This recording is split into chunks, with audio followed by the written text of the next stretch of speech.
going on, TV Inc. family? As you guys can see, I'm back in your face with another one. Man, I'm trying to rise and wake up. You understand me? Y'all already know, man. I'm in low kill, man, on the grind. So, you know, you guys bear with me. I'm like an old school Chevy Caprice, man. I gotta warm up. I woke up this morning. I don't know where it come from. I don't feel bad, but like I was trying to talk and I was wondering like, what's going on, man? So let me clear my throat. But anyway, TV Inc. family, you guys are able to witness Theo on top of the morning. You understand me? Looking like he ready to go get back in the bed, but it's all good. I'm up. I'm ready to go. And with that being said, I'm in the middle of grinding up some feed for the pup. Y'all remember, if y'all tapped into that video I dropped this morning, well, that was last night, you'll see where I was feeding the pup through the tube, feeding the pup mush through the tube. Everything went according to plan. So, I'm gonna stick with it. What I'm gonna do is, I'm gonna throw away the tube that I've been using. Y'all know I try to get as many sessions as I can get out of that tube before I throw mine away. I got a couple of them. So the one that I've been using is about time to get rid of, because whenever I put that mush inside when I mix the mush with the milk and put it inside the syringe, once I start getting towards the end, I noticed that the tube at the end that's connecting to the syringe is not as strong as it was when I first put it on the syringe. So I'm gonna get rid of the old one, give me a new one where we can get us a clean sweep without having to worry about me pressing on the top of the syringe to inject the feed into the baby's stomach and it's falling off and all that kind of crap. Because that's what I went through last night. Certain parts inside my little video, I kind of cut off a little bit because I think I was being too repetitive, but y'all know how I come. I really don't do no tripping, but last night I just felt like it was too much, so I was cutting some of it off, you know what I mean?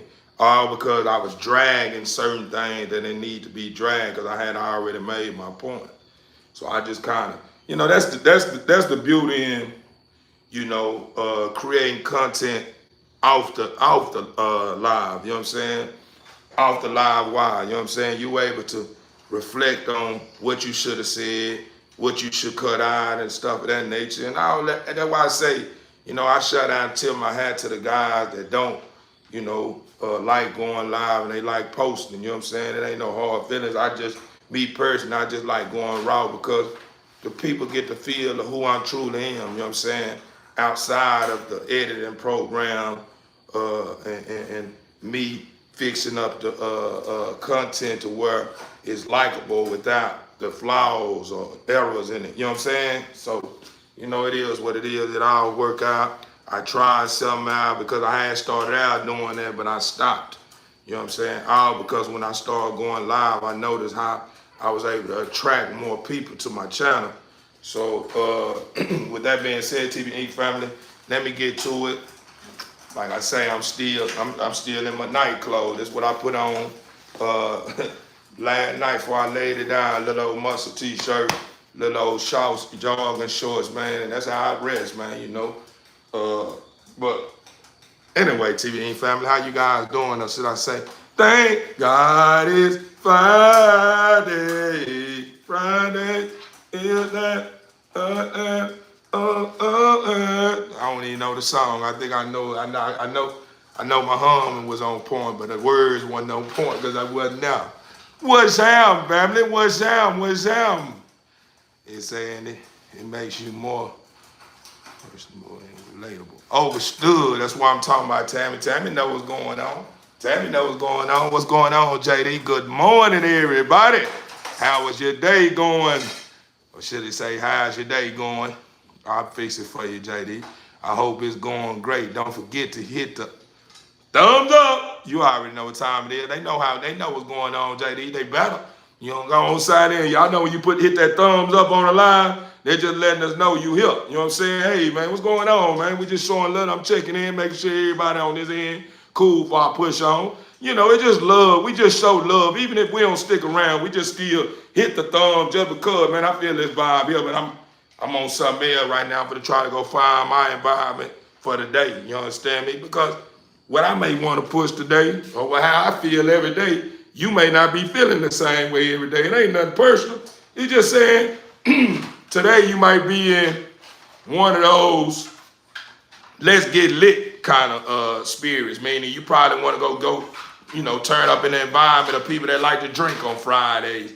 Or you may want to turn up in an environment where people smoking that good chronic on Fridays. Whatever it is, because here with Theo, you ain't getting nothing but straight across the board with me. We ain't going to be doing no drinking. We ain't going to be doing no smoking. We going to be drinking, but it ain't going to probably be drink what you think we drinking, you know what I'm saying? And we ain't going to be smoking what you think we smoking. We going to be smoking on life, and we going to be drinking on life. We living our high life, you understand me? Getting high off, or should I say getting lit off living. You understand me? That's what we doing. We just living and chilling, and we ain't worried about all the other stuff that alters our best thinking. I got T-Bull, I got Doc K out there and Dice out there. I'm letting them stretch their legs. Everybody else already went out. So what I'm about to do, TBD family, I'm gonna finish grinding up my feed and I'll tap back in. So hold that thought, I'll be right back.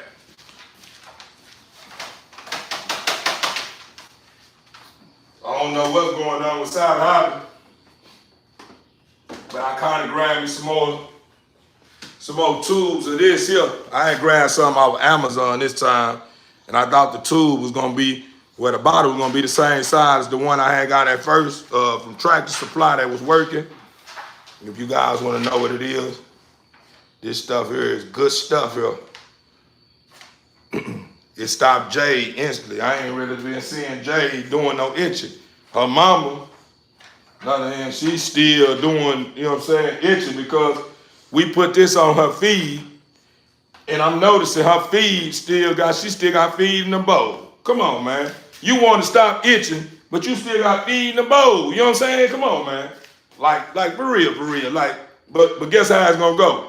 If she don't eat that feed in that bowl, she will not get that morning snack. Better yet, we're gonna start that now. Hold on. Since she wanna play games, she will not get that morning snack. You will not get that morning snack. You got feed in that bowl that have chemicals on it to stop you from itching. I put it in there because of that. But since you want to do your own thing, you will miss out on your morning snack.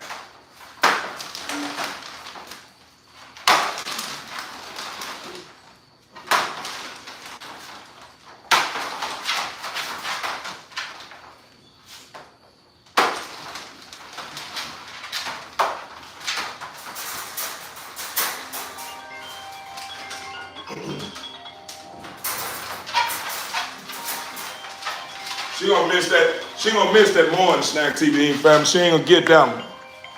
She may, it depends on how she do today. She may get this evening snack or something. Which that's knocking at the door already. It's almost noon. So she better hope she start tapping into that bowl.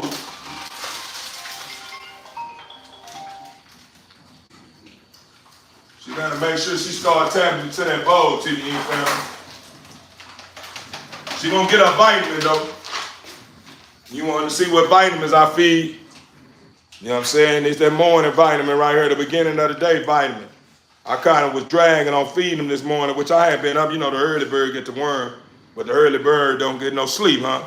But but anyway, you know, that's what I titled my video today.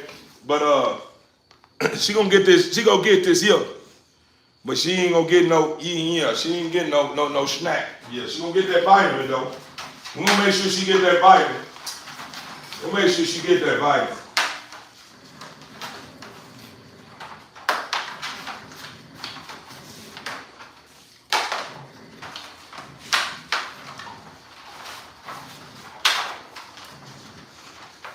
And what I've been doing, TV family, give y'all a heads up before I turn the camera on. Today, what I'm doing is, I'm kind of doing a clean sweep as far as, cleaning up under these cages and stuff of that nature. Today and tomorrow, I'm gonna be pulling out cages, cleaning out cages, and cleaning inside the cages and stuff of that nature.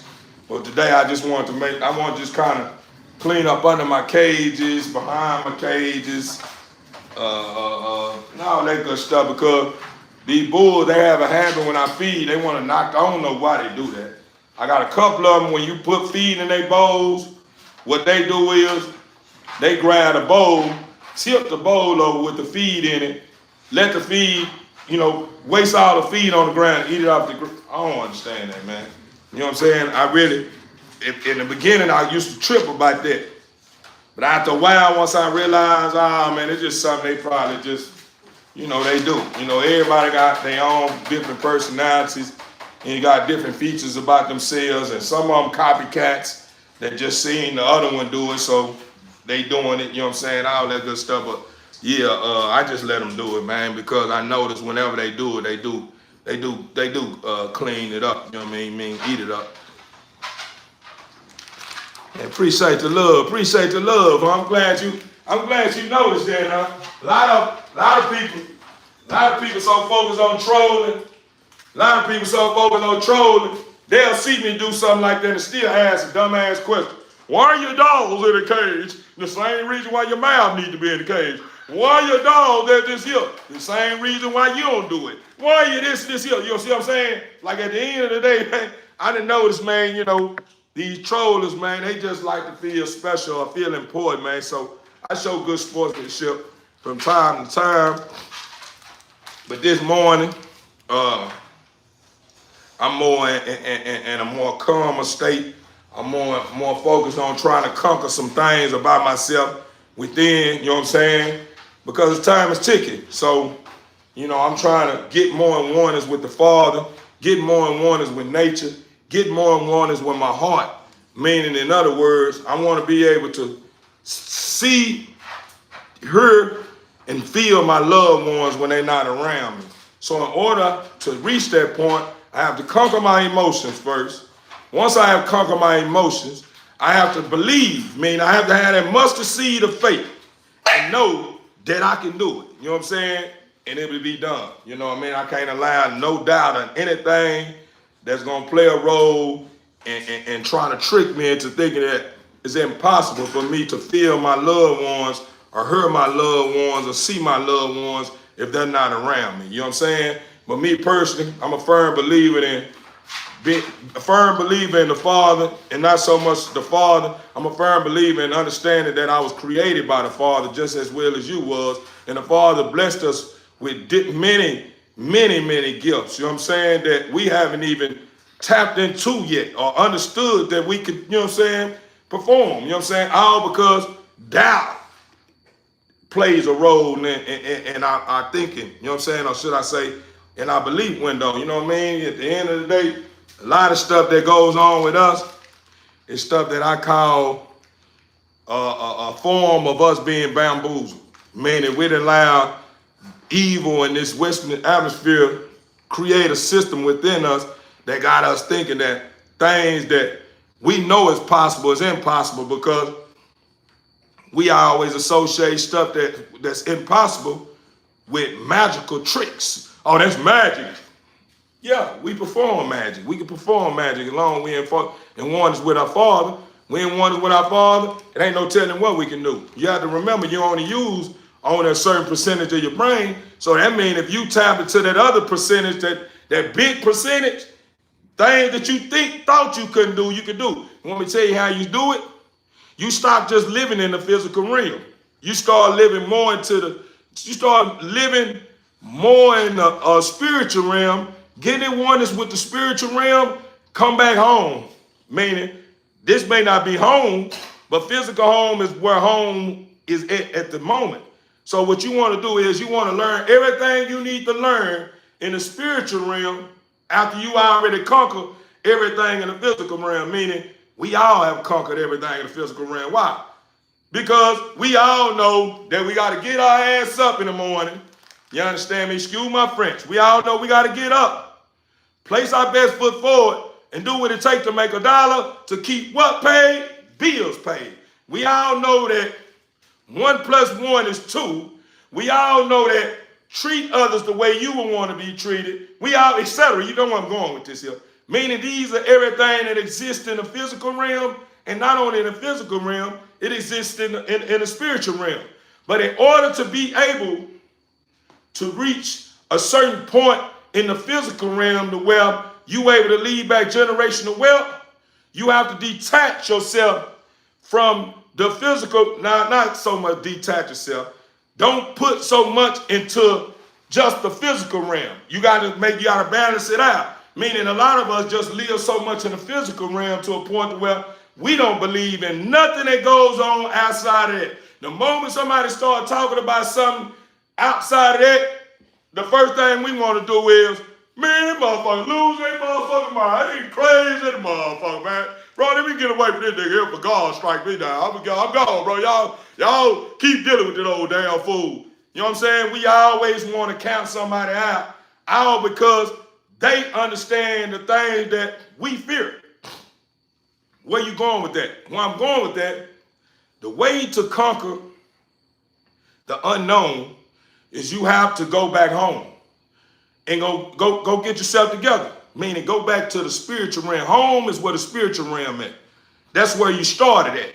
So in order to be able to be what you was in the spiritual realm here on earth, meaning who you was in the heavens up above, you have to go back home now. Father didn't already allow you to, go through what you went through here in the physical realm to understand what's going on. And he tried to guide you, you know what I'm saying, to where you don't have to go back to the spiritual realm and try to focus more on the spiritual realm instead of focus, instead of trying to focus more on the spiritual realm instead of trying to focus a lot on the physical realm at the same time, if it makes sense. Meaning he tried to guide us to where it would have been balanced out. When we reach a certain age to a point to where we start saying we can do it on our own. Meaning family have been teaching us since day one, hey, watch them environments over there. Them people over there ain't no good. We already be knowing that, but guess what we do? Oh shit, mama said it ain't no good, but the way it looked to me, it looked good. We get down there, we go down that path. Go down that back. Mama said don't go down here, but she, I think it look good. Mama don't know nothing. She old. No. Boom! You hit a brick wall, and that brick wall is you done ran across some people that you thought was good, and guess what they did? Stabbed you right in your motherfucking back. Excuse my French. So what I'm getting at is, now that we know that we got bamboozled, we have been bamboozled, and we done got derailed and distracted by the things that was formed against us, that we knew was formed against us, but we just thought we were so clever that, well, it don't stand a chance. Shit, I know my mama taught me well, fuck all that. I know I'm one of the best of the game. And we get real cocky. I know I'm one of the best of the game. Anything stand up on the hill, you better have goddamn me a sword, better have goddamn me a AR with a switch on. Yeah, you better have this here. And then we think that we just unstoppable. But then we didn't understand when we were saying all this, when we started taking out the time and identify the way we was coming and what we was telling ourselves, we sound like somebody that was very emotional, huh? And that's the problem right there. When you are too emotional, you become vulnerable and you begin to become a being that's all over the place. Meaning you will fall victim to anything, all because you haven't slowed things down to where that anything is unable to be able to come up on us and say, yeah, I'm up on you, what's up? You know what I'm saying? But when you in oneness with your higher self and you start to understand who you was in the spiritual realm, you are able to see what's coming your way. I see y'all. Hey, stay back. Yeah, I'm already reading your mind. I see what you're up to. Better yet, I'm gonna shake the spot. I'm gonna find my environment, a place to where when you come over here and I spank you, I ain't got to worry about being caged in a cell and be waiting on a life sentence because I had to give you what you're looking for. Now everything is in my favor. You know what I'm saying? Meaning when you come this way, they're gonna say, why the fuck you way over here anyway? Why is you on this man's property with the nonsense? You know what I'm saying? If it makes sense. So basically what I'm getting at, TV Inc. family, you can do it. You just have to be willing to be able to accept the things that you're finna face in the spiritual realm. Meaning, yeah, who you truly is in the spiritual realm ain't going for that wine and shit, that stuff you be doing. Man, I can't do it. I don't know, man. I'm just afraid that this gonna happen. And I ain't this and that. You going all this, you get with your higher self saying who you is in the spiritual realm, man. Pick your head up. Get all that crying shit over with, man. I ain't trying to hear that. We way more stronger than that. I don't know what you doing. I don't know. You done been here on this planet too long, and you started to fall victim to the weak shit that we've been witnessing here. You need to hold your head up, stop crying, and make rational decisions and start standing on business and start trying to find justification to goddamn me excuse you. You understand me? Nah. We finna face that. Whatever it is that we know we need to clean up and make up on, capitalize on, we finna face that, take care of that, and move on. We not finna sit around and have this stuff still on our back, and we carrying this stuff, and we moving forward in life, and we try to figure out when, and how, and why, this here, you know what I mean? All because we started taking on all these, we started bringing along all this unnecessary baggage, putting it on our back, trying to goddamn me reach for the future, man. At the end of the day, if you know you are someone that's considered new people, I'm considered new people. That's why I put in that's what I was trying to put. I put positive vibes on it, but I said, man, I may lose some people, and I don't want nobody to think that I'm talking about new people as far as people that tap into my channel today. So I just said positive vibe, but I really want to say new people vibes only, meaning those who done had enough and they ready to change what's going on in their life without feeling some type of way every time somebody try to guide them. You know what I'm saying? Hey, man, bro, I feel like, bro, you know what I'm saying? The way you going about doing it is nice. I like the way you did. I sit and paid attention to you. But if you add this here, you know what I'm saying? I think you'll fall. You know what I'm saying? We got to be willing to be open-minded to people that have sat here and watched our ins and outs and our behavior pattern, and then finally come to us with advice. I ain't talking about the ones that ain't watched our behavior pattern and the way we think and then start trying to give us some advice. I ain't talking about them. Because I understand if somebody of that nature or that caliber pull up on you talking about some stuff about what you need to be doing and you start feeling some type of way about it, yeah, it's normal. Why? Because you know for a fact this person ain't even paying attention to what's going on. What they speaking on is what you doing. So it's like what they talking about is a form of trolling. You know what I'm saying? In the physical realm. It's a form of trolling, especially if they know you doing something and they know you being great at it, but then they try to find a flaw in what you're doing to try to make it sound like you ain't got it going on. You feel what I'm saying? But anyway, TV Inc. family, I just wanted to drop some Friday, man, information. I should say some Friday fruit. You understand me, up on in your bowl, man. So you know, you after when I end this live, you'll be able to have some other than what you've been billing on. You'll have other than what you've been billing on available for you to build on as well. You know what I'm saying? Whenever you get to it, meaning something that I may spoke on, you may probably say, man, you know what? I was on live with this brother, man, by the name of Theo, and he was saying something about some this and this here. I'm gonna try that out to see if that brother, you know what I'm saying, knew what he was talking about, and give it a shot. Meaning at the end of the day, when somebody brings something new to you and it makes sense, don't just count it out because you got it going on. Just say to yourself, you know what? I want to just try. I'm gonna take out the time, so I got a little time right now to tap into what that brother was talking about. I'm gonna just investigate that. Let me look into that right quick. Let me see that work and apply and see how it goes. Oh, it does work. I'm gonna keep this here in my bag. Maybe in the future or something I may need this here later on. This is another tool. Meaning this is like this is another tool to where if you run to a point in life to where you like, wow, man, I know I got tools in my backpack and this screw look familiar. Let me look at my backpack. And when you look at your backpack, it may be a screwdriver or a certain tool that I gave you. You know what I'm saying? I ain't give you, the Father gave it to you. He just working through me, and I pass it on to you. Hey, man, here go the torch right here. You need this here. You're going to need this later on down the line. I see you got it together, but you can use this here too, brother. Just keep this. You ain't got to use it now. You know what I'm saying? Unless you want to use it. You know what I'm saying? But it's there. You know what I'm saying? But you guys get where I'm going with this here. So I bet it smells like smoke. Mm-hmm. Mm-hmm. Already, I'm talking about early though, them old trollers, man.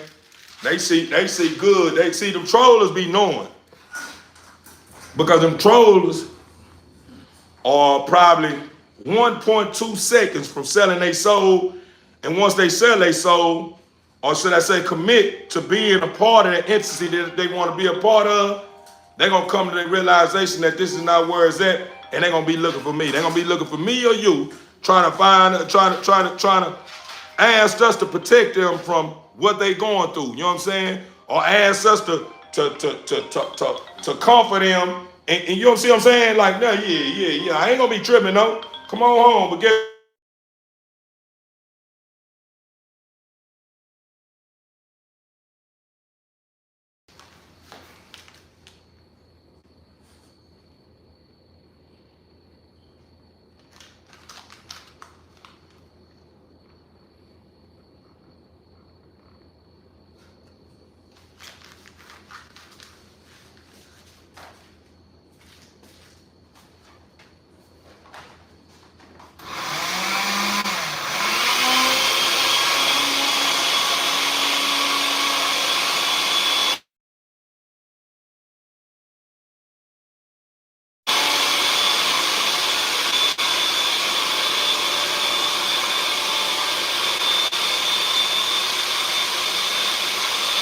Yeah.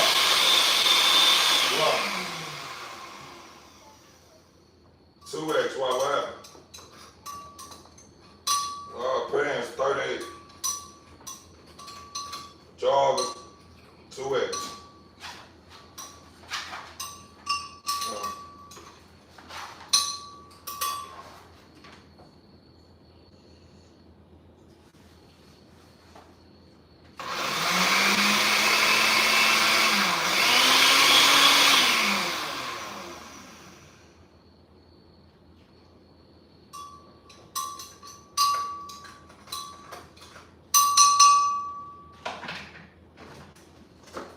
Yeah, TBA family, man. Thank God it's Friday, man.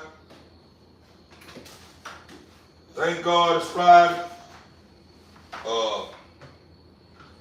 And I want to make sure I bring y'all that weekend spirit, man. I want to make sure I bring you the weekend spirit, or should I say that weekend vibe?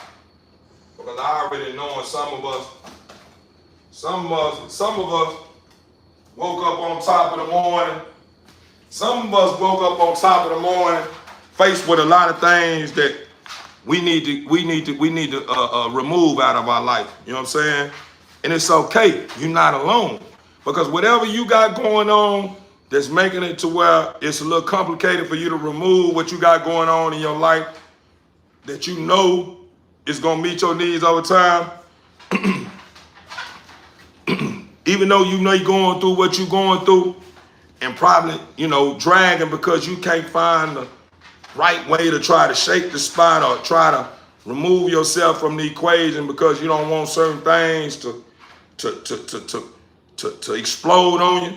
That's the reason why you have a community like Theo's Bullet Inc. to tap into, because you don't have just Theo to reach out and try to come up with a solution. You have multiple people, those who have subscribed, those that haven't subscribed on my channel, you know what I'm saying, that you can reach out to for advice, you know what I'm saying? So you're not alone. You always have a place here on this earth in environments, or should I say you have different environments on this earth that you can reach out to for answers. You know what I'm saying? And this one of them, you know what I'm saying? This is one place where you are safe with. You're safe here. I don't know about nobody else's channel, because everybody else's channel may be, when they start popping about their dogs, they may let their channel be all about their dogs.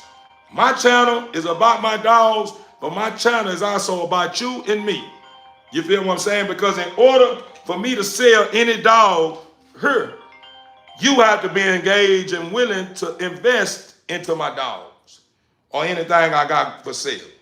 Not only that, I have to be willing to put in the works, meaning allow you to feel me out and make sense out of what you can invest in. You know what I mean? Meaning get the feel of who you about to invest in. You know what I'm saying? Meaning at the end of the day, everybody is not a person that sees something that they want and gonna invest in it just because they want it. Some people gonna say, yeah, that person got what I want, but let me feel them out first. Before I go over here with my big old bag, because I'm successful.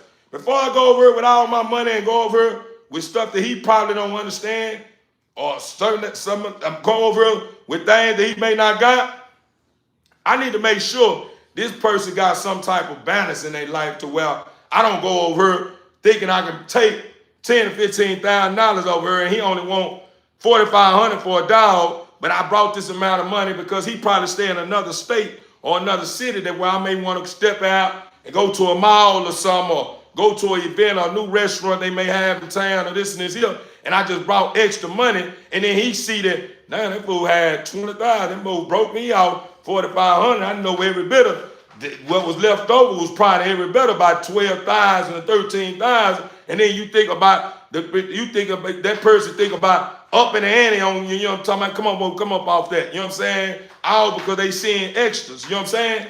Yeah, man, I understand that these kind of people exist. So I don't want to allow a potential customer or a potential friend or a potential family member come along and just see just my dogs and I never say much about myself. You feel what I'm saying? Or even reach out to see about them. You know what I'm saying? I mean, have some concern outside of trying to sell them something. You know what I'm saying? Like, that reason why I come this way, TV Inc. family. So to everyone that may be like, dang, where the dogs at? Hey, pipe your brakes, homeboy. I got a family, I got a community here that buy dogs too, but it ain't all about the dog. They want to talk to me. They want to see how I'm doing as well. Then they may want to get to that. So I got to make sure I balance it out, meaning I can't just be over here all because you want a dog right now. You know what I'm saying? You want to see a dog now, and you want to see it now. You know what I'm saying? I got to make sure I balance it out, meaning stay in between to where I'm able to meet your needs and those who want to get to know me and buy dog needs as well. Meaning, I'm only one person, and I'm going to take it one day, I'm going to take it one step at a time, and we're going to goddamn me execute this thing and make it make sense in the end. You know what I'm saying? Well, everybody's able to say, dang, bro, you know what I'm saying? Boy, I like you, boy. You one of those ones, boy. You level-headed, man, and you ain't just, focused, man, on this here.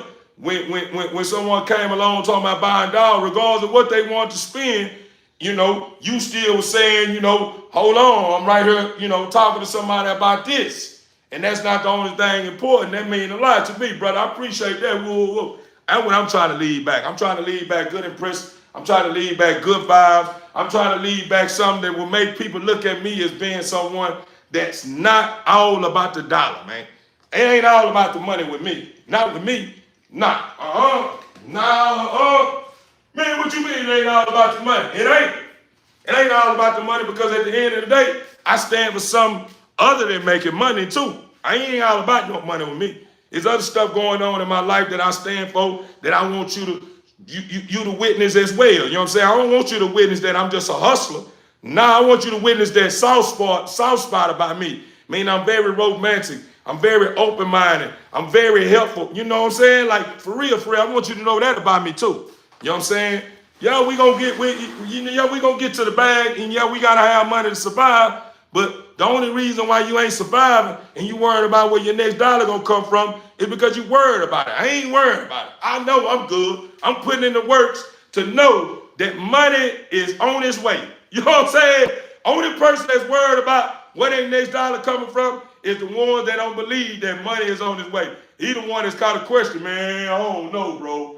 I did this here a couple of months ago, and I was waiting, and this shit happened, and then all of a sudden my bills end up catching my ass, and then this here, I end up having to go and do shit with this and this here.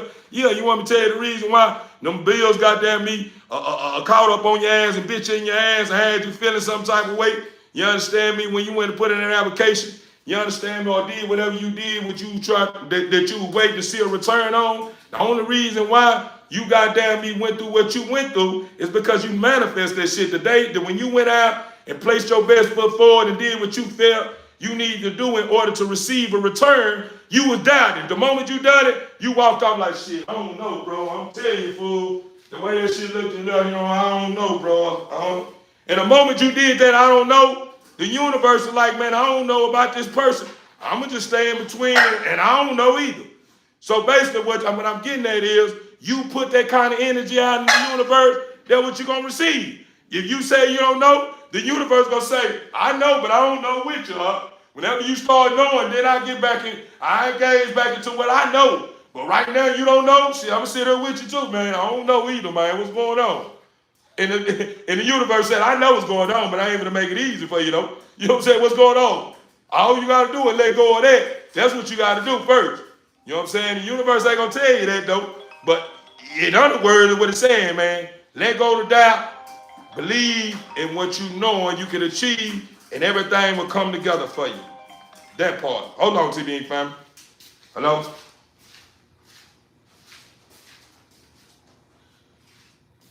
Yes, ma'am. Hey, 634.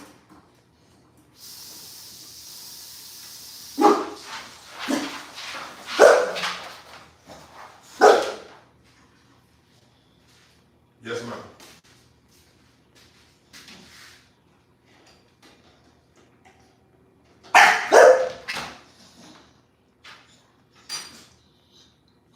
I'm so thank you. Yeah, I'm so thank you. So, all right, thanks. Yes, ma'am. All right, thanks. All right. Yeah, TBE family, hold that thought though. Hold up, I'll be right back.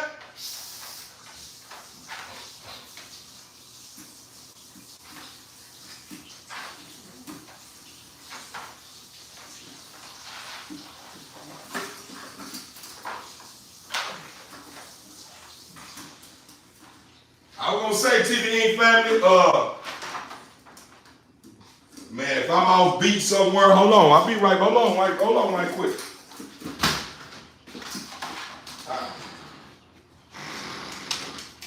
Come on, bro. I ain't gonna be pulling up on you, I ain't gonna pull up on your little G-strap. I ain't pulling up on no penises today. I done did that enough. I feel like I done that enough already. All this week, I've been pulling up on your penis, and you been extra excited with me doing that. I ain't feeling that today. Yeah, we ain't doing that today. So ain't no need for you sitting out. He tried to sit back, TBE family. He was trying to sit back like he waiting to see what's going on, thinking I'm gonna pull up on this Jimmy today. Nah, we ain't doing none of that. I ain't holding no piper, no snake today. Your snake, goddamn me. Hey, man, for you to be a dog, boy, you sure remind me of thinking, yeah, make me think I'm pulling a human penis. That boy here like, I'm like, hold up, man. This here fucking with me. Nah, excuse my French, TBE family. I'm talking about I'm doing AI on my son. I'm pulling this issue out. I'm thinking because it's in that little pouch up under him, that's how he working with.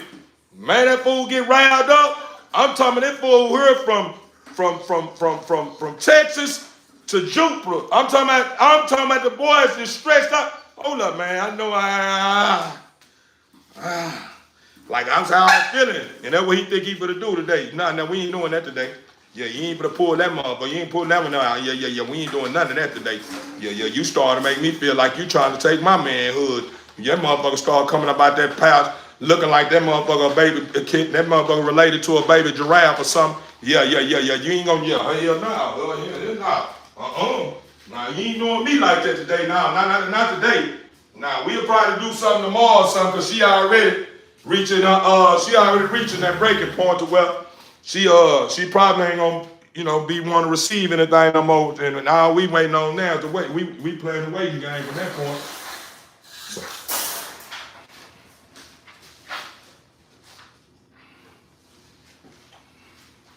Yeah, but that boy there, I think, I guess he thought he was for to get him a pull today. Nah, he ain't doing no pulling today. You might well forget about that, partner. Yeah, TV ain't family, man. If I'm out beat somewhere, we'll figure it out. Y'all remember I told y'all, man, I'm like an old school a Chevy Caprice or a 1976 Elite, man. If y'all don't know what an Elite is, you know, it's okay. Just know it's an old vehicle. You know, I'm like that, man. I'm up in my 40s now. I'm 41. I'll be 42 this year.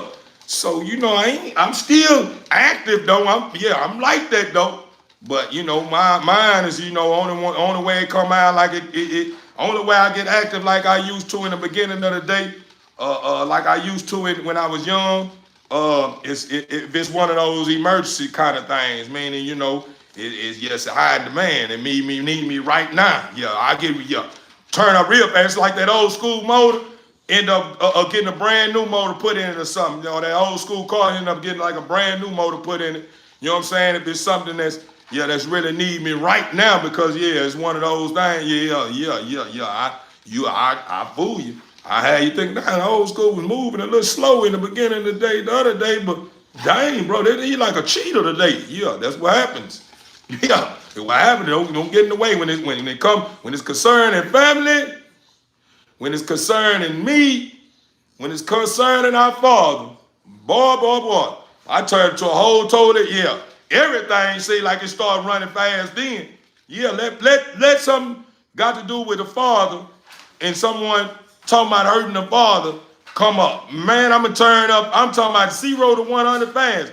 Let something happen to where someone want to do something to one of the fathers, but a creation that's a believer, man, that's standing on business and soft-spoken person, a lovable creature, etc. You understand me? And I'm around.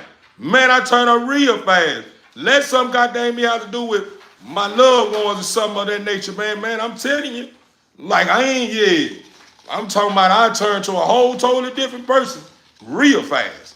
You understand me? In other words, that's what I'm getting at though. But TB Inc. family, man, thank God it's Friday, man. I got to keep letting you guys know that it's Friday, man. And I think I got someone that want me to feature on the track with them. So I'm going to be in that today too. We're going to go get cut up in that studio. Yeah, man. This baby right here, I already spoke before. Somebody didn't purchase this dog already. It's like, is it true that pit bulls can jump 12 feet high? Man, ain't no telling what they can do. Ain't no telling what they can do. You know, the Father, ain't no telling what you can do. You know what I mean? So I don't want to say it's impossible. I don't want to say that a pit bull can't jump 12 feet high. You know what I'm saying? Because ain't no telling when the Father is involved. I believe that. I think that's an understatement. To be honest with you, if the Father involved, I believe that's an understatement. Man, and to anyone, man, let me go reflect back on some of my people. What's up, my boo? I apologize. Do some sit-ups. Man, I'm personally, they say the answer is go to the gym. Somebody else say, I just told you the same answer. Oh, okay. I see what's going on. That's right. I'm glad we got members in the comment column, man, that's reaching out and, you know, trying to fulfill a lot of you guys' questions or answer a lot of you guys and ladies' questions. What's worth more, the male or female? Both. Both of them work more. The male depending on what you're doing with your male. The male can be but I don't want to say now one of them is worth more. It just depends. It just depends. If you got a mediocre female that don't hold a whole bunch of looks or a whole lot of looks, I mean features that attracts the eye, or you don't have, you know what I'm saying? Like then if that male carry all that, then the male gonna probably be worth more than the female. If the female possess the looks that the male don't have, then the female gonna be more, you know, worth more. You know what I'm saying? It just depends. But if you got two high what's the word for it? Let me just say high caliber, you know what I'm saying? Male and female, man. It's gonna be hard to say who's worth more, you know what I'm saying? Especially if you putting in the work. Because that male can work all year round, but that female, whenever she work and she start dropping pups, and they're on the ground, and you got multiple, what that male may do a year, that female may do in just that one period right there. Meaning, say for instance, you get 7 or 8 pups on the ground, and they all priced at 5K or something, or maybe 10K or something. You know what I'm saying? You already know you do 5 times 10, that's 50,000. That male may end up getting a little buzz or something, and people buying into his program. Let's say for instance, you may got them priced at 1,000. You know what I'm saying right now, because ain't nobody seeing no production. They just looking at them and seeing the looks and be like, man, I want some of that in my yard. You may not take off as fast. You know what I'm saying? You may get a hunch, you may get a bando here now, and it's probably going, and by the time when you reach close to 50,000, depending on if you really promoting or trying to do what it takes to get your stud out there, your girl may come right back in heat. You know what I'm saying? Meaning, if you haven't reached that 50,000 mark, your girl may goddamn be right back in heat. I mean, may not hit that 50,000 mark in 6 months. That girl gonna be coming right back in heat, because you know the females come back in heat, you know what I'm saying, at least twice a year. I mean, every 6 months. You got some coming heat, you know what I mean, sooner. You know what I'm saying? Some coming heat at least 3. It just depends. I don't really know. I ain't really seen it yet, but I know it's a lot of females, they come in heat real early, you know what I'm saying? Meaning 5 months, every 5 months type stuff, or every 4 months, you know what I'm saying? And if you got a female like that, boy, you got a working girl. You know what I'm saying? He say, work for my ex, it was awful. Phelps misused, and that's abusive. If it's such unequal.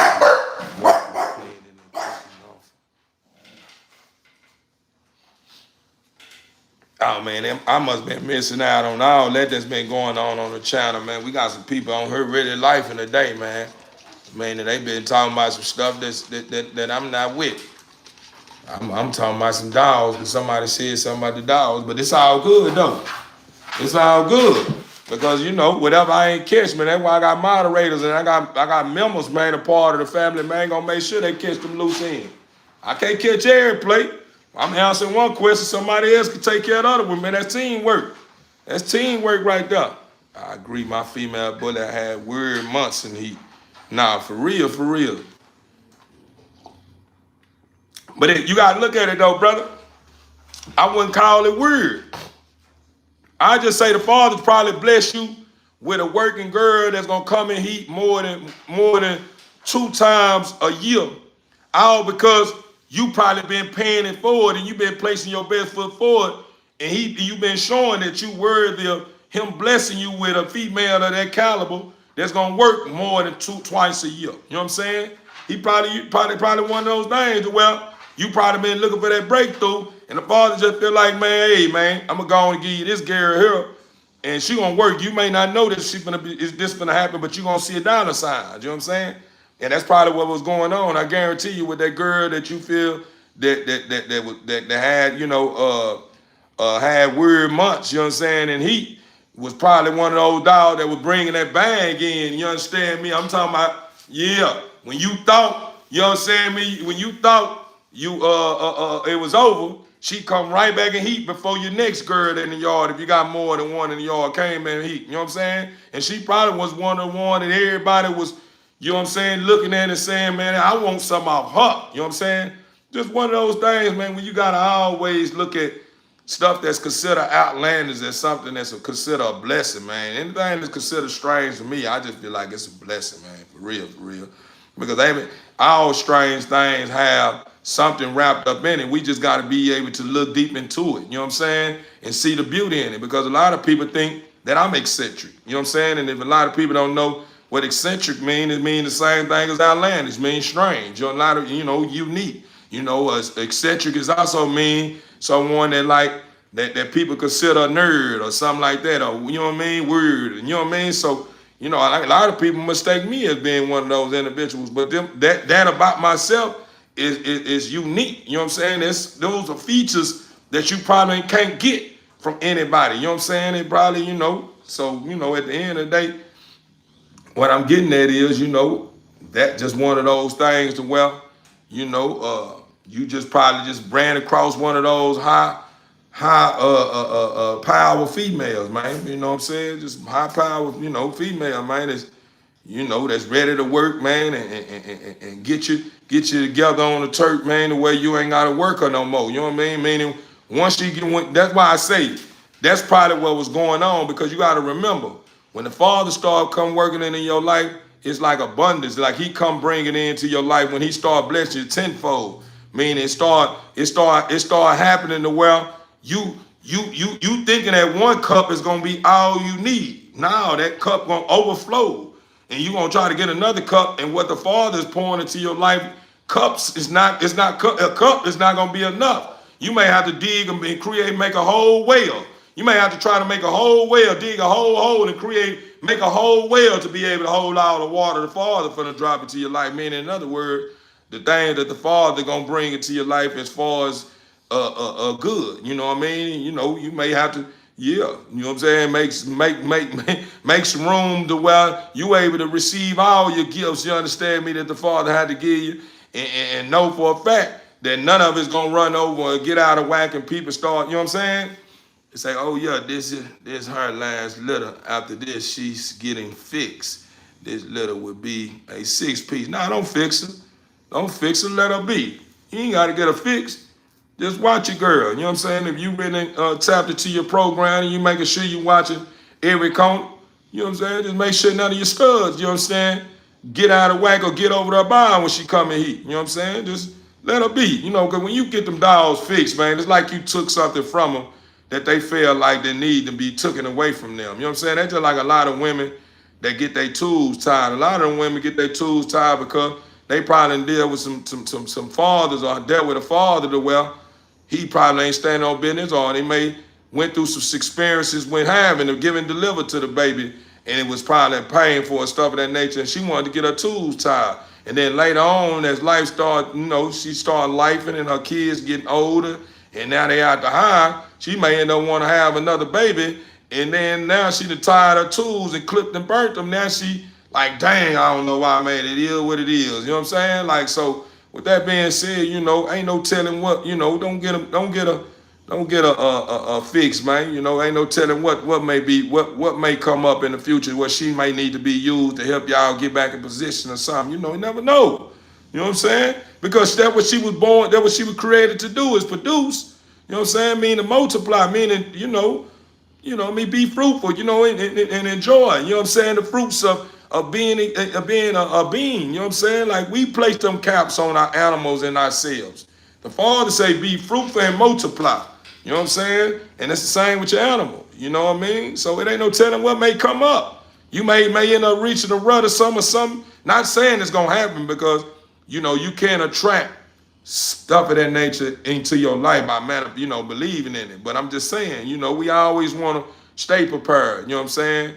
We always want to stay prepared for whatever's to come. You know what I mean? Even if it ain't no negative, it may just be one of those moments where you run across one of your children or something that may end up like the dog, and you ain't got nothing off the dog. You know what I'm saying? They just probably want something off her. You know what I'm saying?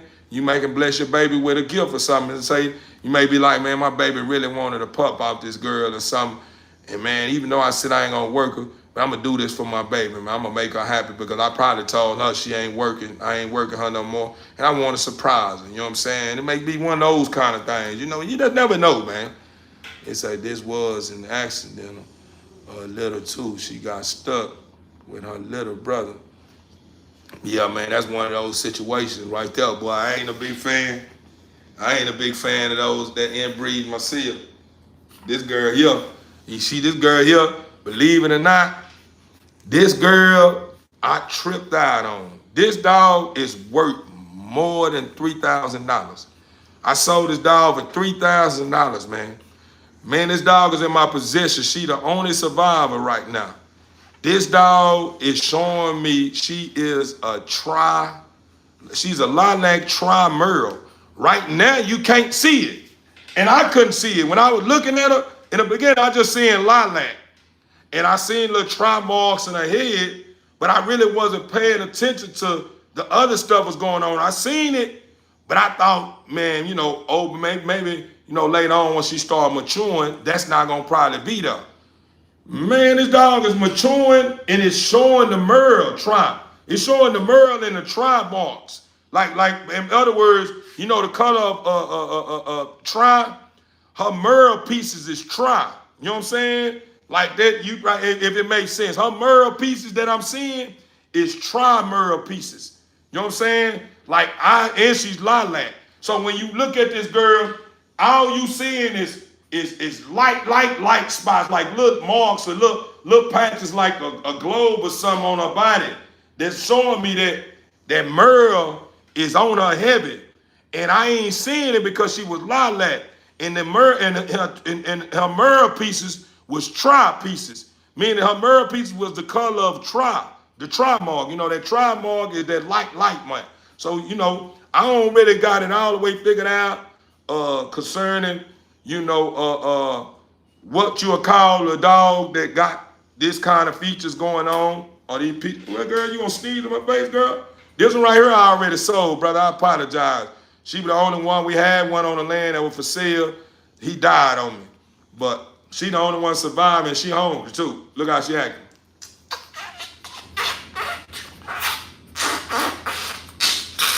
She loved me too, man. I hate to get rid of her.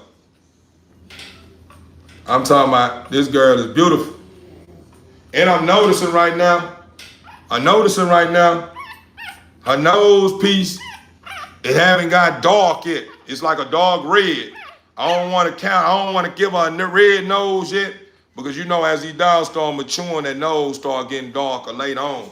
So right now it's still early to determine if she's gonna have a red nose or a black nose. But so far, so good. This girl, like I say, man, this girl got a lot of tri pieces in it. When she reached 8 weeks, 8 to 12 weeks, then I'm gonna go on to get all the way out there with you guys. If y'all notice, I really don't never let you guys get a good look at her, because I don't need you just looking at the dog in its early stage and say, man, that's what that is, man. That's live right there. I'm telling you. Nah, I don't need you doing that, because that right there is that's what got me when I first got in the game. I seen the puppy at its early stage, and I'm thinking, I want that one right there. And then later on, I'm like, dang, I sold the wrong one, or dang, I grabbed the wrong one.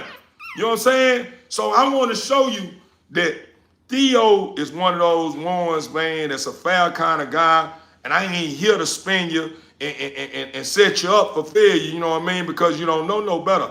I want to make sure you know some better, man, and I'm not just for your money, bro.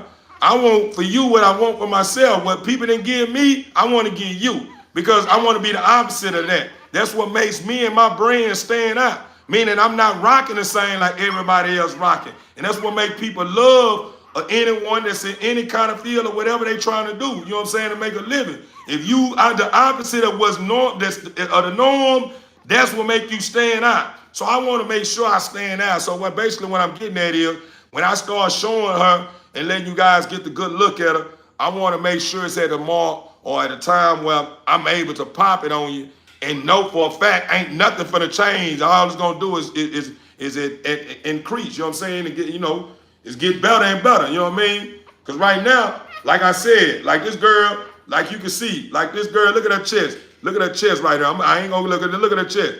She got a wide chest. Look at her head.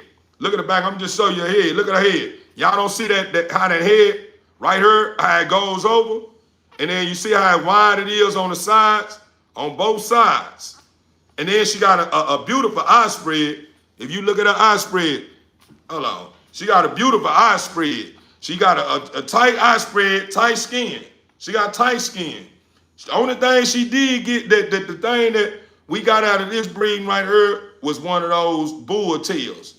But I'm happy about the bull tail, because I knew my dogs could produce this, but I ain't, you know, I knew they capable of putting out a bull tail, but I ain't never got one. So this is like one of those features where I wanted one in the yard. You know what I'm saying? Everybody big on full tail. I am too, but I also want me a little small tail too, and some of them too. You know, I like that bull tail too. You know what I'm saying? Even though, you know, You know, the full tails is big in the game. I like that bull tail too.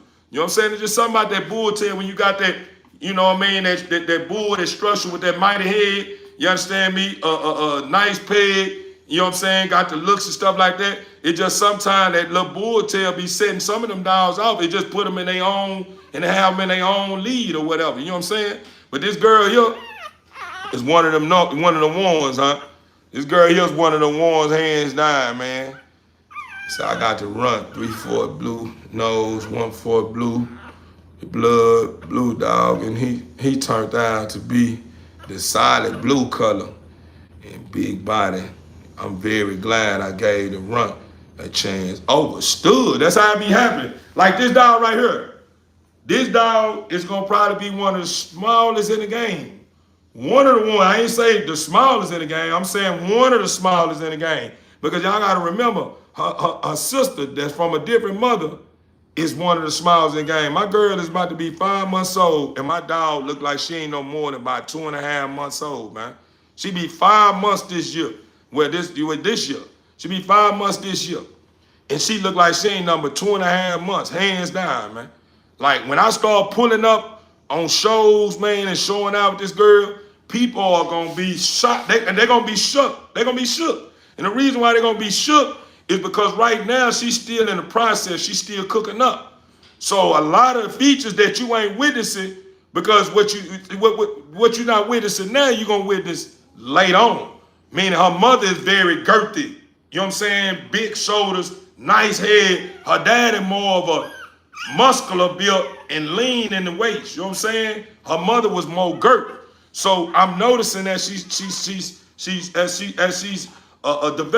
you know what I'm saying? She's starting to put some more of that girt. So what I'm thinking is gonna happen, it's gonna balance out. Her dad is more of a muscular, lean, you know, kind of type, you know what I'm saying? And her mother is more girt. I'm thinking it's gonna come together and it's gonna make sense in the end, meaning she's gonna have both sides to where it's gonna be the perfect bull. You know what I'm saying? It's gonna be the perfect teacup type of bull. That's what I'm gonna give her a teacup. Cause she pretty small. I ain't gonna give her a teacup and say, what state you in? Found Texas. I ain't gonna give her a teacup. I'm gonna give her one of those, what's them cups that hold ice? That whole ice, like you keep ice in the cup and it'll stay cool for a while. It's one of those. I bought my daughter one of them dang cups. Can't even think about them cups. But she one of those types. She a small cup though. You know what I'm saying? But let me feed it because I done put it in my hand and she want to eat. I love kissing her too. Look. It was my lips. I'm talking about. That's how much I love her. And I love what I produce. I produced this girl. You know what I'm saying? I think I outproduced myself on this one. Like I didn't see this coming. So, you know, just my product, you know, just my vision, you know, with me working from my yard.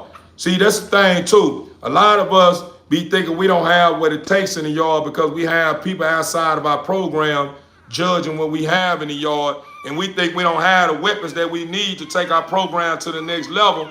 Especially if the Father helped you put this stuff together. You know what I'm saying?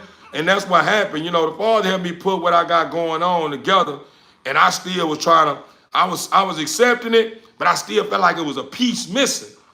But what the Father did, he made it to where I didn't have no other choice but to work in the yard, because when I wanted to invest a bigger bag into another program that have a dog that looks that I like, the Father made something else come up to where I was unable to, you know, to do both. Meaning I had to choose either lights on or this, you know what I'm saying, type stuff. You know, I'm just using that example. Appreciate that gift.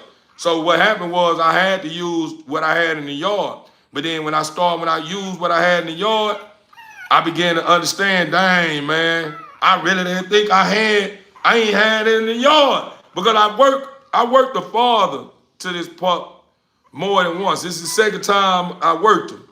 And I was in the first litter, I seen Merles, but I ain't see it heavy on the pups. You know what I'm saying? So I was thinking, man, I need a female, man, that's gonna be more consistent with giving me that Merle. You know what I'm saying? now I'm seeing that, you know, I just got to weigh my options out. I just got to be patient. Appreciate you. Hello, how you doing? How you doing? I just have to be patient. You know what I'm saying? I have to be patient. Man, appreciate you. Appreciate the compliment, man. Whoever it is whoever you saying flow rider, man. I don't think I heard of flow rider, but I don't know who he is. PD. He say your gift is very appreciated. Appreciate you. Appreciate the love too. What was your name? Chanela. Am I right? Am I pronouncing your name right? Chanela. I think that's your name, Chevy. Chanela. I think that's your name. If I'm wrong, correct me. Hi, you are so cool. Appreciate you. Back, say Black Van D's are overstood. I know why y'all saying it because I got the bald head. Then I got some of the tats that I probably have remind you guys of the Van D's. Then you know I got a little size on me too. Shavella. Yeah, Shavella. That's what it was, Shavella. I didn't know you had a bald head. Yeah, I ain't have a bald head. Y'all remember I cut my hair was all the way up there. I started dreading it out. But you want me to tell you, when you're in oneness with your higher self, you getting divine enlightenment from up above. You know what I'm saying? And something was telling me that cutting my hair off was a form of renewal, meaning it was time to renew. So even though I had been growing my hair out every bit of probably almost 90 days, and I was reaching that dread part to where it was starting to pop out. Man, a lot of people were shocked. Like when they was growing my hair out, they liked it on me. You know what I'm saying? But if I had, it was one of those situations where the Father was testing me. You know what I'm saying? Meaning, in other words, he was trying to see, will I put some hair that can grow back over saving someone's life. You know what I'm saying? Or renewal and reaping the benefits that comes with, renewal. You know what I'm saying? And that's what was going on. I know that problem. I was all over the place, and I probably just speculated on top of the surface. But, we'll get to the core part of it later on. But that's just what happened. That's the reason why I cut it off. You know what I'm saying? It was the reason why I cut it off. I had never grew my hair out that long. And then when I started dreading it out, started beginning my dreads, I was liking that look. You know what I'm saying? But if I had to choose between growing some hair out and dreading it out over saving someone's life, I'd choose saving someone's life before I choose growing my hair out and dreading it out for just some look good to where people can see me. You know what I mean? If it makes sense. Yeah, let me get her out the way because she want to eat. Hold that thought.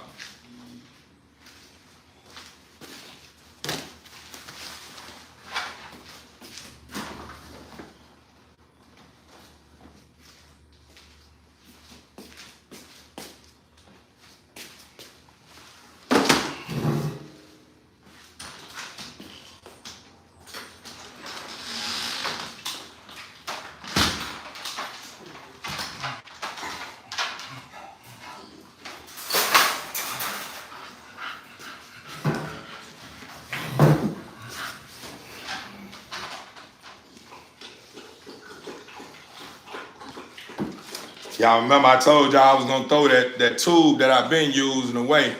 It's still on. Hold on. I'm gonna have to get it. I'm gonna throw it away because it's starting to get real weak. And hold on right quick.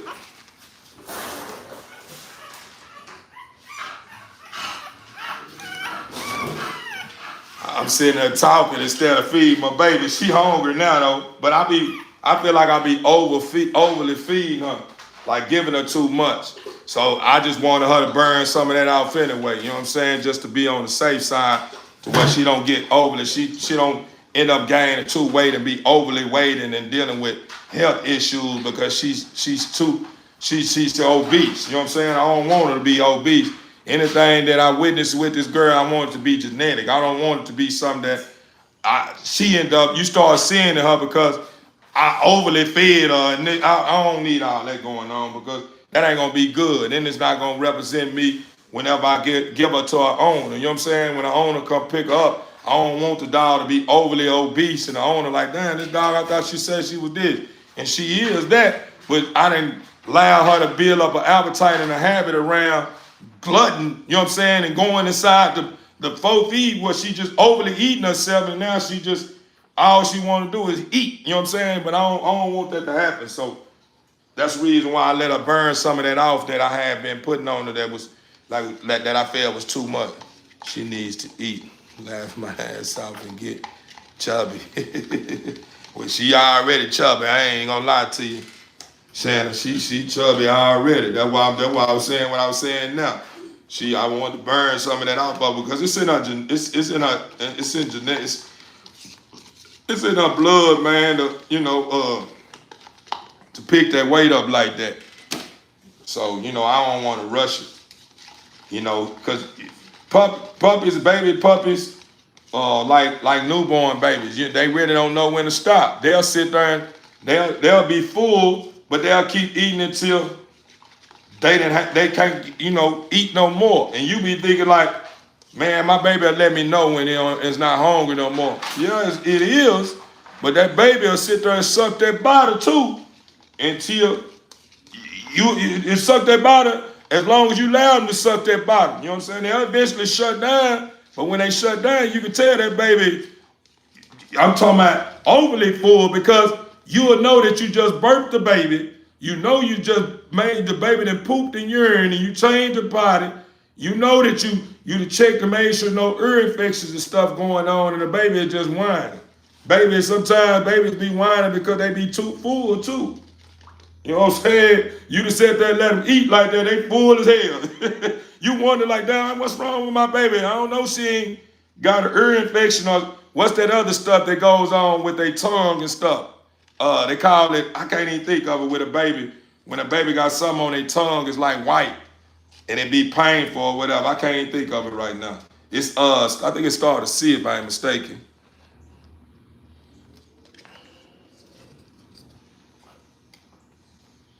Yeah, there you go. Yeah. Yeah, that's what it is, man. Like it's like, man, it don't take a rocket scientist, man, to understand the laws of the land, man. When we respecting the laws of the land, everything always go according to plan. But the moment we start trying to add to stuff that ain't needed because it's already in this complete state, meaning if it ain't no room to add something to it, do not add. You know what I'm saying? And we have a habit of seeing, we have a habit of approaching certain things that's already showing that it don't need nothing else. And we'll just add something else. You're like, God damn, something went wrong. What happened? What went wrong? You need to take that off of there. That didn't need to be on there. You know what I'm saying? See, the one I had, this one right here, I had been using it for a minute. I try to get mine out of here. I pay money for, I spend money on this type of stuff. Regardless, people like, man, you ain't spending up about 20, 30 Yeah, them 20 and 30 pieces. Yeah, you do that times 10 in 1 month. That's 3 biggins. That's 300. Yeah, that add up. You know what I'm saying? So yeah, every dollar count over here. I value the dollar, and I value my time. So I try to get everything, and I get my use out of every last one of these tubes. And this tube right here, due to me not allowing my dog to go right into eating much like I normally do, that where I have a little complications with my dogs trying to feed, introducing my dogs to mush and putting them on that plate and letting them try to eat mush like that, and then they're making a big mess. I said to myself, what I'm gonna do this time, I'm gonna approach it different since now I'm tube feeding. So what I'm gonna do is I'm gonna grind my feed up real good, pull my mush inside my tube, as you can see. Yeah, it ain't real dark to where you can tell that it's a lot of dry feed in there. You know what I'm saying? That's gonna hold over. You know what I'm saying? But it's enough feed in her to stick to her. That's all she need. You know what I'm saying? And I allow her to grow into the taste of eating the mush. So whenever I do finally allow her to go in on a plate by herself, I ain't got to worry about her being hesitant and going into the bowl. You know what I'm saying? I already prepared her, and I already prepared her for the mush. You know what I'm saying? Whenever she do finally graduate to where I feel like it's time to let her do her own thing. You know what I'm saying? So yeah, right here, I'm grabbing a new one. I'm pulling a new one out, all because this old tube at the tip right here. When I stick it right here at the end, it stay on now. But once I start getting towards the bottom of the feed that's inside the syringe, I guess some of the dry that's in there is sitting at the bottom of it. That's the reason why I'm studying turning it upside down. You know what I'm saying? Because once I started getting to the end when I first did it this morning, I noticed that the tip right here that I apply that I place on the tip of this syringe kept popping off, and that's all because your pressure is coming, and that, yeah, you release a pressure into it, but I also have mush in there to where it was too much pressure, and then it have no good grip on it because I've been used taking this out, putting it on, taking it out, putting it on, taking it out, putting it on, and it end up wearing out to where it's not as stiff if it was like this one gonna be. You'll see when I put this one up on the syringe, it's gonna go right on there, and it's gonna be considered one of those things that I call a clean sweep. It's gonna be a clean sweep. Watch this. Oh, all right.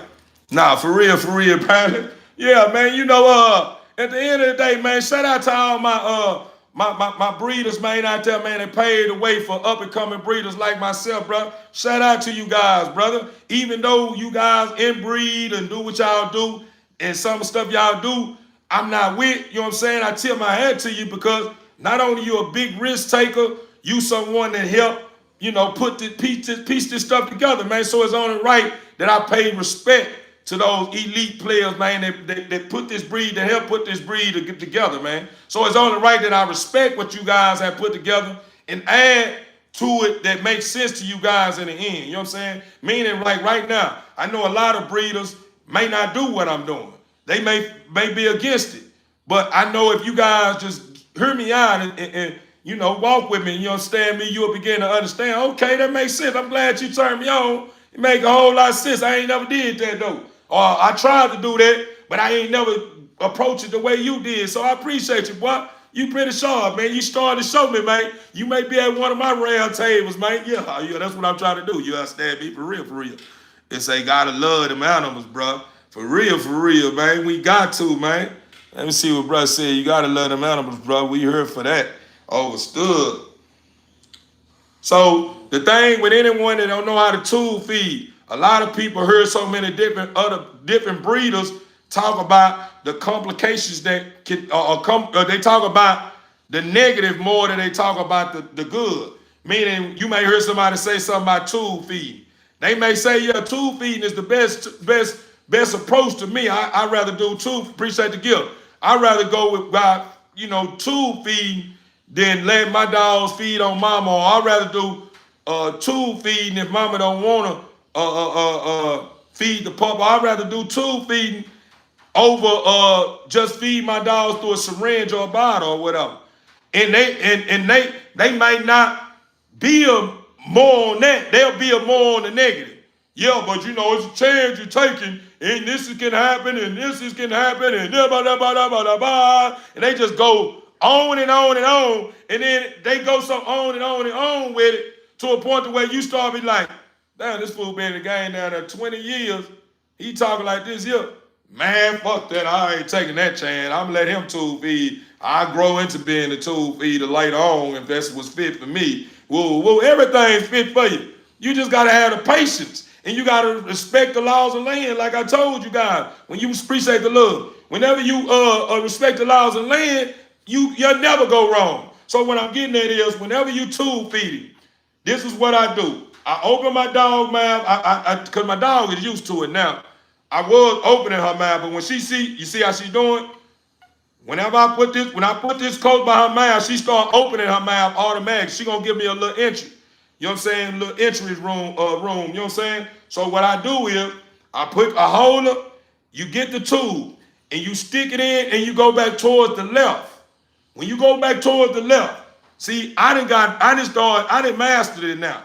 And just in a short period of time, you gotta remember, I've been doing this here for probably almost a whole week now.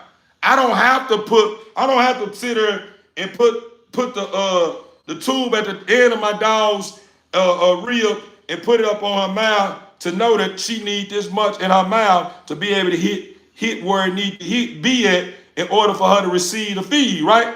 I'm just good with what I do. I pay attention to my dog. Your dog will let you know if that tube is in there too deep. And you already know by feeling it out like, hey, I think I'm going too far in. I think this is a stop mark right here. I need to go on and start pushing his feed up in there. It don't take a rocket scientist, my people. We be being too hard on ourselves. So basically what I'm getting at is when you tube feeding, man, do not allow what can happen when it meaning wrong be on your belief window and cause you to end up creating that you don't want to happen, you know what I'm saying, in your approach. Because it goes back to what I was saying. We are powerful beyond our understanding. We don't understand that we can manifest stuff to happen. When you knowing and you already got it on your window, I can do it, you can do it. But the moment you start saying, oh man, I don't know, man. I'm scared to do that. Guess what's happening? You need to get out the way. You need to start letting somebody else that ain't dealing with those fears do it, because when you do it, something to go wrong. I'm telling you, because you already doubting yourself. So basically what I'm getting at is, you know what I'm saying? You stick it in. When you stick it in, you push the tube back towards the left. It's going to enter in her mouth, and it's just going to automatically go down. And you just push it until you feel, okay, that's enough tube in her. But you can already tell, this long tube right here, this is a small, compact puppy. This whole tube is not going to, till you push this whole tube in this baby, that tube will be in that baby's stomach, curled up in there. And the baby you probably suffocate or something gonna happen to the dog putting this whole tube in there.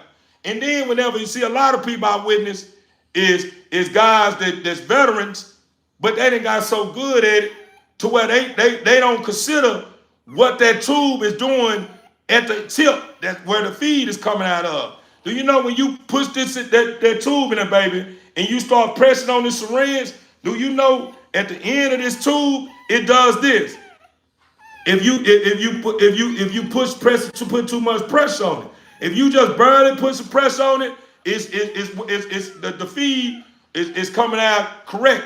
But if you goddamn me trying to fast feed it, whenever you go and pressing on that tube too hard, this is what the end of the tube is doing inside that puppy's stomach.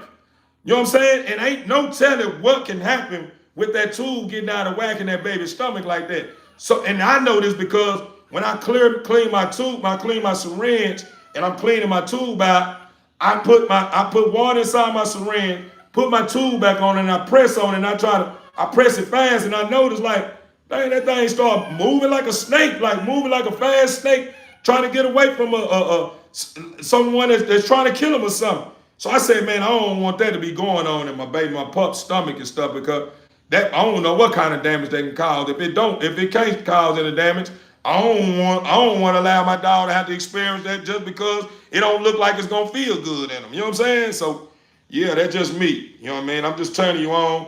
You stick it in the mouth. You take it back to the left. Take it back to the left. When your pups get a certain age, they like to try to bite on it. So now it got enough tube in her. And what I do is I just slowly press that thing. I slowly press it. Like right now, you see how she biting down on it? I just slowly press on it. And I just push it in there. I slowly press. I don't sit there and try to push it out. I got patience. Ain't no mean for me to run. This here is a precious baby. This like my newborn baby that I created, meaning I had sex with a woman, created this baby, and the mama has let me feed my baby. And I'm at a point where I'm like, dang, man, mama normally do this here. She got me doing this here. Yeah, I know how to do it. And then I try to rush something that mama don't even do. And trying to get the baby full to keep the baby quiet. And then I go by trying to do it my way and mess up something. Mama ain't gonna be trying to hear that. Why did you do that? This, you know what I'm saying? So, you know, me personally, when I'm getting that is, the point I'm making is, I want to make sure I take my time. Take your time. I'm the mud. Woo. I don't even know the song. I'm just making it up. I know it sounds something like that. See how she just spit it out. She just spit it out, and look how much more we got to go. Let me see right quick. Let me make sure, cause she one of the one. I do kind of put a nice amount in there for her, you know what I'm saying, and it probably be a little bit more than what she supposed to get. I don't get too designer with it though. May put a little bit more. It don't be much more, but I just like putting a little extra drop or two on there, just on the safe side, because I noticed when I just give her what she's supposed to get, I put her back inside the living area where I got a station. She's sucking on the baby blanket I got in there with, sucking on it like it's still her mama nipple. So all right, let me birth the baby. Let me birth the baby. All right, birth the baby. Let me birth that baby. You know what I'm saying? All this here, man. Yeah, man, you can do all this here. You know, at the end of the day, you be your way, to me be mine, man. I know it. I know the animals ain't too much of difference between us. You know what I'm saying? So ain't nothing wrong with burping that baby, man. Yeah, you see how I'm patting. There's a baby. These are baby taps. Just to be on the safe side. You know what I mean? Because I don't, even though, I normally, like right now, she let me know she done got that feed up in her. So what I'm gonna do is, I'm gonna make me a bowl. I'm gonna make me a cup that just have milk in there. You know what I'm saying? Where I could just wash it down, because I know we got, as you could, I don't know if you can see it, but we got enough feed up in there. We got liquid in there too, but I don't know. You know what I'm saying? Because like I said, this is my first time. That ain't my first time. My second time doing the mush feed through the tube, and the first time was a flawless victory. So I know it's you can do it. And then looking like her right now. Look how fast she is. See her stomach? So I gave her enough feed. You know what I'm saying? I had this here to where it was like right up her. So I put this much in there to see, you know what I'm saying? Because my pup is gonna let me know when she done had enough. Remember, like I told you with the newborn baby, even though you done fed them enough, sometimes they still be acting like they hungry. So sometimes I let her get out there and do her thing. She may be full, but if she want to just, take a little bit more down, I may let her have a day that day. You know what I'm saying? And let her get a little extra. You understand me? Like just now. It ain't gonna hurt. It ain't nothing but fuel. You know what I'm saying? Ain't nothing but fuel. Ain't nothing but fuel. And you can't go wrong making sure these dogs get that fuel in their life. So what I'm gonna do is I'm gonna give me probably just a little bit of milk without the mush. Get that in her so she can wash whatever's down. That's on her pipes, and then I'm gonna wipe her. So with that being said, hold that thought, TBE family. I'll be right back.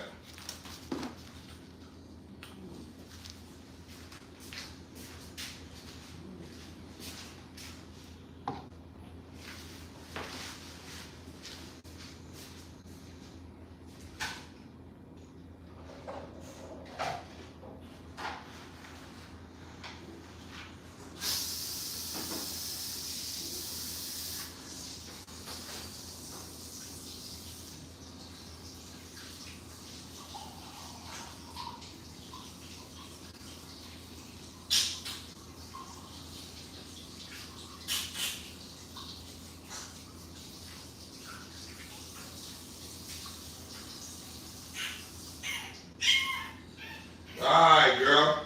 You greedy anyway. You greedy. Now you thinking you ain't even getting no more feed. You're already full. I can tell you full. And when I see you doing that, you full. Overly full, really. So when I feed her like this here, and let's say for instance, when I give it to her like this here, and I feel like I done gave her a little bit too much, when I feed like this here, I put my time on at least 2.5, maybe 3 hours tops. When I feed like this here and I know I done overfed her, I'm at least like do at least three hours and probably about 15, maybe 20 minutes over before I feed her again. You know what I'm saying?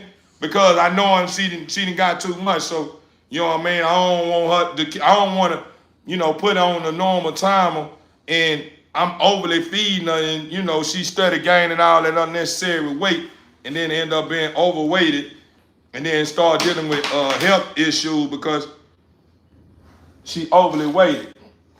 So what I want to do is, I got it made a cup now.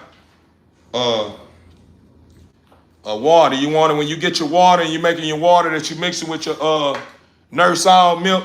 You want to make sure that water is not too hot. It's body temperature. You know what I'm saying? You want to make sure it's body temperature. You don't want to put too much. You don't want the water to be too hot and have your pot feeling like you burning the inside out.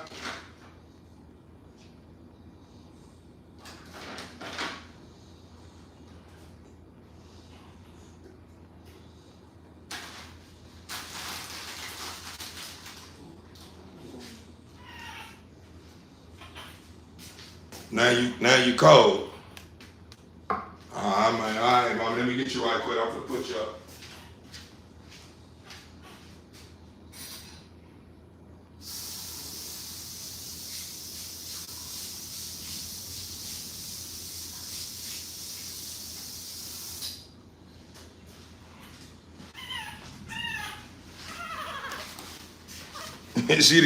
She full now, and she got a little shaky going on with her right now.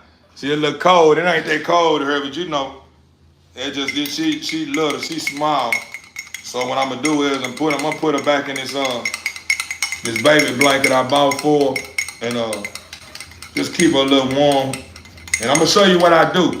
Even though I know I kind of overly fed her, when I put the milk that I'm gonna put inside the tube, you gonna see it's not much. It's just enough to wash probably what's on her pipes down, you know, because it's feed that it went down there.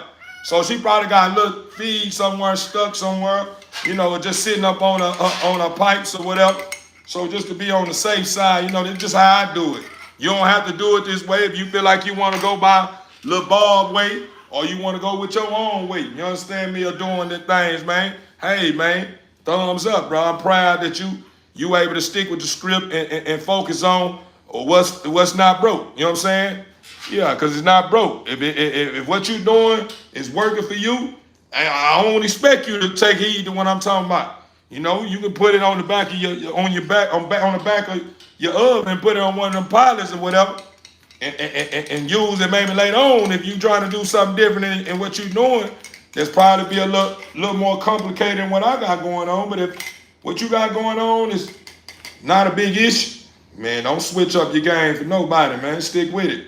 That's what I'm gonna do. What I need to fix something that ain't broke. So that's what I do. You see that little bit right there? And that's too much. What I'm gonna do is I'm gonna only put so much of that in there. And it just, this right here, what I'm gonna do, you gonna see, I'm gonna only put so much of that. I done put a little bit too much inside there. I'm gonna put just a little bit. I'm gonna just give her a little bit, just to, you know, to wipe them pipes, man. You know, get them pipes. And look, she right here, and she just agreed. She look shaky. All right, mama. Let me do this here. This is gonna be a wrap. Let me do this here.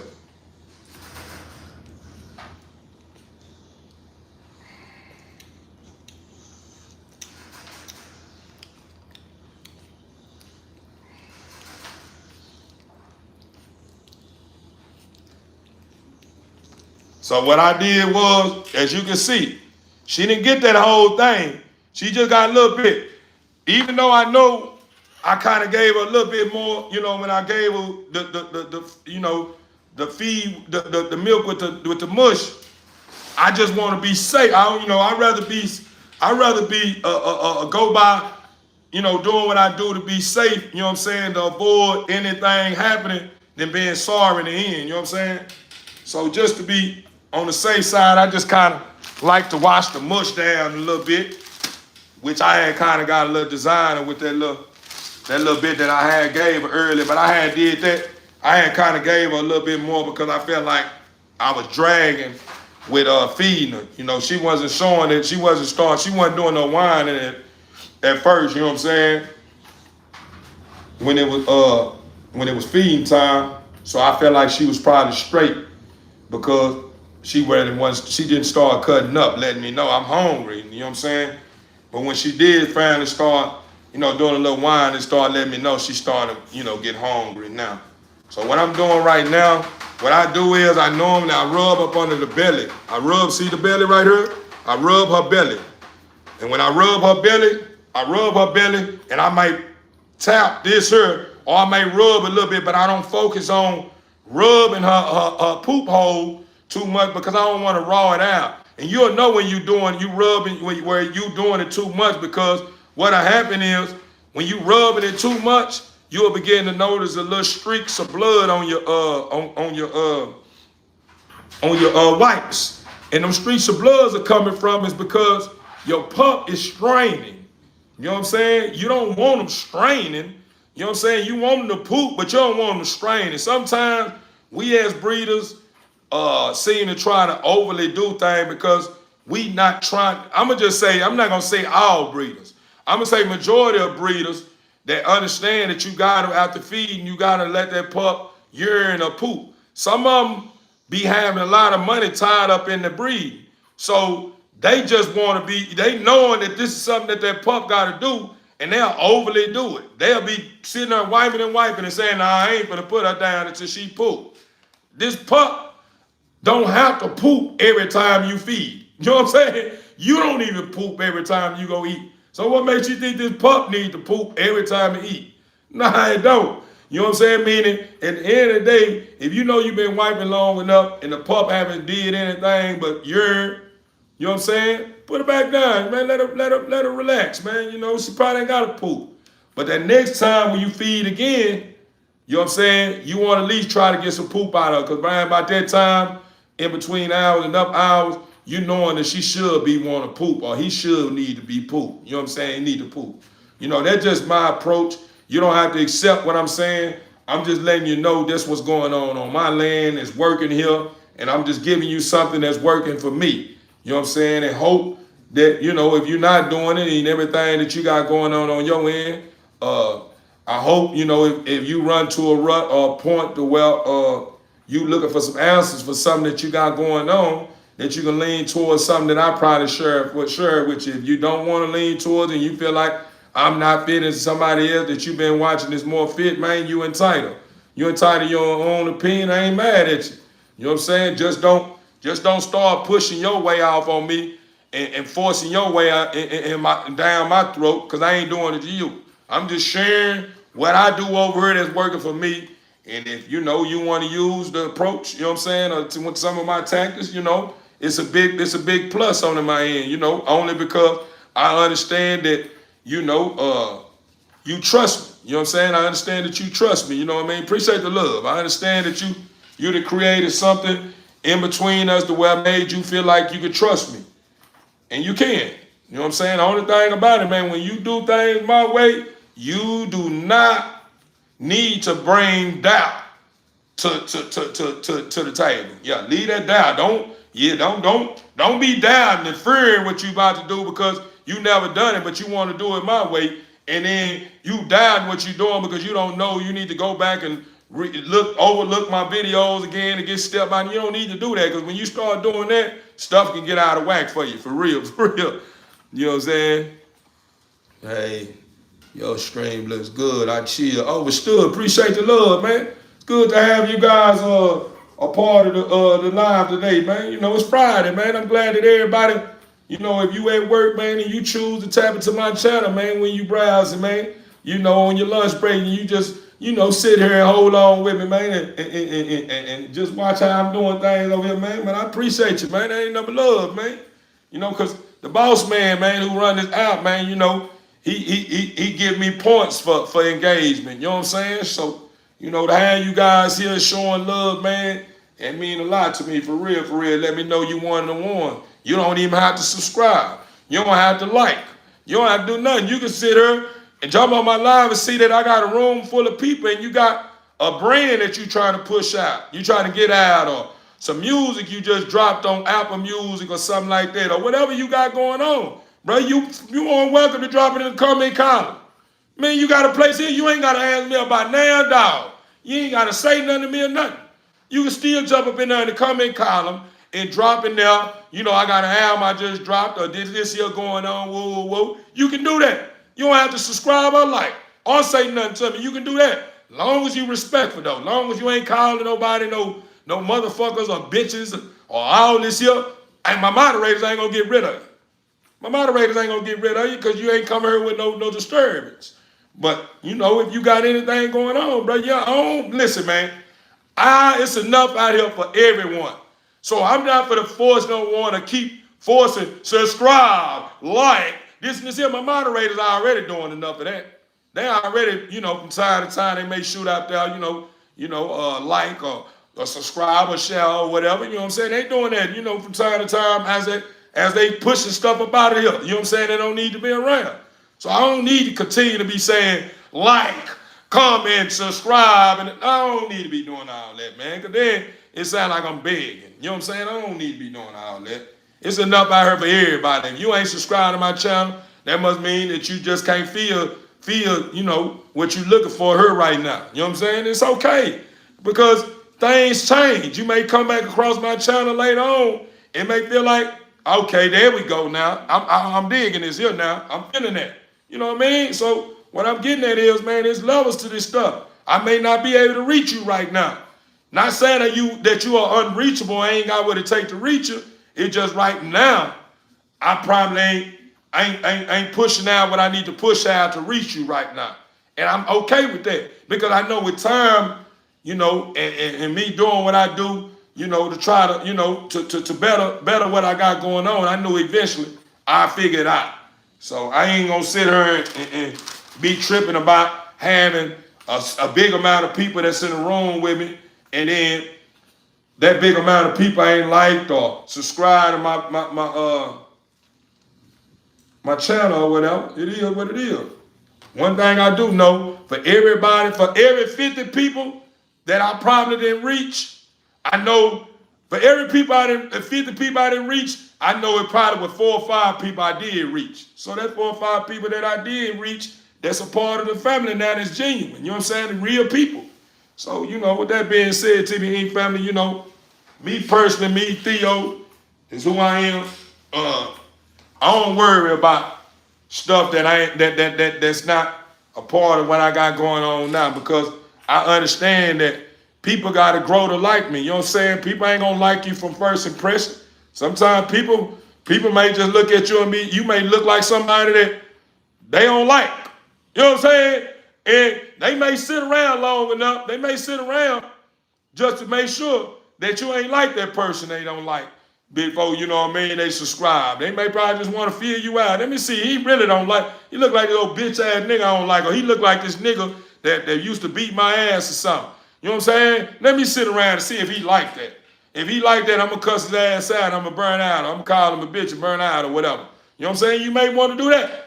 Once you feel me out, then you able to say, nah, he ain't like that. I'm going to subscribe, though. Hey, man, I'm a new subscriber. I'm nowhere. I like what you got going on. Even though you remind me of somebody, but you nothing like that person, man. I respect that. What's up? You made me look at things differently now. Because everybody out there remind me of this dude I don't like, or everybody that remind me of this dude that I was with that goddamn he used to beat me. You know what I'm saying? Made me look at everybody that look favor him as a woman beater or no good guy or whatever.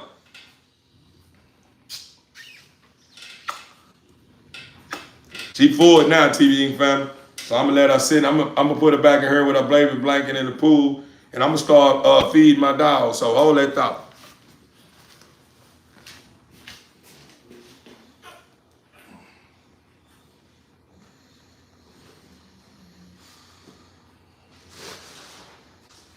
Y'all know she real small, so y'all know she real small. She small and compact, man. So, you know, even though my house is not, well, we got the AC pumping, you know what I'm saying? But in this area, it's cool, you know what I'm saying? It ain't cold, cause I got my AC on, you know, got my setup on auto, you know what I'm saying? So it come on and off or whatever.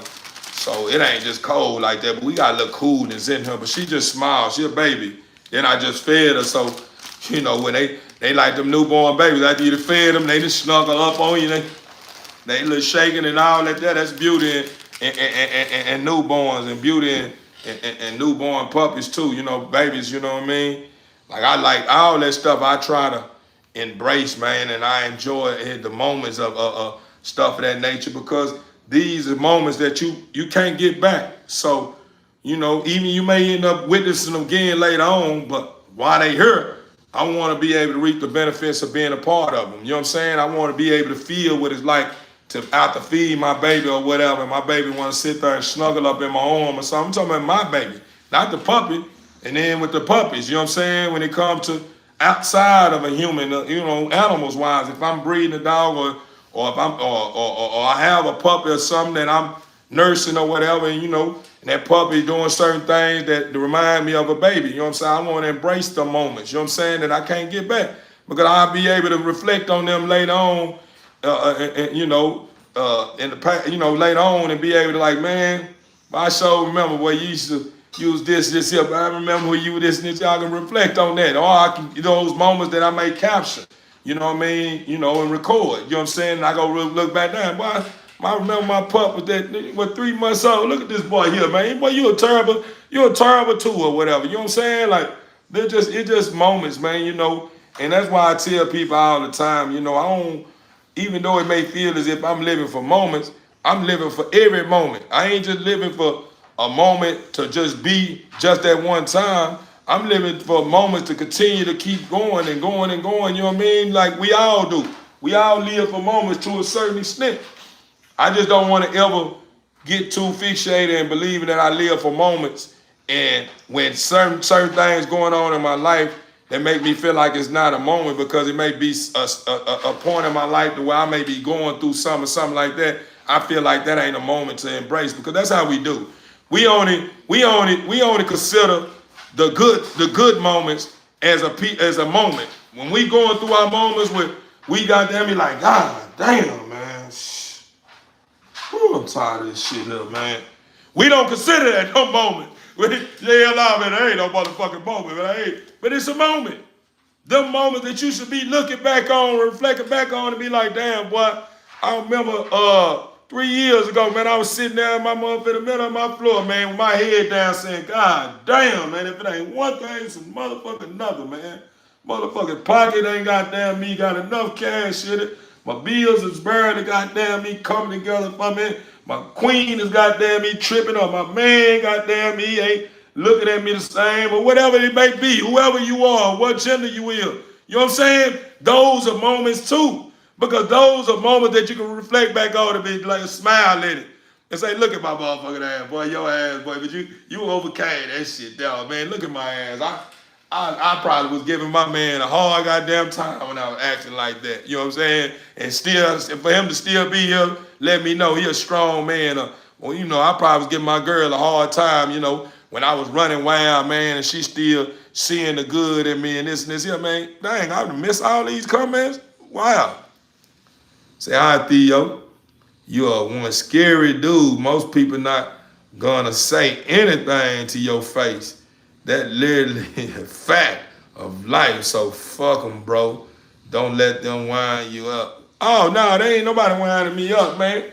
You know, I ain't gonna lie to you. I have heard that so many times. You want me to tell you the reason why I can say that what you saying is solid? Is because this is what happens. I'm already, when you see me, I have an alpha look. I have an alpha male look. See, a lot of people don't associate a serious look with an alpha male look. You know, I'm a leader. So even though I have a bubbly spirit, it just look like I'm always playing poker when you see me. And I used to have a problem with that and used to have people to tell me to smile. But I began to understand the beauty in me keeping my poker face on. Me keeping my poker face on, make it to where people that's not accepted or need to be around me, stay away from me because they don't know what to expect out of me. Those who don't know who I am, that need to be around me, if if they are fit to be around me, they'll begin to see the good that lies behind that. You know what I'm saying? Meaning, I have even though I got the game face, I'm always, man, how y'all doing, man? Man, it's good to see y'all. I'm always got the bubbly spirit. It just, I keep my game face on. Because I understand the beauty in being a leader. I understand the beauty of being a household name. So I always got to make the people that I'm leading understand that it's no part in my life or in your life that I don't take serious. Every moment that exists in between us, outside of us, it's a moment that I take very, very serious. So that goes back to what I was telling you just a while ago, with me giving you the understanding about when it comes to every little bit of moments or things of this nature, regardless if it's good or considered bad in some people's world. I embrace it to a point to where I inhale it and I let it breathe. I let it go all through my body. Meaning whatever I inhale, I let it go, live it throughout through my body, go all the way in my body, and I exhale it. Meaning I feel it. Meaning at the end of the day, what I'm getting at is this.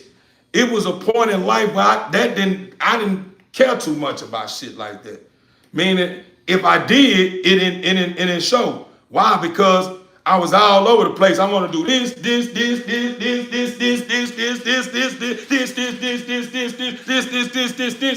and then when it comes to someone ask me, man, how do it feel, man, to have a lovely woman in your life?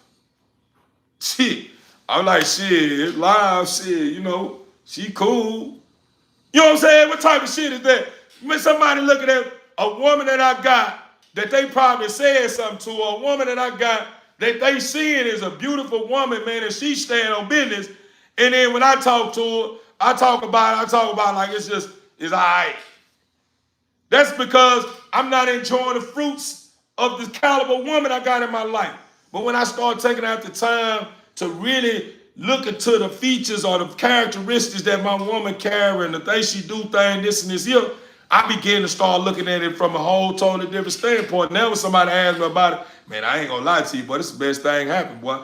But having a woman in your life, man, making sure your clothes stay washed, and the way she wash them and put their detergent and after this year and fold them, this here, boy, and then do this here after that, man, and man, this here, people like, hold up, bro, slow down, bro. God damn, boy, I just asked you this here, you finna go up and do that. Now I'm really living it. I'm enjoying the fruits of the moments. I'm cherishing them now. You know what I'm saying? And that's just basically what I'm getting at, meaning we have to start cherishing everything that we encounter. It don't matter if we feel like, oh man, there ain't nothing but $20 in somebody in somebody else's eyes. In your eyes, you may not look at $20 being just $20. You may go to McDonald's and you got $3,000-$4,000 in your pocket. And you go to McDonald's and you in the menu and your partner see that you got a bankroll in your pocket like this, and he see you say, hey, let me get 2 of those Mac chickens, and let me get a large fry, and let me get a small drink. In his head, he like, God damn, my nigga, treat yourself, my nigga. Cherishing that whole ass shit. But he don't understand the beauty in cherishing things that you have. When you cherish things that you have, you start valuing the things you have. You start holding on to them to a point to where you got the right system to keep attracting more to where it never runs out. The moment you stop cherishing stuff, it seems like the shit start running out. And then you wonder like, God damn, which way did he go? Or what happened? You know what I'm saying? What happened is you trying to keep up with everybody else, or you doing too much, not realizing you goddamn me then got a car finance to you that's costing you right now $1,000 or $1,500 a motherfucking month. That's not, I'm not gonna say is you living above your means. It's just you already got 3 or 4 of them already in the yard that you paying on like that. Then you just closed in on a motherfucking house. I'm talking about a $1.5 million home. Then you goddamn me on that home, that $1.5 million home, in order to keep that house up to good standard, to where that house is clean and the yards is looking the way it looked before you moved in. That's gonna cost you a ticket. You're gonna have to hire somebody if you ain't got what it takes to be able to keep all that stuff up the park and stuff of nature. You know what I'm saying? Then you take on another thing, meaning you may start trying to help other people and doing it. So what I'm getting at is when we start overwhelming ourselves, you know, with certain things to a point to where we start losing touch of where we left off and all this here, that shit come back and bite you in your ass if you're not careful. Even though the Father wants you to enjoy the fruits of your success, but he don't want you to get too carried away to where you start getting off beat and you ain't closing out on certain deals or investments, and then it start overwhelming you, and then now all of a sudden you feeling like everything that you earned is not even worth it no more. You may feel like, damn, you heard all the time, and it ain't even worth having all this motherfucking money, man. It's not worth having all that money no more because you stressing yourself out with it. You started trying to save people that don't need to be saved with your money. You don't always have to give nobody no money to save them. You can save them by saying, man, I love you, bro. It's good to see you. And they know you got millions of dollars in your bank account. And see you in that $300,000 car. That don't mean because you see me with it every time you see me, I'm supposed to be in my wallet. Yeah, man, just having a good day, man. I'm going to give you a couple of hundreds, man. You know, take care of yourself, man. It's good seeing you, though. I don't have to do that all the time because I got it. I can tell you, man, the Father see the Father working on you, man. Man, I don't know, bro. I'm going through it right now. That's why I'm telling you, the Father working on you. Because if you're going through it, that must mean you getting closer to recovery. Meaning you starting to understand that you're going through it now. See, when you're going through it and you start to understand that you're going through it, that's a form of recovery. So at the end of the day, you got it going on. You just got to see the fruits of what you're going through in order to be able to understand what you're going through. And I was one of those ones that used to go through it, but when understanding, I'm like, God damn, why I always got to go through all this shit? Why am I always going through this? And why this all happening, man? I ain't did shit to nobody. I stay in my own world. Why the fuck I can't have money like everybody else that I know that I'm probably way more fit than and this and this here. But then that was the problem right there. I was too busy worrying about what everybody else going on that got going on that the Father may be blessing and may not be blessing. Satan may be blessing some of these people with some of this stuff. And I'm thinking because I'm going through phases of life and feeling, you know, unfit and this here to where I'm feeling like, dang, why is it that I'm feeling chosen, but I'm not going through or reaping the benefits of what a chosen one, you know, reap, you know what I'm saying, mean to have, mean the things that, you know, a chosen one have, you know what I'm saying? Why am I not experiencing that? And then once I start understanding, damn, I am experiencing that. I'm too busy worrying about the things that complement my inner success to a point to where I ain't realized that the Father been answering my prayers. I've been going to my prayers and I never say nothing about money. All I go to the Father and say, bless me with knowledge, wisdom, and understanding. So instead of me understanding that the Father is blessing me with knowledge, wisdom, and understanding, man, how is that? Because if you understand knowledge, meaning every day you awake, it's something that you may be faced with to make you say, dang, I ain't know that, man. I so appreciate that. Now I know. And then you may be going the same right when you say that, wisdom is an experience. You just experienced something that you never experienced before. Now you have enough information to be able to reach somebody and teach somebody else about it. That's wisdom. Then you got understanding. You understanding all this now. So it's wisdom, knowledge, and understanding. That's how I look at it. I look at it wisdom, knowledge, and understanding. Why do I put it in that row? Because I would rather put wisdom before the knowledge. Why? Because I understand the beauty in putting wisdom before knowledge. Why? Because when I'm living and I'm experiencing things, I begin to work in a place where people call common sense. Meaning I start understanding common sense. Now that I understand common sense, when I start reaching out and embracing knowledge, now everything start making sense to me. Oh, okay. Yeah, all right. Common sense begin to make you understand that if I'm faced with I'm faced with a question that have 3 or 4 answers on it. Well, 3 or 4 answers that I need to choose from to pick the right answer, I use the process of elimination. Common sense make you say that. Common sense make you say, okay, let me use the process of elimination. I know for a fact this don't go. Up, you start, and then all of a sudden you got 2 or 3 answers. Then you use your knowledge. Okay, let me read this passage. Oh, this one got to be it right here. And you answer. Then when you pass, you turn that assignment in. You get a grade. It may not be 100, but it's still an A. Say, for instance, you turned your assignment in, and you got a 90 on it or 93 on it. You wanted 100, but you still in the A category. You still awesome. You still consider someone that people look at, man, boy, you smart as hell. You know what I'm saying? So at the end of the day, what I'm getting at, the moral of the story is when you start living life and you taking your time and you understanding the goods and bads and understanding the beauty in the good and you understanding the bad in your good and you understanding the good and bad and understanding the bad and bad. When you start seeing this here, it start making sense. Meaning that it could be a bad and a good. Man, how is that? I don't understand that. The bad and the good is this. You can allow your good create a system in someone that makes them too dependent on someone else, like yourself. Meaning that when you're not around, this person can't survive without you. They'll stop looking towards the Father and be just focused on just depending on you. Instead of understanding that, hey, man, I ain't did what I did for you to depend on me.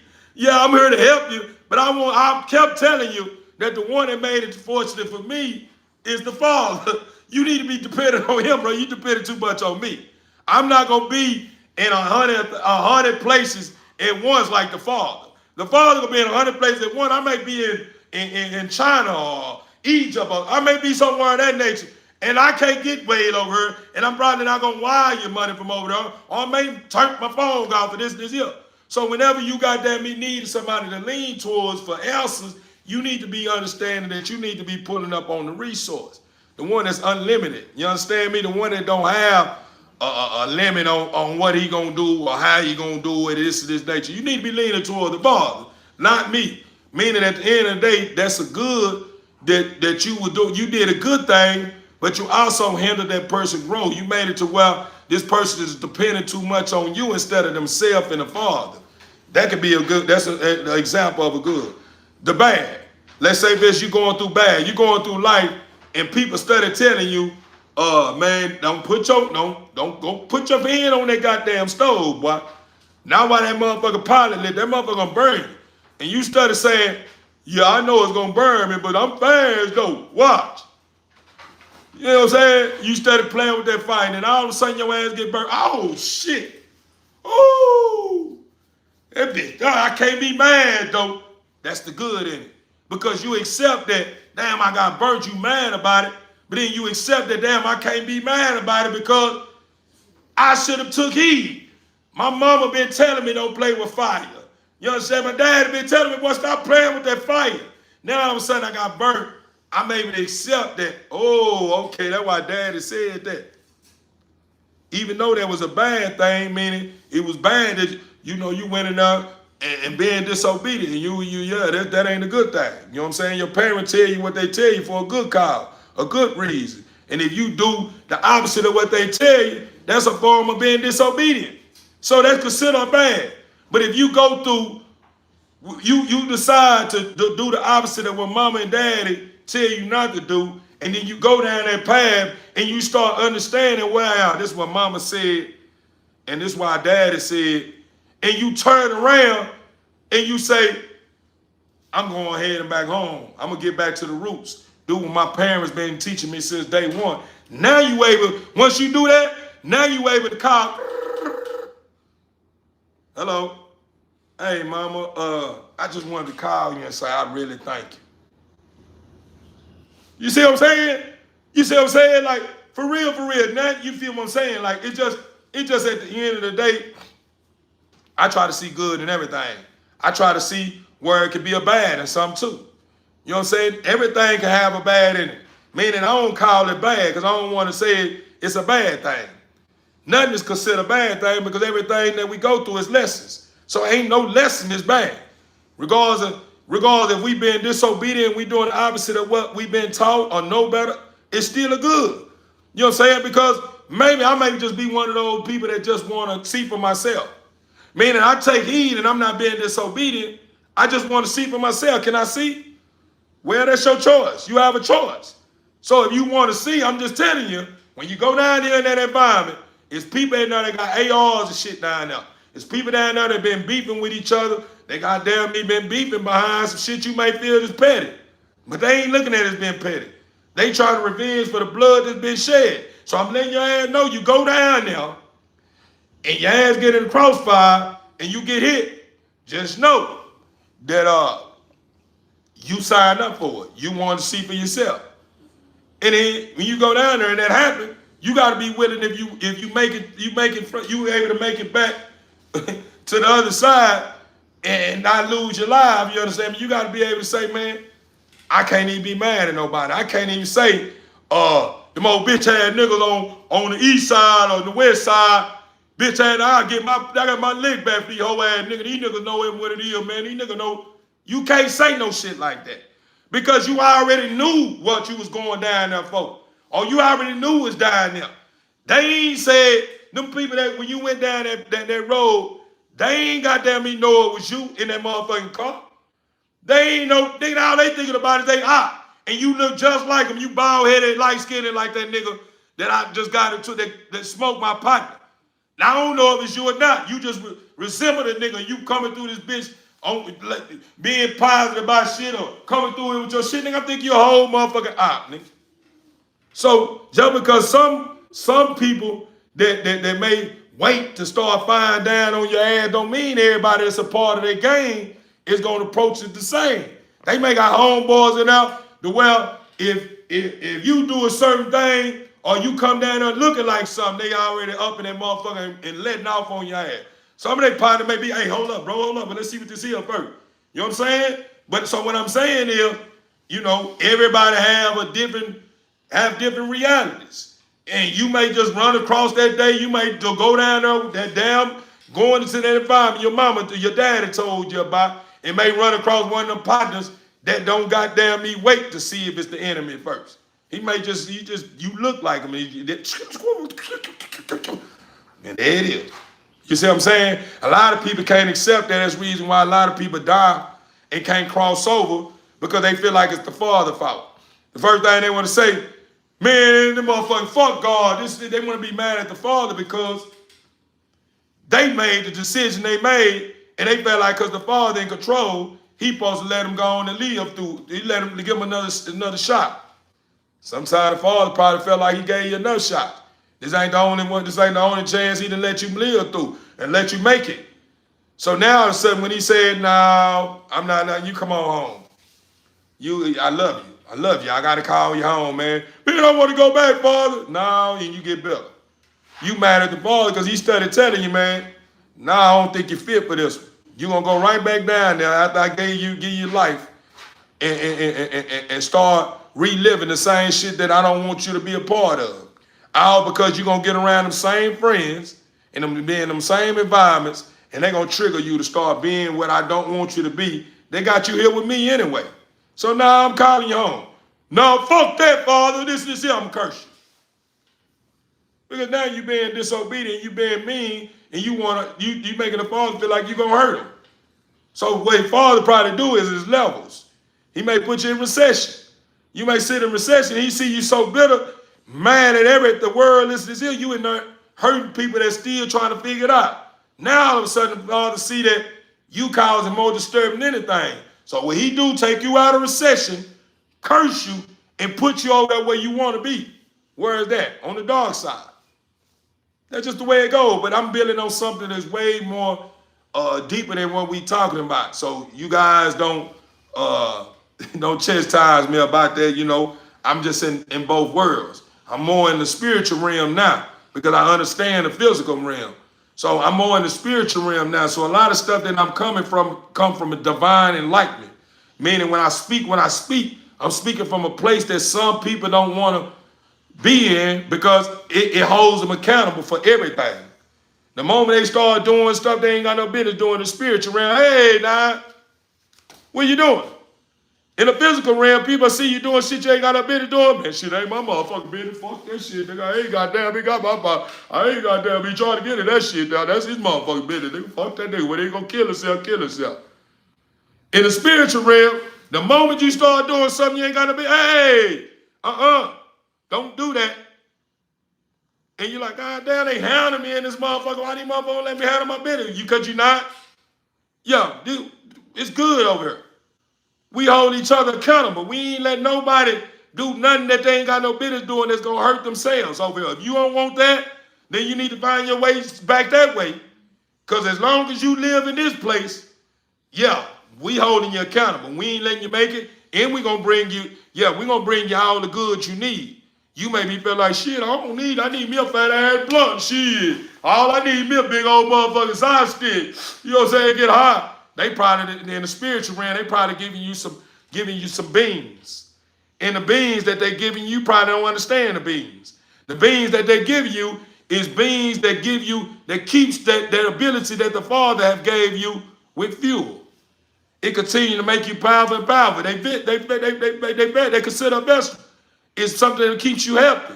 But in your head, you thinking these beans are, man, I don't want no motherfucking beans. I need some Zyme, man, to keep my mind. But they tell you the beans gonna ease your mind. But in your head, you thinking this here.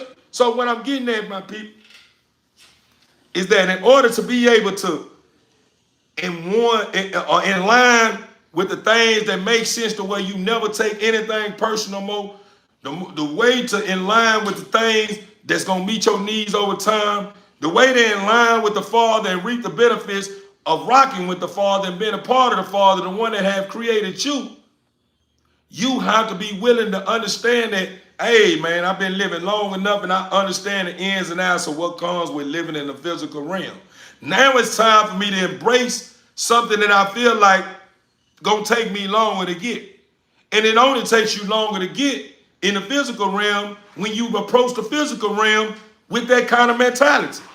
That even goes on in the physical realm. In the physical realm, the moment you start saying, man, I don't think I get what you're gonna get in return. You're gonna get that, man, I don't think I can do it, or man, I know this gonna happen. Even in the spiritual realm. If you say, man, goddamn, I'm going a long way over here, man, this shit ain't gonna ever meet up to nothing. Guess what's gonna happen? In the spiritual realm, if you looking for that victory pack, you understand me? It's gonna be a little longer because it's gonna be right there in your face. Say, hey, man, I'm right here. Where you going? And you so stubborn and caught up in doubt and allowing yourself to be moved by the shit that don't matter, you overlooking the victory pack. And the victory pack man said, victory pack been telling you since you stepped into the spiritual realm that, hey, man, I've been sitting right here the whole time. Where the hell you going? And you done got so discouraged to a point where you like, man, fuck it. I just live in the physical realm. I don't give a damn about that pack saying that. I've been going down that way. I couldn't find shit. I know that ain't what it is. That ain't bullshit. I'm gonna be in the physical realm. All that motherfucking shit that they said about it going exist in the spiritual realm, that shit don't exist. That ain't no bullshit. Ain't no motherfucking God and ain't no this and this. That would start happening. And get what the Father do. If you understand the Father, do you know the form of disobedience is discrediting the Father, saying the Father don't exist. Saying the Father don't exist is a form of disobedience. It's a form of infidelity, meaning the Father is truly against infidelity. He's not with that. That's the reason why I tell you guys over and over, man, the truth, nothing but the truth. And when I go into the truth, I speculate and I build on certain things that a lot of people don't want to face. Why? Because when they reflect back on the Bible, the first thing that they say is ignorance is bliss. When they say ignorance is bliss, the reason why they say ignorance is bliss is because they say when you're aware, it's not fun no more. And that's ignorance within itself. How is it that when you start being aware of things, why isn't it fun? It becomes even funner. Why? Because once you're aware, you're able to reach someone with something so divine to a point to where when you bring it to them, you're going to bring it to them in the sense of what they say, wow, bro, who are you again? Man, that was deep as shit, man. I never looked at it from that standpoint. And guess how it's gonna make you feel? Boy, I finally made it, man. I'm doing good now. He happy too. Ooh. Yeah, boy, yeah. You gonna start clapping for yourself, and you gonna start patting yourself on your back. You're gonna be self-driven when you are wild. You self-driven. For every smile, it makes you get strong and mighty and more. So now all of a sudden you starting to, I'm talking about now all of a sudden you gonna be going out there with a fight. Regardless if you come bring a gift to somebody and they don't even reach them, and then they go push on because they feeling some type of way. You still understand that shit. I'm doing good. Shit, I know this here good. I'm still throwing them fights. I'm still jabbing. I'm still gonna bring that ultimate combination. I'm still gonna bring. You see what I'm saying? So, you know, at the end of the day, my people, we got it going on. We got it going on. We just got to understand what's going on and understand that we got it going on. Because if you don't understand what's going on, you'll never know that you got it going on because you allow the things that you understand play on your mental like you don't understand. Man, when you go with that shit that was solid right there. You know what I'm saying? You already understand that Satan is against you, right? So you already know if you lean towards him, meaning you go into them environments where a lot of them people that he's reaching and a lot of people he's using, you going on up, you already know what's going on. You already know what you're signing up for. So at the end of the day, you understand this already.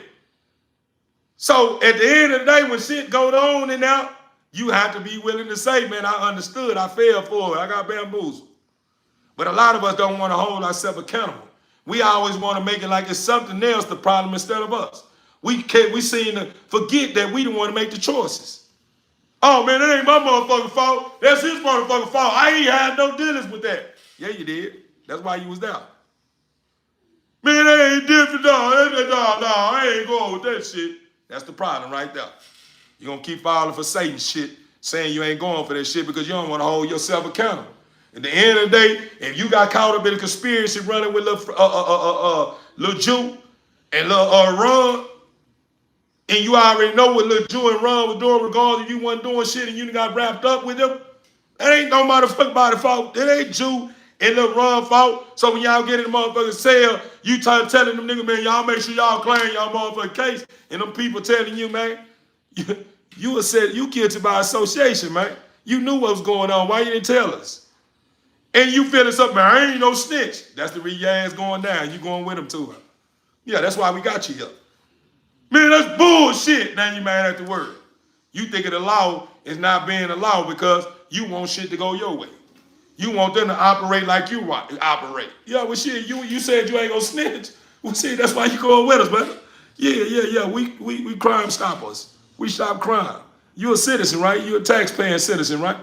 That's what citizens do. We stop crime. We don't say we snitches when we go stopping crime.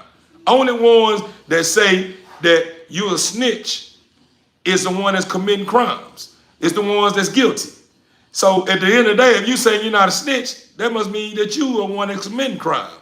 Because anyone that's considered a citizen that pay their taxes and that's not committing crime is not going to say they're a snitch or they going to mind their own motherfucking business or this and this here. That don't make America great. That don't bring humanity back to its greatest state. Fuck America. I mean in other words, not saying fuck America in the sense to where they look at me as being a terrorist or something. I'm just saying it's not about just America. It's about every living human being that stands on this planet. In order to align them beings back in oneness with what matters most, we have to be willing to hold each other accountable. You have to be willing, if you in the streets and you knowing this person that's not in the streets, then told on your homeboy, you got to be willing to tell your homeboy, hey, partner, that girl ain't no snitch, bro. This girl is a citizen, bro. She paid, even though you probably were doing what you doing, you know what I'm saying? You thought since she baby or whatever, and now all of a sudden you in a situation when you ain't told these folks that this all mine, you can't expect that she gonna goddamn me keep calm and don't tell on your ass, brother. It happened like that, bro. You ain't keeping it 100, bro. You know this girl go to work every motherfucking day. You know this girl pay her taxes. You know this girl don't do none of that shit you doing. She just love you and rhyme with supporting you. So at the end of the day, when your ass get yammed up, and all of a sudden they find the pack, and then you trying to act like, Oh, I don't know who it was, and they snatch you and her up, and then they start investigating her, saying, we know you ain't got nothing to do with it. You don't have a criminal background. We know you work here, and you work there, and you this and this here, woo, woo. And she just said, you know, I don't have nothing to do with it. All that's heels. You can't call her no snitch. This girl is a citizen, man. That's the wrong with a lot of street guys. And a lot of street guys, I always want to place the snitch stamp on someone that's paying taxes, that's a citizen, that ain't even committing crime. How can you call that person a snitch? You want me to tell you the reason why you're doing that? It's because you don't understand your upbringing. Your upbringing, you probably come up in an upbringing in a household where your family will tell you, stop telling every motherfucking thing. I don't want to hear it. So guess what they do? They made you create a system in you that made you say that I need to mind my motherfucking business. Humanity is your business. You want for your brother what you want for yourself. That's your business. You are in oneness with every living being that walked the foot of this earth. You just don't think that because you allow the system that exists on this earth, because you have added to it and you keeping it going, you made it think, you fell victim to that system thinking that's the way it's supposed to be. That's the reason why we all out of whack and doing the most. And we can't hold each other accountable without trying to find a weakness in somebody's good. First thing they tell you, see somebody committed a murder right in front of your face, and they committed a murder and killed a young girl, and you probably been raised up believing that people gonna mind their business, but that person who just witnessed you kill that little girl probably don't look at shit like that. She probably look at that was wrong. And I'm telling on your ass. And you can't be at this woman next saying, motherfucking bitch, I'm gonna kill that hoe when I catch up with her. I'm gonna have my partner. Why would you do that?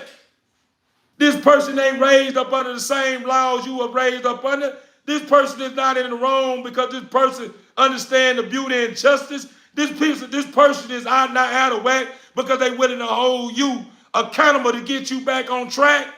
They don't make that person fucked up. That person just basically saying, even though I'm telling on him for what he done, I know it's gonna benefit him too. Because if he stay out here and knowing this little girl got parents and have cousins that don't give a fuck like he do, I'm saving his life. Meaning he probably ain't gonna have to deal with these fools being in the penitentiary. And then he could probably go off in that penitentiary and probably end up getting his life together. You see what I'm saying? So what I'm basically getting at is we have to stop allowing ourselves to fall victim to this old distorted ass system that got us all out of whack. They got us all out of whack. We got beautiful creatures, meaning a woman and man, looking at each other as if they're not worthy no more. Man, that old dog ass nigga, I don't fuck with that hoe ass nigga. He don't do nothing but fuck a lot of hoes. He'll never get his life together. And then you got men looking at women. Man, that bitch ain't nothing but a hoe. That bitch, I just seen the hoe jump in a motherfucking car with one of them motherfucking licks. You know what I'm saying? I mean, she just ate a dick up, got back out and jumped in another car, fucked this nigga, got back out and make this here, and then she counted the money saying, nigga, I don't give a fuck about you, nigga, fuck love. Nigga, I don't give a fuck what you think, I gotta get my bills paid. We start looking at this woman as being a whore, meaning she don't have no good about it. So what we do is we carry the beauty of a woman being premeditated into the world of thinking that every woman that's premeditated move in a way to where it's suspect, the way you can't trust. Nah, hell nah, man. Nah, you motherfucking women clever as hell. I ain't trusting you, bitch. You is just goddamn, that's the first thing you do. You start carrying on a belief system like that, and then it makes it hard for you to be able to understand the truth because you think every woman that's goddamn clever or premeditated is somebody that's fucked up. Even a woman that was doing what she was doing, that was telling you she doing what she doing to get her bills paid, ain't fucked up. This woman is just in a place in life to where she done fell victim to the whisper, like your ass did, or like you have, and she just doing what the fuck she want to do. Because it's the same way you do. The same way, only difference between man and woman, a lot of men ain't fucking and getting paid. A lot of men just fucking and getting laid and getting a meal. And then waiting 2 or 3 years to get a piece of an income tax, or the end of the year to get a piece of income tax. So at the end of the day, if we want to say who way more wise or way more sharper, we got to give it to the woman. Shout out to the women, man. Because if that's why we going to look at it, majority of women around the world getting paid off the rip. Off the rip. I wouldn't give a fuck how you look at it. Oh, she ain't no but oh, she getting paid off the back end, front end, the side end, the third end. Yeah. And she can keep it going though if she want to. She ain't gotta fuck with you no more. She can burn your pockets, leaving you, because she beautiful as hell, go burn somebody else's pocket. I'm talking about the man. How the demands get paid right then. You as a man, you're not getting that kind of rep. Women understand that at the end of the day, you know what I mean? Nigga, fuck you, nigga. I got your bone in my body. I'm you, that's why I'm you. That's why I'm able to tell you fuck love. Nigga, I don't need no nigga, I'll fuck a bitch. Because you have created this, you have damaged it. You have damaged the woman to a point to where the woman is leaning on the backbone for all the wrong reasons. Meaning at the end of the day, when you witnessing women taking care of their children without your motherfucking ass to say, Father's Day is my day. That motherfucking daddy don't do shit for her. You have to remember, you have turned that real bone. What is that real? That real is a strength that comes from mankind. So she had the one world, but she also had your world as well. And the Father gave her that because if she's going to be considered someone that support mankind and keep mankind in one is what creates the balance in his life, she also got to have a strength too. So when she give him the balance that he need, meaning LOVE, whenever he start living up to his higher self, she got to also have that bone, that strength to help him fight. Because the enemy is coming for them. The enemy is coming to do what it is. So she got to be able to have a muscle. Yeah, what's up? What? I'm here with my motherfucking king. Well, we going to fight. We going to get this. Let's get this cracking. Yeah, let's get this popping. Let's get this here going. She got to have that in her. The Father understood this here. I apologize, CBE family. I meant to tell you guys that my phone was going dead whenever I was bidding, right? But back to what I was saying, you get here and let Satan whisper in your ear and tell you that, hey, man, you know, flies don't like shit, huh? So when you shit, ain't no fly.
Can you guys hear me now?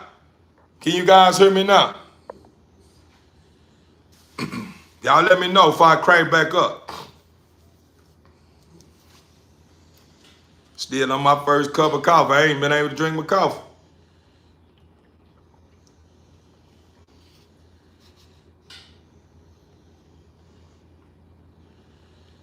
Yes, okay. Back to what I was saying though. Yeah. The early bird. I see you on my title, huh? You understand me? The early bird don't only get the worm, the early bird get tired. You ain't pay attention to that, huh? I know we got a couple of clever guys here, man. Y'all don't be understanding. Y'all have to have a habit of want to target greatness or find a flaw in the bill, right? But check this out. We're going to get back to the spiel that makes a whole lot of sense than focusing on the bird that get the worm and the bird that get the worm that be tired from time to time from always being our first one up or whatever. We ain't gonna get into that. We get into what makes a whole lot more sense, that's gonna help us reach a point in life to where we start standing for something that make a whole lot more sense than looking at each other as being a problem. Because no one is really a problem, to be honest, which I wouldn't give a damn if you go to a store right now and see a dude and he frown and he look at you like he got a motherfucking problem. He ain't no motherfucking problem. You become your own problem. You create your own problem. Even though he may have a problem with you, you engage into that, now you created a problem. Because at the end of the day, if you're a man that's in oneness with yourself, your higher self, and you know that you are really one of the ones that is not to be played with, you don't have to allow your insecurity to make you feel as if he thinks something weak about you. He don't even know you. So just because he do have a problem with you, he mugging like that, as long as he mugging 17 or 100 blocks away, he can mug 17 or 100 blocks away. It goes with a female woman. We're going to talk about the woman. Just because a motherfucking woman come in the motherfucking place and you may not be update with the fashion that she feel is top of the line, meaning she look at your footwear and just because you ain't got a red bottom on it, or she look at your purse and just because your purse, she know that purse came from Walmart and her purse came from Dillard's or whatever, or however she got it from, and she looking at you like you ain't shit, she ain't a problem. Because at the end of the day, she's entitled to however she want to feel. At the end of the day, if what you got on make you happy, and you allowed her insecurity, create an insecurity in you, and then you go out and say, bitch, what you looking at? And then you start getting active with the woman behind her feeling some type of way, then you created that problem. Because whatever problem she had was her problem. Whatever problem that dude had was his problem. At the end of the day, if we don't engage, that's they shit. Because at the end of the day, when I walk out the house and I got on what I got on, and regardless, it may not be goddamn me and one is with dudes saying, man, he got that new motherfucking, he got that new Louis Vuitton shirt on. I seen that bitch up there. That bitch about $5,000. And I choose to put on me a muscle shirt and go out there and like, oh, these niggas still in the 90s. I wouldn't give a damn about that. That's his opinion, and he entitled to feel the way he motherfucker feel. At the end of the day, if I want to wear my motherfucking muscle shirt around, and the goddamn me and the mother want to say he in the 90, goddamn right. Yeah, I got 90. I'm 90% right now. 90% the way you better goddamn me respect my percent. Because if your ass come over here to where I feel threatened, I don't have no other choice but show you that I'm 90% that will go to 100% real fast. So at the end of the day, what I'm getting at is that we all have a choice. So why is it that now we understand that we are creations that was created to make our own decisions, meaning the Father gave us choices to make. Meaning if you want to take that left turn after he tell you make that right, he gave you that. Father said it's okay because I know my creation. They were created from me. So if he want to make that left turn, I'm telling him to make the right, he probably want to make the left turn because today he want to show me that he can hold his own. And I don't have a problem with that. But I'd rather him show me he hold his own on the right turn because he don't understand or she don't understand that I told him to make that right turn, but it ain't finna be no turn the way everything is finna be handed to you. So you finna show me anyway on this turn. But if you feel like you want to make that left turn to prove to me that you can handle your own and you're going to be silent and you're going to show me that you are a believer in this and this here, and you want to go down there and burn, hey, man, you go down there and burn. I'm going to still be watching. But at the end of the day, if your ass going to make this turn and I feel like I don't want to allow you to come back from that turn, meaning you go down there and get burnt, and I just feel like, nah, this life ain't going to work for you and I won't call you home, you belong to me. So I can call you home. That's just like we fail to realize that at the end of the day, everything that we are being gifted, meaning our parents, meaning our children, meaning our animals, meaning our cars, meaning our home, meaning the air we breathe, meaning everything that exists with our existence. Even though these things are things and tools and resources that we use, it don't belong to us. Just like you don't belong to yourself. You belong to the Father. So at the end of the day, what I'm getting at is, at the end of the day, when we start being conscious of this, Then we start carrying a mentality of understanding that we are people that was driven by choices. We we make choices. And then not only that, we were created to cherish every moment. We was created to cherish everything. Because when you cherish everything, it lasts longer. It never get outdated. Because at the end of the day, you are cherishing it and you noticing every feature about it.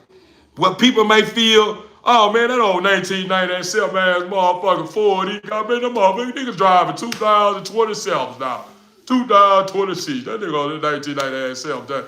Them same people that understand that 1997, let's say for instance, something with the window is a feature in there that they probably didn't look at or notice about it that's very unique to you. And then when you show it to them, they're going to be like, nah, boy, I ain't noticed that motherfucker. How long that been there? That's custom? No, that's not custom. That was in there. You just felt you didn't see it. Yo, that bitch still old though. Yeah, it's old, but this motherfucker, yeah, it's new to me. Because every day I notice something new about this 1997 Ford that I got. Every day I come to existence that I come to realization that, yeah, this motherfucker outdated and it ain't with the time, but it got features that I like about it. Some of them new cars don't have some of these old features. You know what I'm saying? It goes back to when we go reflect back on the 90s. We don't get those every other day barbecue events at the park where people are allowing you to come pull up. You know what I'm saying, man, on the G. No matter who out there, family or not, you still can come, man, eat, man. You ain't getting that no more. And when you do get it, man, it's like, God damn, man, them old times, boy. I sure can't wait to shit get back like that, boy. You want that. But in order to get there, you have to understand that, damn, that's why we can't get that. Because now we don't cherish stuff of this nature no more. We allow our pride and our insecurity cause us to not embrace the beauty of being there for one another, regardless of what color you are, regardless of where you at in life, regardless of what you got, regardless of who you kick it with, regardless of we allow stuff like that come between us. We can't see those old 90 days where you got the barbecues at park. We can't see them old days with old school people pulling out with the sunroof tops and banging with them nice rims and dating bows and dating the white walls and, clean cars and kids out there hollering bingo. We ain't heard bingo in a while. We ain't heard bingo back in the day. We just love hearing bingo. Bingo, that's mine right there.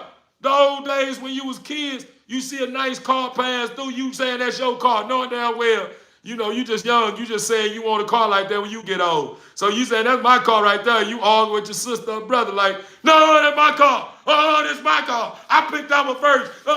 We can't get that old thing back if we more focus on instilling aggression in our children.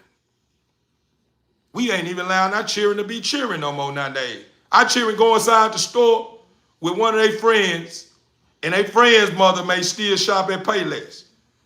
Your baby go out there with his partner, and his friend mother buy his partners some Batman shoes. He come home to you and do to you buying your son Jordans every time he gets some shoes. A Jordan come out, or Nikes every time this year. When you say, Mama, I want some Batman, you don't want no goddamn Batman shoes. Cheap ass shoes. And then you complaining about him when he get a certain age and he in high school now, he telling you he want them same 2 pair of Jordans you goddamn me bought him when he was younger, when they were cheaper.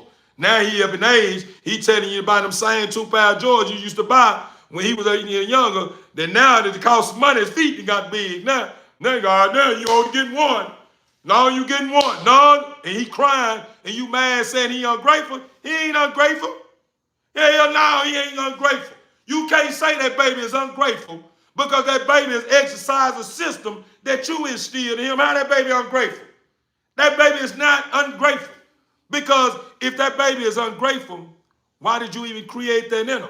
And then not only that baby, to show you that the baby is not ungrateful, the father had proved to you that I already created a system in him. So when he came to you to lighten your load, because the father understood that, damn, right now I'm still working on my child. I bless my child with a gift.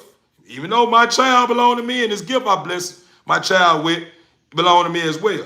It's my child's gift because I'm letting my child reap the benefits of doing what's right. I'm seeing that my child want better things in life, but I'm noticing my child's still emotional. So when that baby came in there and said they wanted the motherfucking Spider-Man shoes or them Batman shoes or them or whatever kind of shoes it was that you knowing ain't cost no more than $34 tops, that don't mean that that baby is weird or don't know what he like. They're just saying that baby is enjoying being young. All that shit with Jordan, that baby don't even know nothing about goddamn Michael Jordan. Baby don't know nothing about Michael Jordan. And the only reason why I'm yelling is because at the end of the day, you have to understand I do not have a mic on my shirt. I don't have a mic on my shirt, for one. And for two, when I'm speaking about something that's coming from the gut, not the butt, I'm passionate about what I speak on. So it's the same way when you go to church with your grandma, your mama. You take your children to church. The pastor don't get up there and say, well, the father said, you know, thou should not sin, and, you know, you make the right decision and this here.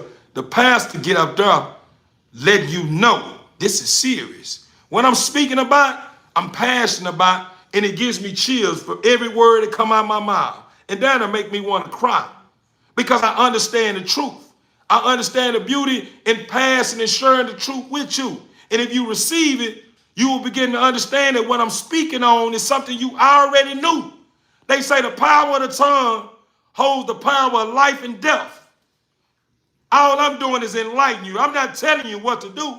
I'm just making you slow down and understand what's going on so you can understand what's needed to protect your people in your home and to protect yourself and align you with the things that's going to meet your needs over time. That's all I'm doing. And I'm bringing it to you in the simplest term. I'm not sitting here saying all these intellectual ass words trying to sound like the smartest one in the world to where you'll say I'm the one that's fit and everybody that's basic ain't fit and ain't smart. I'm bringing it to you in the simplest term because I'm not bringing what I'm bringing truth to you to make you get on the chase and make you set you up and say, and in my bio, I got a book or this here. That's not what I'm in it for. I'm understanding the laws of the land. And I also understand that if I got what I got for myself, and I share what you may see that I have for myself that you like with you, and you have it for yourself, I no longer become a walking lick. I don't no longer become someone that you look at as being a problem. So at the end of the day, what I'm getting at is time is ticking. You can accept it for what it's worth, or you can think that, hey man, this is just another dude that's trying to get a view count. I don't give a fuck about no view count. I don't give a fuck about $1. Excuse my French. And I know you're probably saying, now he using profanity this year, he's speaking about all this good, but why is he cussing so much? Because at the end of the day, in order to reach the people and make them understand the better good, you have to give them you got to give it to them in a way that where they understand. And once you give it to them in a way they understand, then once y'all get it together and you start understanding, you don't have to use the profanity no more.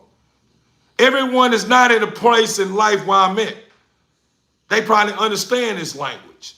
So I'm talking and speaking and you're not catching it all the time. I'm not cussing every sentence after every sentence. So I'm talking to the ones that understand that language and the ones that don't understand all the profanity. So what I'm getting at is I'm a servant of my Father. I'm a servant of those who my Father have gifted me with, meaning my children, my queen, my people that's behind me, my mother, this and this here. I'm a servant of you. I'm a servant of love, peace, and happiness. And I'm a fighter for everything that's against it. Meaning I'm against everything that's against you. I'm against everything that's against correction. I'm against everything that's against peace. I'm against everything that's against love. I'm against everything against understanding. I'm against everything against knowledge. I'm against everything against wisdom. I'm against everything that's against our Father who in heaven. Hallowed be thy name. Thy kingdom come. Thy will be done on earth as it is in heaven. I'm against all those who are against that. So just because I may look like a criminal, yeah. The reason why I look like this here, because I chose to make that left turn when the Father told me to make the right turn, and you still gonna have to go through some challenges here. But I chose that left turn, and I never sold my soul. I walked so far down that dark path to when I look back, the light didn't exist no more. But I was the light when I got down that dark path. That's the reason why when I was in the dark, that's the reason why everybody in the dark still looked at me like I was a pretty boy. Or said that I think I'm all this, and I'm not even saying that. All I'm doing is giving you what you now have for yourself, trying to help you, and you looking at me as being a problem. You want me to tell you the reason why? Because not only I was a light, I understood that this little light of mine, I'm gonna let it shine. This little light of mine, I'm gonna let it shine. Regardless of how you feel about me. Regardless of what you think about me. I hold the lamp with the light.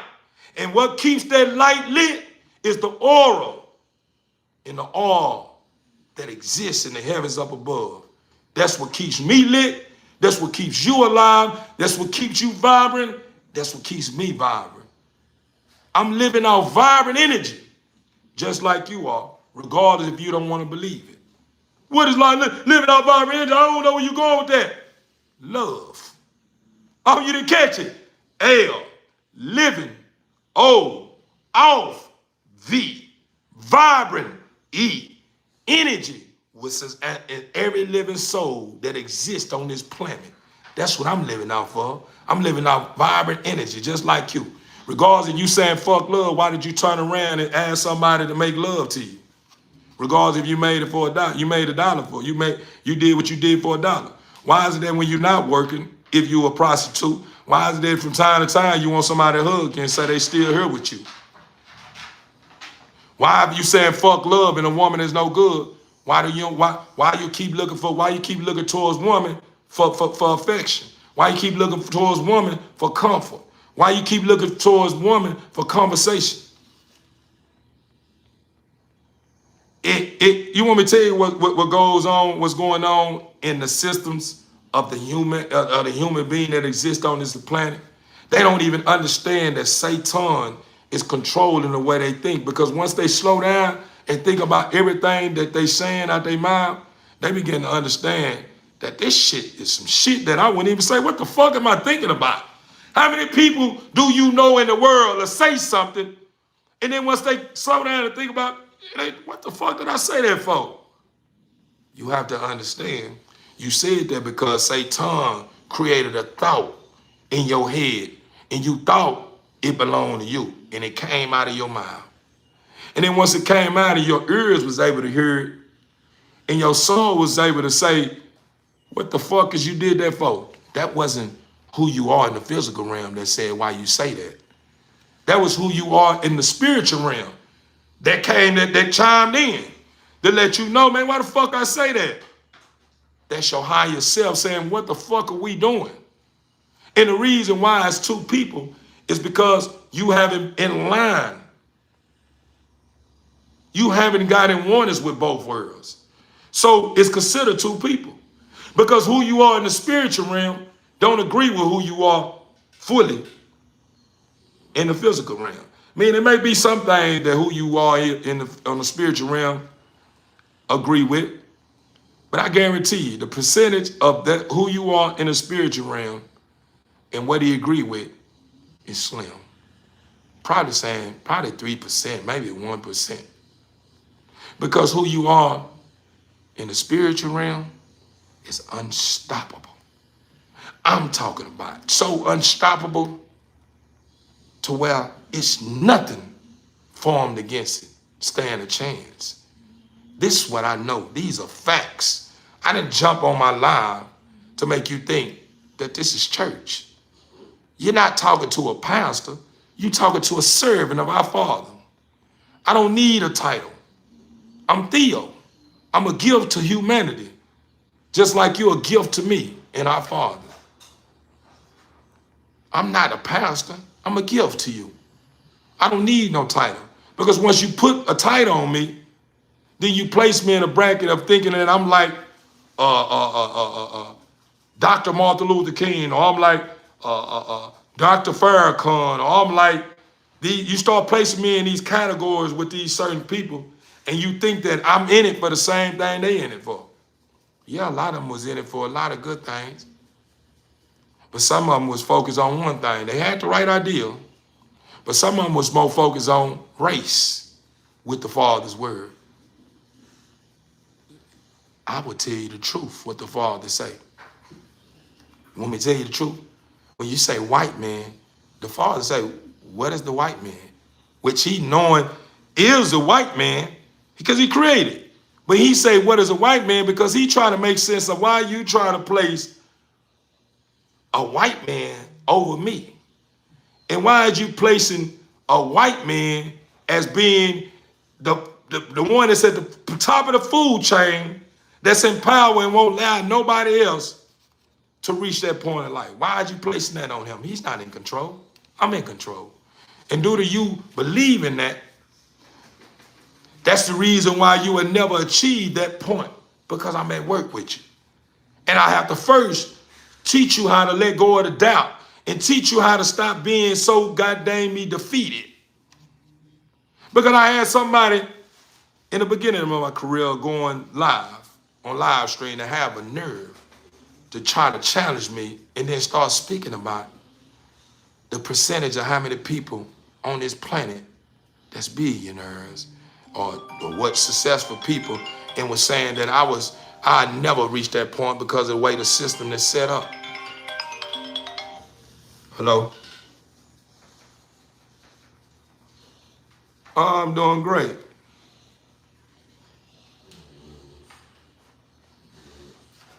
Well, right now I'm on live talking to the people.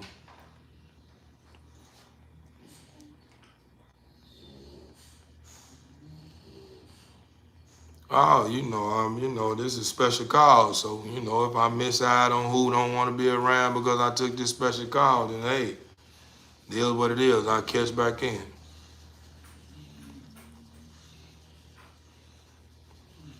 Unstoppable. I'm feeling unstoppable. Very happy. Feel like I'm floating with the clouds. Yeah. Oh yeah, I started working on it. I'm feeling it, but I couldn't hear it. Guess it'd be something I have to work on.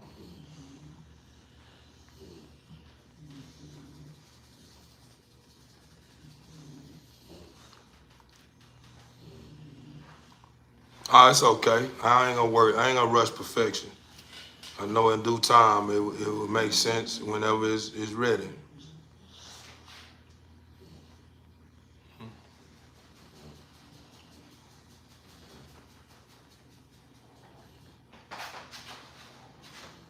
Yeah, she did.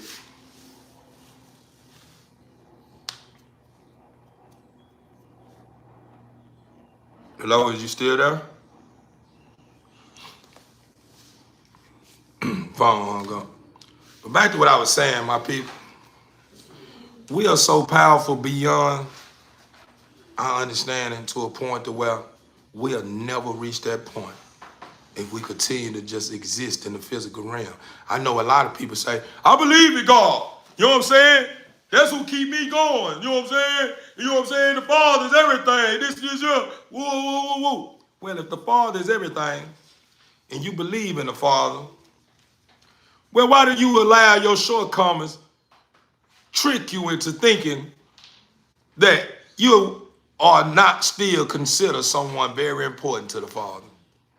So you start feeling like when you go sitting at a church, and even though you got a big ass AR on your hip, that you didn't pray, you didn't went stepped into the Father's home the wrong way. The only churches and the only places that has a problem with someone coming as they are is one that may have a whole lot of fear that exists in the body of that place, and that don't really fully believe the Father. Hey, that does not fully believe in the Father. Father say, come as you are. I take care of that. Yeah, once you come in my place, yeah, I got something to offer you, boy. Yeah, you gonna disarm yourself just because. You gonna disarm yourself just because. It goes back to this. If you know that your mother is someone that mean well and want the best for you, right? She have shown you day in, day out, all up to your upbringing, and showed you that she's a law-abiding citizen, right? And on every account, no matter what you have done, she still loves you unconditionally. So when you approach your mother, you don't disrespect her home, do you?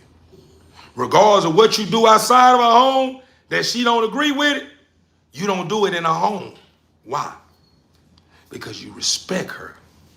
It's the same with the Father. Meaning, yeah, you may come in there with that AR, just like you probably try to do it with your mother. But guess what's gonna happen? You're gonna like, nah, man, I can't do this. Yeah, I gotta put this motherfucker up. I respect my mother. So, you want me to tell you who you respecting? If you respect your mother, you respect the Father. Your mother is the Father. The Father is everything. The reason why your mother love so strong to a point to where you don't disrespect her home, regardless of what you do outside of her home, is because the Father placed a love in the core part of our heart that's gonna thrive and strive and be regardless of how deep you in the streets, regardless what you got going on, regardless of who tell you what they tell you. Have you noticed what a real mother look like? A real mother, when her child is involved and she want to get her child's attention, she will allow whoever after her child, she will allow them to shoot her, but before they shoot up her son or her daughter or whoever it is. All because she understands the beauty and what will happen if her son or her child witness her putting her life on the line for them. It will touch the souls. It will make them start saying, hey man, I gotta chill. My mama is not playing. I'm not trying to lose my mother behind my bullshit. God never betrayed you. Father never betrayed you. A lot of times, overstood. I see where you're going to it. That's right. A lot of people think that because they have betrayed the Father. Straight up. You know, at the end of the day, the point I'm making is TV Inc. family. We got work to do.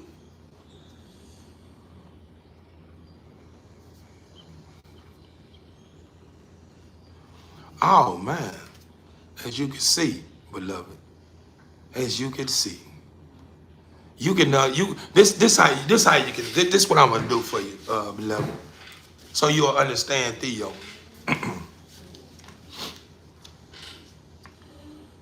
By showing me that you are concerned about my day is when you notice how I open up, meaning with good. And by showing me that you're concerned about my day, the best way to do it is match the energy. Be that vibrant energy showing me that that's the type of time. That's what I'm talking about. Getting up in there just raising the roof. You ain't even gotta ask me how my day is. You gonna know how my day going because you gonna understand the beauty and matching my energy because you don't want to do anything to ruin my day. So to show me that you appreciate my day and you concerned about my day, the best way to do it, this is anybody's day. It's to match stay good energy that's going on in that day. So when I'm getting that, I'm glad you say that.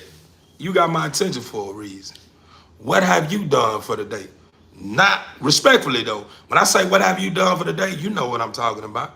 I ain't gonna put you on the on live in the comment column because that's something you share with me. And your secrets and everything that's going on is safe for me. Have you placed that best foot forward? That's what I want to know if you did that for the day. Is you still allowing your fear to stop you from doing what's best? Because if you are, you wasting time. And I'm just being transparent with you, and I don't want to sugarcoat nothing with you.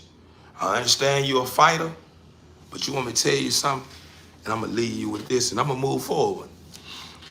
The way you think, the way you love, the way you believe is the same way that my relative that's in the heavens up above believe. And you want me to tell you what's the thing about it? Her belief system that remind me so much of yours, y'all had the same zodiac sign. She was a Pisces. Her birthday she was born March 13th. Yeah, I think 13th. She was a Pisces. Love writing poems, love being there for people. That's one of her things. She loved writing poems. I'm talking about poetry. She be writing stuff. You were like, God dang, God, that was deep. I gotta read that one a couple of times to get that one. She used to enjoy doing that. She used to enjoy just being happy with people she loved. My cousin, before she died, she was dealing with lupus. Want me to tell you what sent her to her deathbed? Her choice in the wrong environment. The reason why her choice sent her to the deathbed, her deathbed, is because she continued to allow herself to be in an environment that she felt that she had to be in because she knew that she accepted a vow. And that vow she accepted, she knew that the Father say this is the way it's supposed to be. But the Father never told you that this is the way it's supposed to be. And if something that's against that, you continue to be with that. Meaning, in other words, at the end of the day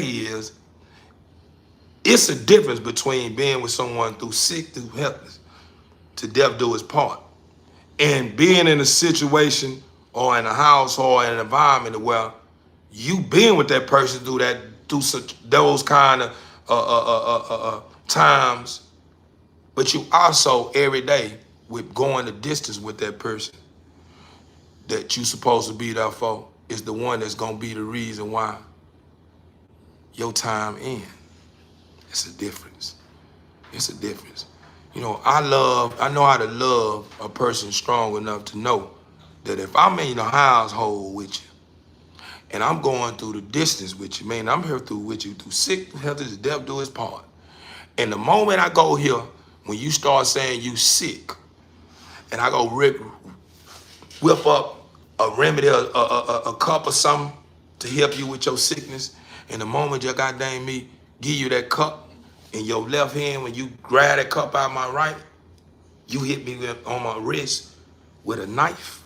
Like, what the fuck? Where the fuck you do that? I'ma know that you not for me. I may probably say, oh, it's probably sickness, probably dealing with fever. I may do that, dude. I may do that too. I may try to put a cushion on that and be like, nah, I'm probably tripping. He probably she might be dealing with fever. But once you are not dealing with sickness, and I approach her and say, Queen, I love you. And you back door and say, what the fuck you telling me that whole ass shit for? What type of time you on, man? Take your ass up out of here. Get all out my motherfucking face, that bullshit. You keep doing that too many times, you gonna show me that you're not listening to the Father no more. Because if you are in a marriage, that means that you up under the umbrella in the laws of the Father. You do not show characteristics of an evil entity in the Father's home. When you accepted a vow and you say you willing to live and be in oneness with it to stay close to the Father and reap the benefits of being loving creatures. You do not allow anything to come into your home that will destroy everything that the Father has helped put together. You don't allow it in there. That's the reason why the Father is so against infidelity. That's the reason why he frowned upon the one that knows someone married and still deal with that person. It's a difference between someone that's married and departed from that person, and they haven't been together in I don't know how long. He just haven't took care of the marriage because took care of the paperwork part because funds he allowed, not having enough money or allowing other stuff to distract them and got, carrying on this and this. Yeah, that's different. But if you are sleeping with someone that's in a full-blown marriage and is with that person, and then you start wondering why your life have a tug-of-war effect, you wonder like, God damn, why I'm so miserable, why I'm unhappy. You better know it. You already know the answer to that. So the point I'm making is this. If you want to find true love, if you want to be happy, if you want things to change in your life, you have to let go of your fears and you have to fight for what matters in your life. Without a doubt. Forget what would happen if this happened and what would this and this. It don't matter. You life. You life to a point to where nothing that could happen exists until it happened. Meaning you don't create a problem where a problem don't exist. When you start moving forward, don't worry about the reaction until it comes. Prepare for it. Meaning if this happened, I know I'm going to make this, so I'm going to slip and I'm going to bring an uppercut. If it happened, I know I'm going to dip and I'm going to roll and I'm going to hook. When it happened, I know when it happened, I know I need to slip or I need to sidestep. Meaning at the end of the day, what the point I'm making is that when you fight, you stay in the box with your opponent. With your opponent, you stay in the box. You work the box, all 4 steps. You work the whole box. You never leave from in front of your opponent until it's a KO. Meaning if the opponent thinking you are running and you retreat, all you doing, you done got off your pivot. And when you got off your pivot, you threw a jab. And then when you got back on your pivot and you came back from your hip, you were throwing a hook. I'm still here with you. What? I'm here. I ain't going nowhere. We boxing. That's what you want to do? Let's fight. Because I'm going to fight for what I deserve. I deserve a victory. I deserve to be loved. I deserve to feel like somebody when I wake up in the morning. I deserve to leave back in my cheering home, their mentals and their heart, something that's worthy for them to fight for. I'm not leaving back in my cheering home, their mentals and their heart, stuff that will make them relive it. And if thing that they have happened to me, I'm looking down on the heavens, looking down from the heavens up above, unhappy because I created that. We have to understand that at the end of the day, the way to be able to end something that don't need to be, we have to be able to understand that if it's someone else concerned or if someone else involved, regardless of how you want to look at it, how my kids love them, it don't matter about that. It don't matter about that if your kids love them, but your kids seeing you with black eyes or seeing you beat all up and this and this here, your kids love them because you haven't got down and sat down at that round table and told them the truth. That's why they love them. Because if your kids really knew what was going on, there would probably be some problems in your home. I'm already seeing. I'm seeing it now. I'm seeing it look like some pretty stiff little boys that's gonna get ready to come up. It ain't for the play about mama. Appreciate the love. Ain't for the play about mama. So basically what I'm getting at is, I don't take out the time to shine light on you. For it to be just a light that shine on you, you say, oh, I feel it. No. I want you, when you reach out to me and you share your peace with me, you share your problem with me, I expect, or I feel that if you took out the time to share that with me, that must mean you felt that I was fit to be able to guide you in the right direction. So that means that you trust me enough to be able to share that with me, and trust me enough to know when I tell you this is what best, you're going to start moving towards making that happen, regardless of how it turned out. Let me tell you one thing I know about the Father's creation, the ones that he know, live and breathe, love, peace and happiness, regardless of what happened. Meaning you start back at square one, watch how fast you're going to be at square 101. Fast. You just don't, you got to have faith. When you move, you got to already know change is coming. So at the end of the day, you don't worry about it, what it's going to look like. You worry about change by changing yourself and standing on business and allow whatever's coming with it to be. Because the moment you start worrying about it and you start allowing it to play a role to where you want it to be right now, you're going to allow yourself to be at a point to where I feel like this.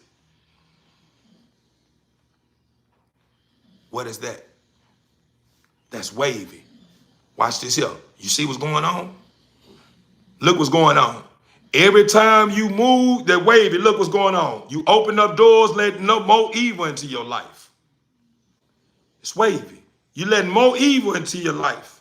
Meaning you're going to start feeling like you need to be loved when it ain't time for you to be loved right now.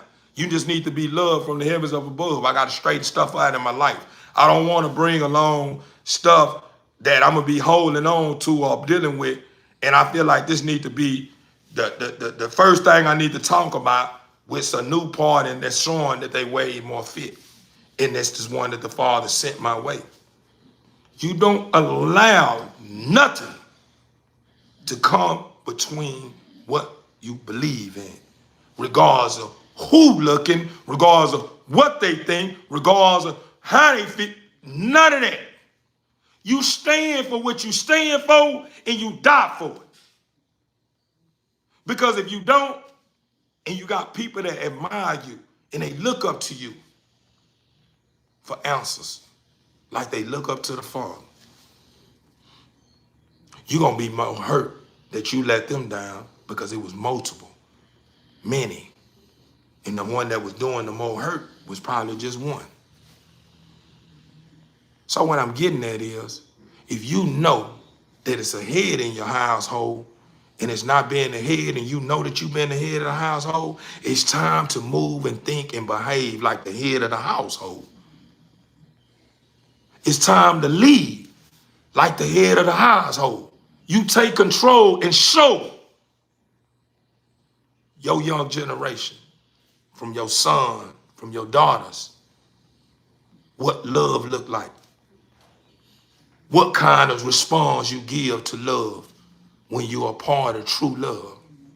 You don't teach your children to fall victim to a vow of things with someone that don't even, how can I put it, don't even live and breathe those vows. If you're the only one living and breathing them vows, those vows don't only matter to you. And if you're in a relationship and you say you have a significant other and it's two involved, and both of y'all are not in oneness with that, disaster. Scary sight. Ooh. Yeah, scary sight. Y'all, I must say it is. Because you're going to be cherishing every moment. You're going to be preparing for every moment. You're going to be bringing 100% to the round table. And the one that don't value those vows, going to be feeling like they can do whenever they feel like do to the table. No, hell no. That's what we signed up for. No, you ain't doing, fuck that. That's what you need to be saying. Excuse my French. You must be saying, no. You signed up for this. If I already knew, if you knew that you wasn't going to put 100% out regardless of what we going through in life, you should have never had me walk down there in my beautiful dress and had me shedding tears when you raised up that little curtain and seen them tears fall and ready to put that beautiful ring on my hand. Yeah. And me saying this is mine and I want it to myself. Yeah, if you know you wasn't ready for that, yeah, you shouldn't even put me up for this here. Because at the end of the day, what it can do, if you are someone that's not conscious and understanding that you fell for the wrong bait, you can start thinking that marriage is not even worth it no more. You know how many people I done ran across and said, man, fuck marriage. I ain't married no motherfucker, man. Every time I marry somebody, it goes wrong. It always go wrong, man. Fuck love. Everybody I really love always hurt me. No. Everybody that you always love, I always help you. Because you have to be able to see the good in their flaws. Meaning at the end of the day, you have to understand this. When they mistreating you, you got to see the beauty in it. They mistreating you because it's something that you didn't understand. So now you understand, oh, now this mistreating me. I don't like that. So you going to stop that shit at the door from this point on. Up. Stop that right now. You ain't getting by this. Yeah, you ain't getting past me like that. You need to correct yourself. You ain't correct yourself, up. Tell your ass. Get on up out of here. You ain't coming up. No. You start fighting for it off the muscle, off the nipple. Yeah, no. Ain't nothing wrong with you embracing something and not fully understanding, and then you get with somebody that you thought would be able to help you fully understand the things you didn't really understand as much.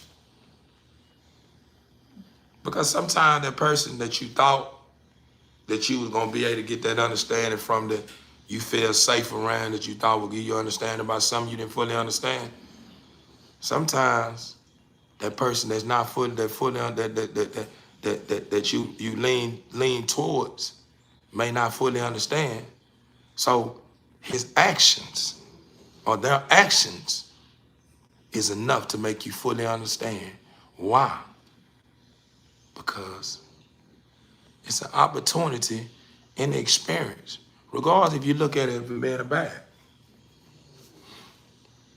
From a bad standpoint, because you feeling like, man, no, this don't supposed to happen like this. At the end of the day, you finna learn something with this here. You finna learn that the Father been showing signs to you. I guarantee you, beautiful one, my beloved, I guarantee you, if you really go back, I'm talking about back, since the beginning of the time, and really pay attention to everything. Go back, but now that you mature, now you got enough time to look at those certain environments that y'all used to be in, certain things that was going on, there's certain things that was happening that you know now that was happening, but you never took out the time to really investigate. And you go back now and investigate some of that stuff that you probably was a part of, that the Father probably telling you, and you probably felt like, I'm probably being too hard. Or no, it's okay. When you go back, you'll begin to understand that the Father been trying to reach you and been telling you that it's my creation. He ain't fully ready. I'm still working on him. Yeah, you might can do it, Queen, but the way it's going, I feel like you need to take your time with him and let me work with you. But you probably took it all in your hands. There ain't nothing wrong with that. A lot of our queens are created to be supporters. We're created to be some of the best beings, man, that can change anything. But sometimes, some of the challenges that comes with the queen, the woman, if she's not fully prepared, she'll find herself under pressure and under a whole lot of emotions. They got her feeling like she's not worthy or good enough, to a point to where she starts shutting down on the things she was created by, and start thinking that the things she was created by don't exist on this planet. Love exists. regardless of what point someone had in life. If they ain't got it there right now, that don't mean they ain't got it. Just mean that you ain't got it right now for me. I'm at a point in life now to where I know what's best for me. So if you can't show me that from the start, then I'm already knowing that you got what it takes. Right now, you don't. And when I did try to engage and bring you something, you already showed me that I'm barking up the wrong tree and I'm getting in the Father's way, because the way you respond, and the way you respond, it was going to cause me to start feeling like you unworthy than worthy. So, at the end of the day, my people, if the kettle black, it's black, man. If the bird shitted, it's shitted. If the duck quacked, it quacked. We don't need to be saying quack, quack, and saying, if that quack, I think I heard it. That wasn't a quack, I'm tripping. And then they'll quack, quack. And you say, I heard it again. But I think I'm tripping, man. Y'all, that's that weed. What type of shit y'all smoking? What this shit y'all got? Who y'all buy this from? It's some good ass shit. Justifying the quacks. You heard these quacks. You heard them quacking and quack, quack. 2 times already. There were 2 signs already that you need to quack on out. Yeah, quack, go, I'm gone. Yeah, we don't need to keep the first quack. Yep, I'm gone. I heard that. Or if you ain't gone, quack, I know that's a quack, I heard you. Yeah, off the rip. I'm using that as an example to letting you know we need to stop trying to put cushions on everything. That's the reason why people think everything comes easy when you're in the wrong state of mind. When you're in the wrong state of mind, don't nothing come easy. The only things come easy is the things that when you're in the right state of mind, because you understand the journey. You understand when you're in the right state of mind? Yeah, it's going to be one of those moments. It's going to be a thing that where it's going to take some time, but it's going to be well worth it. Because I'm going to learn so much before I reach the pot of gold on this rainbow. Yeah, I need to go through this hill. No, I don't want that quick fish. Y'all can have that one over there. No, I like this one better. This hill was funner. Because as soon as I answer this question, there go another one. Soon as I there go another one. On that road down, soon as I answer a question, here goes some bullshit. Then I answer another, some more bullshit. Then I answer, then somebody hit me and caught me and I ain't see that bullshit. There's shit going on there. Yeah, I don't want to be a real part of that. Nah, In other words, my people, what I'm getting at, if you ain't catching, if you know better, then do better. But if you ain't ready to do better, stop complaining about better, or you want better, and you ain't doing what it takes to do better. Simple. And then when you run into somebody that understand that, and they so bold with it, and they giving it to you with no cut, can't look at them and saying they don't understand your life, or they this and this her, or they don't know. That ain't what they understand. They understand what it takes. It takes no fear. And if it is a fear, it takes for you to use that fear as your fuel to create the strength to where you become unstoppable. And throw combination, I'm talking about to where they's coming and whoever you up against don't even get a chance. I don't even let you post up no more. When you deal with me, and I'm just speaking about it when it comes to recreation. When you deal with me, we not gonna do no talking. You made it where when you get in, start doing, moment you start, that's what I'm doing. That's what I've been taught now. I best used to try to build myself up to get active. I was taught by an older guy.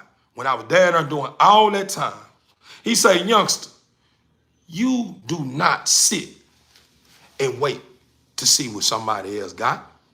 You take care of your business. You bring them what you got. And then if what they got, what you got, they get past it, then you retreat and see what they got. And see if you can make sense out of it. But if you don't wait, you don't let nobody, you don't wait on nothing. If this was for to go down, we get to it. I'm getting straight to it. I ain't doing no more, none of that. I'm getting straight to it. I'm not giving you time to say, nigga, build yourself up. I'm already in your mouth, knocking your mustache off, your ears off, your eyes, your lips, everything. You're going to turn into a whole Mr. Potato. So what I'm getting at, I'm using that example as saying, off the rip. If you seeing some action, get to it. Get to it. Don't sit there and say, I don't think there's no action. You know it's action. Off the rip. You know it's action. So at the end of the day, you in a relationship and you seeing that you dealing with somebody playing games and think you a game, get straight to it. Nigga, hold up. Ain't none of that going on here. I don't know who you think I am. You let them know you strong. You don't sit here and say, well, I'm going to show them I'm strong by holding on. Yeah, I'm going to hold on, but you're going to be hearing this too, with me holding on. Yeah, I ain't take on for it. You going to stop it now. What you going to do? I'm going to burn it. Simple. At the end of the day, you choose it. You choose your poison. You want the good or you want the bad. So at the end of the day, if you want everything to remain happy, treat me the way you want to be treated. If you don't want things to remain happy, I'm going to burn out. And whoever the fuck I want to fuck with, I can fuck with because that's who I choose to be with because they make me happy and you don't. If you think when I step out of this motherfucking house because I'm beautiful, everybody want me, if that is, that's a compliment. But if I know how to handle myself like a woman or I know how to handle myself like a man, at the end of the day, that don't mean nothing. I'm beautiful. So it's law that they're going to compliment me. I'm handsome. It's automatic that they're going to compliment me.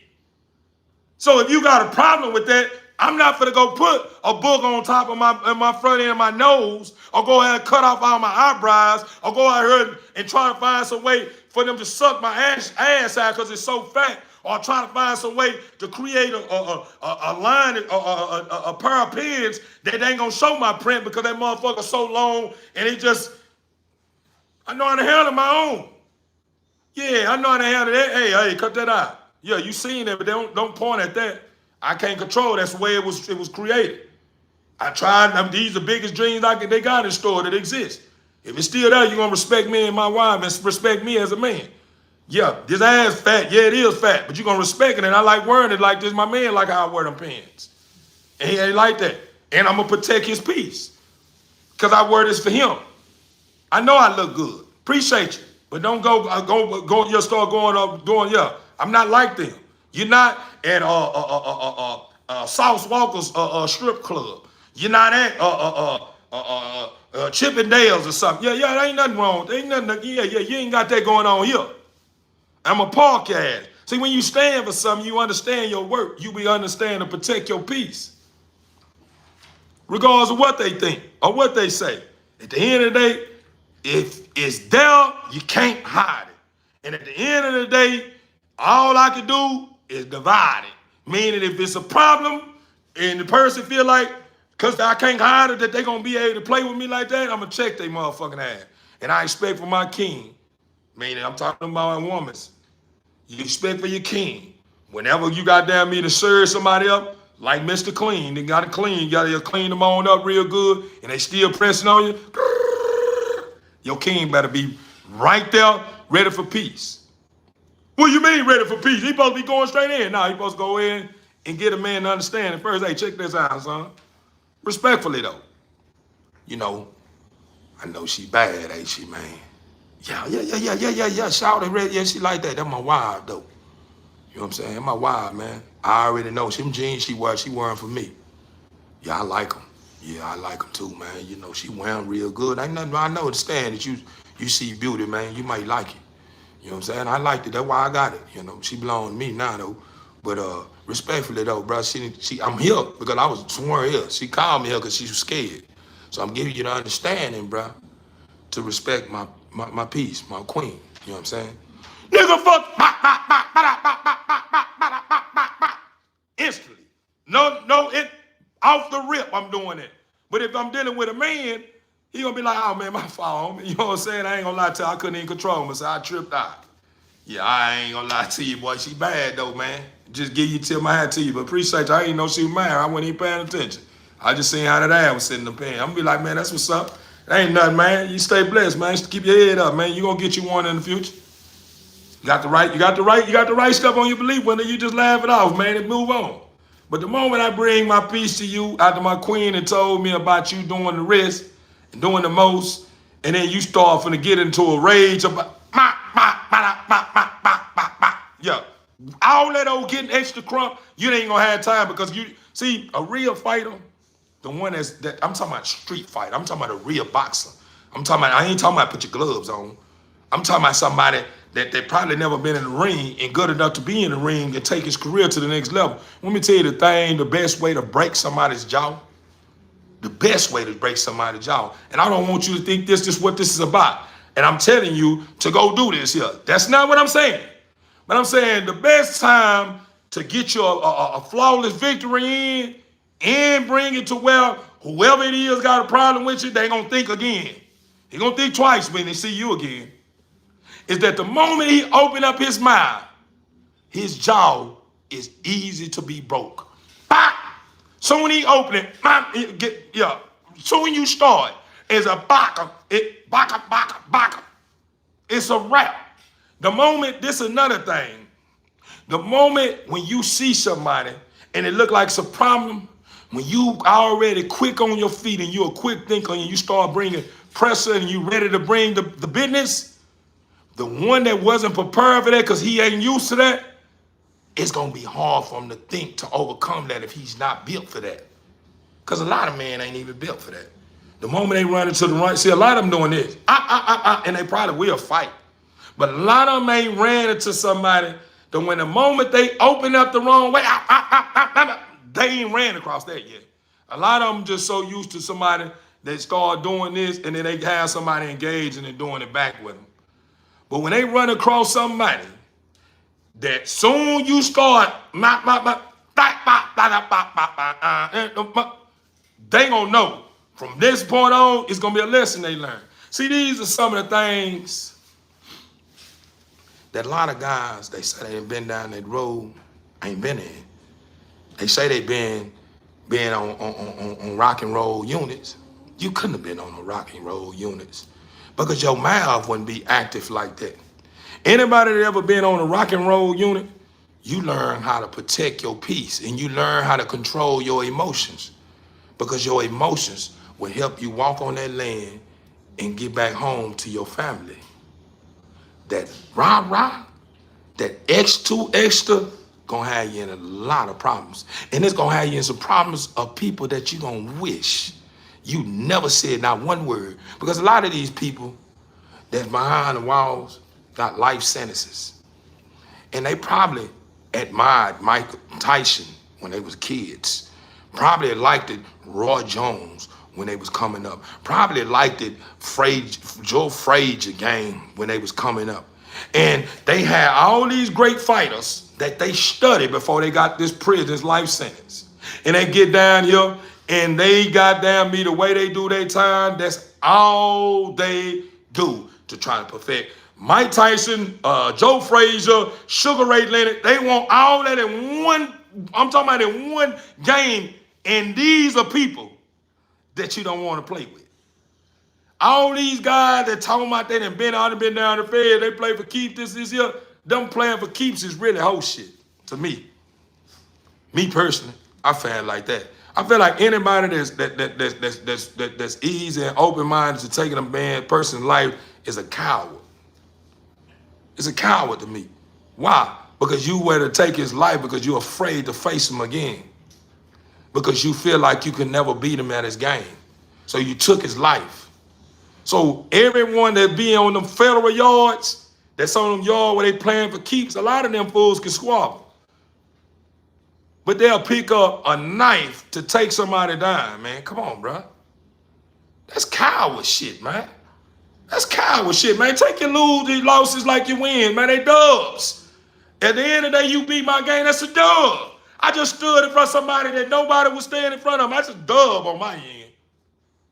Not only I stood in front of him, I seen what he got going on with him when it comes to how he posts up and how much pressure he bringing behind his punches and this and this here. Now I got something to where I can focus on if I want to get some action back. Now I'm already knowing, okay, I got to get her and get this here to get her up the park if I'm going to call him back out. I got to get mine back. I got to get mine back. I already got my leg back in the game, so he respecting me too, because I see that cut over there. Yeah, he got me kind of a little fucked up. But I see him over there fucked up too. I know he thinking about that motherfucker. Hit me hard, the motherfucker. You got that right. And I'm good. And I enjoy the sport like you do. So you got to know that I'm looking at it like a sport now. You beat my game because I know in the real, that's how it is in the real, behind the real walls. Behind the real walls, if you were from anywhere from Texas, and you know anything about the way they rock on Texas, in Texas, when you go to Ferguson, when you go to Beto, when you go to Telford, when you go to Robinson unit, all these units here, all these units that I'm talking about, they may not be the same, but back then, this is what it was. It was considered a sport. So yeah, you may beat my game. People for to respect you more because you stayed on business. That's what it should be about. It shouldn't be, it should even, and it shouldn't, when I say it should be about, man, it really shouldn't be about violence. But if y'all have some differences and y'all had to lead to that point, fight, get it over with, move on. If you want some more action, get it over with, laugh about it, make it where it's a sport, where it's fun. To where I can shake your hand out. This is what goes on in Texas when you're in the units. You ain't dealing with too many emotional creatures.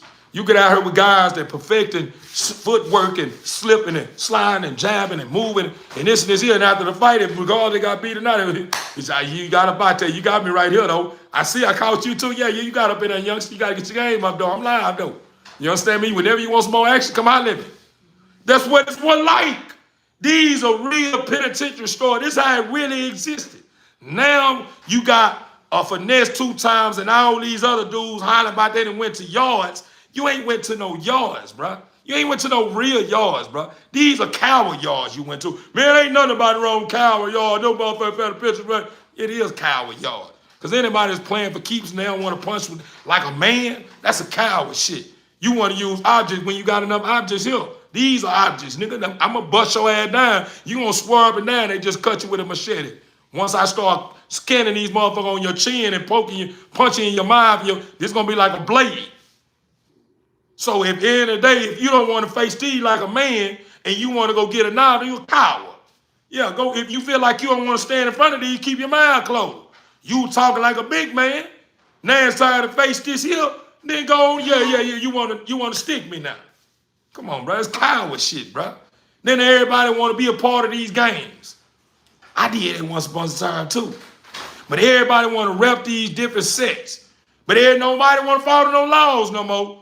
The moment you start saying, hey, bro, you just broke one of the bricks, bro, that's a violation. Oh, shit, you know what I'm saying? Everybody doing, man. Ain't nobody trip about that shit no more. Nigga, I'm a part of this here.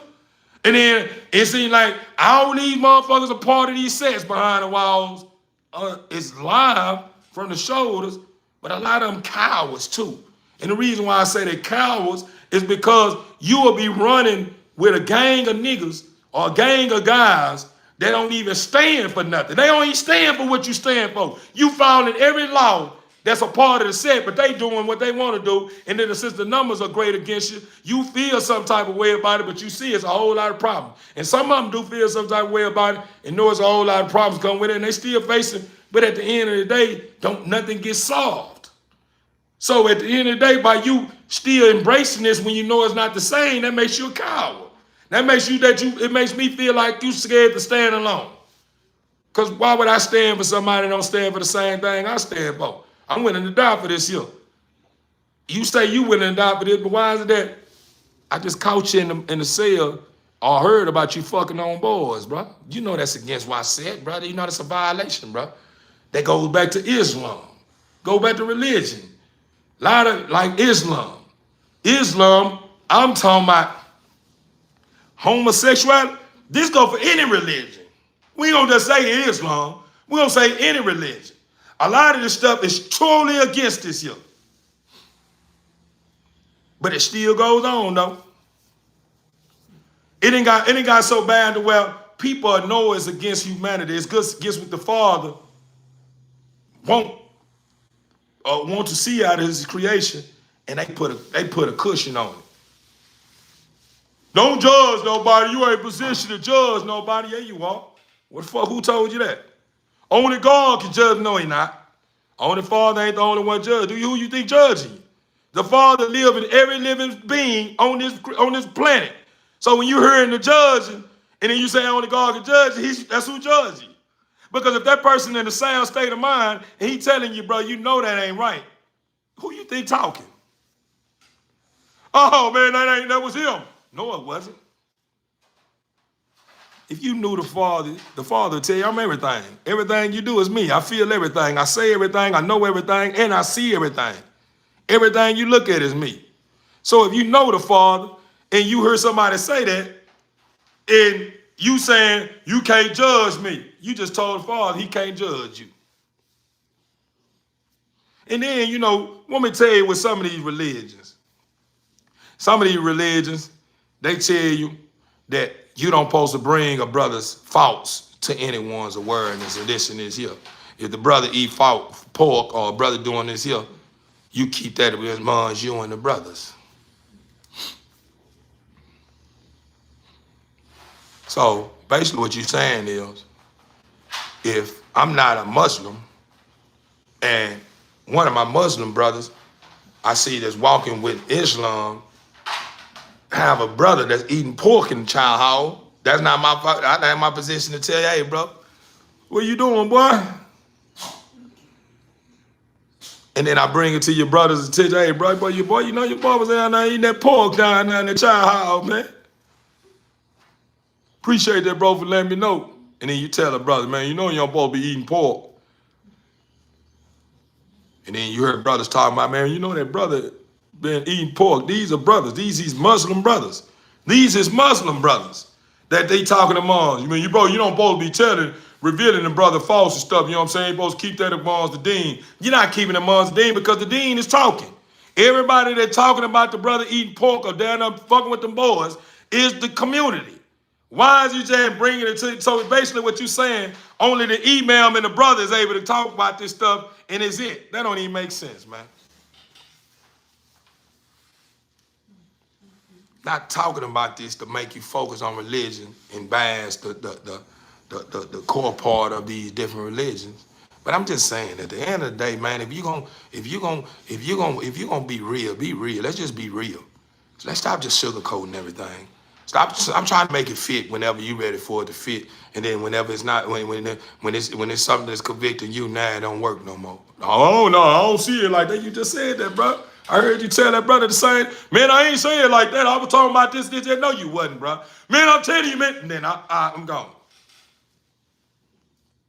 You got ready to squabble somebody behind somebody telling you what you said.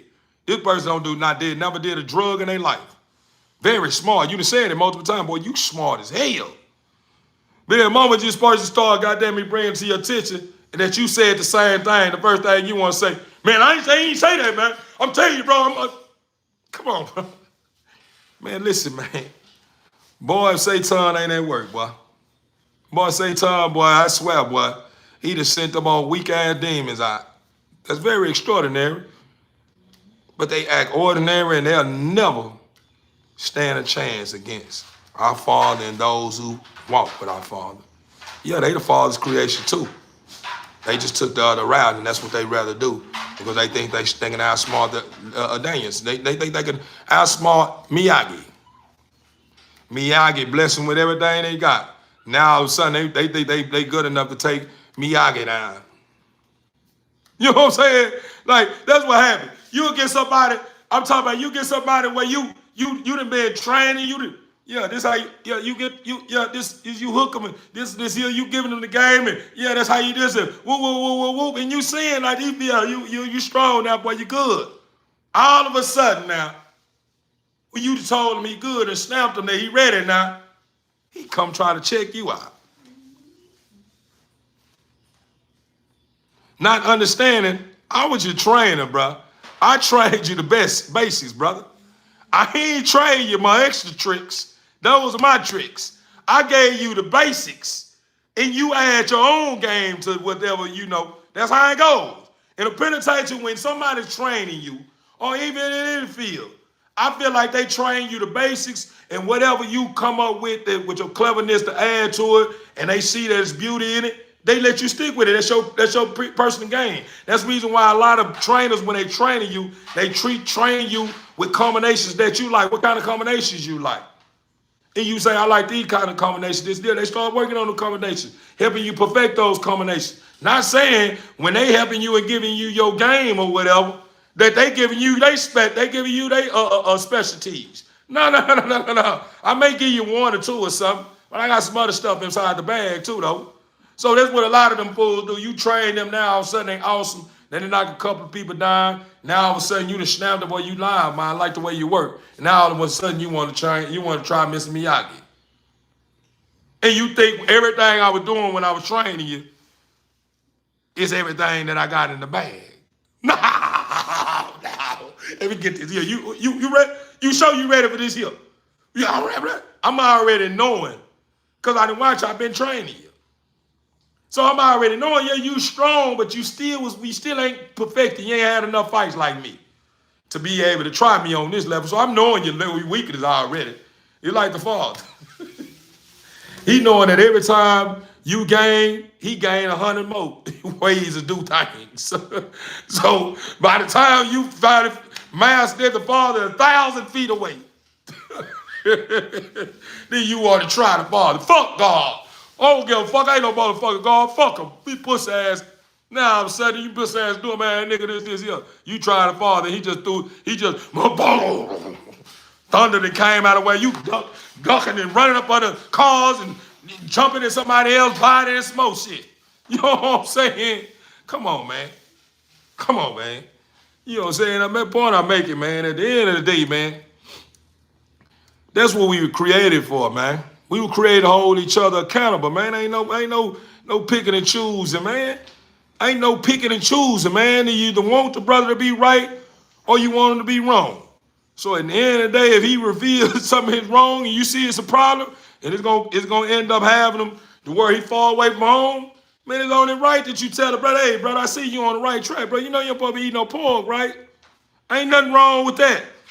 If you see this brother on the right track, he try to get his life together, ain't nothing wrong with you saying, bro, I just seen you wash that doodle off your hand, bro. You was in there with that man, bro, doing your thing, bro. I heard the, and then I see you come up out the cell doing what, I seen that, bro. You trying to get right?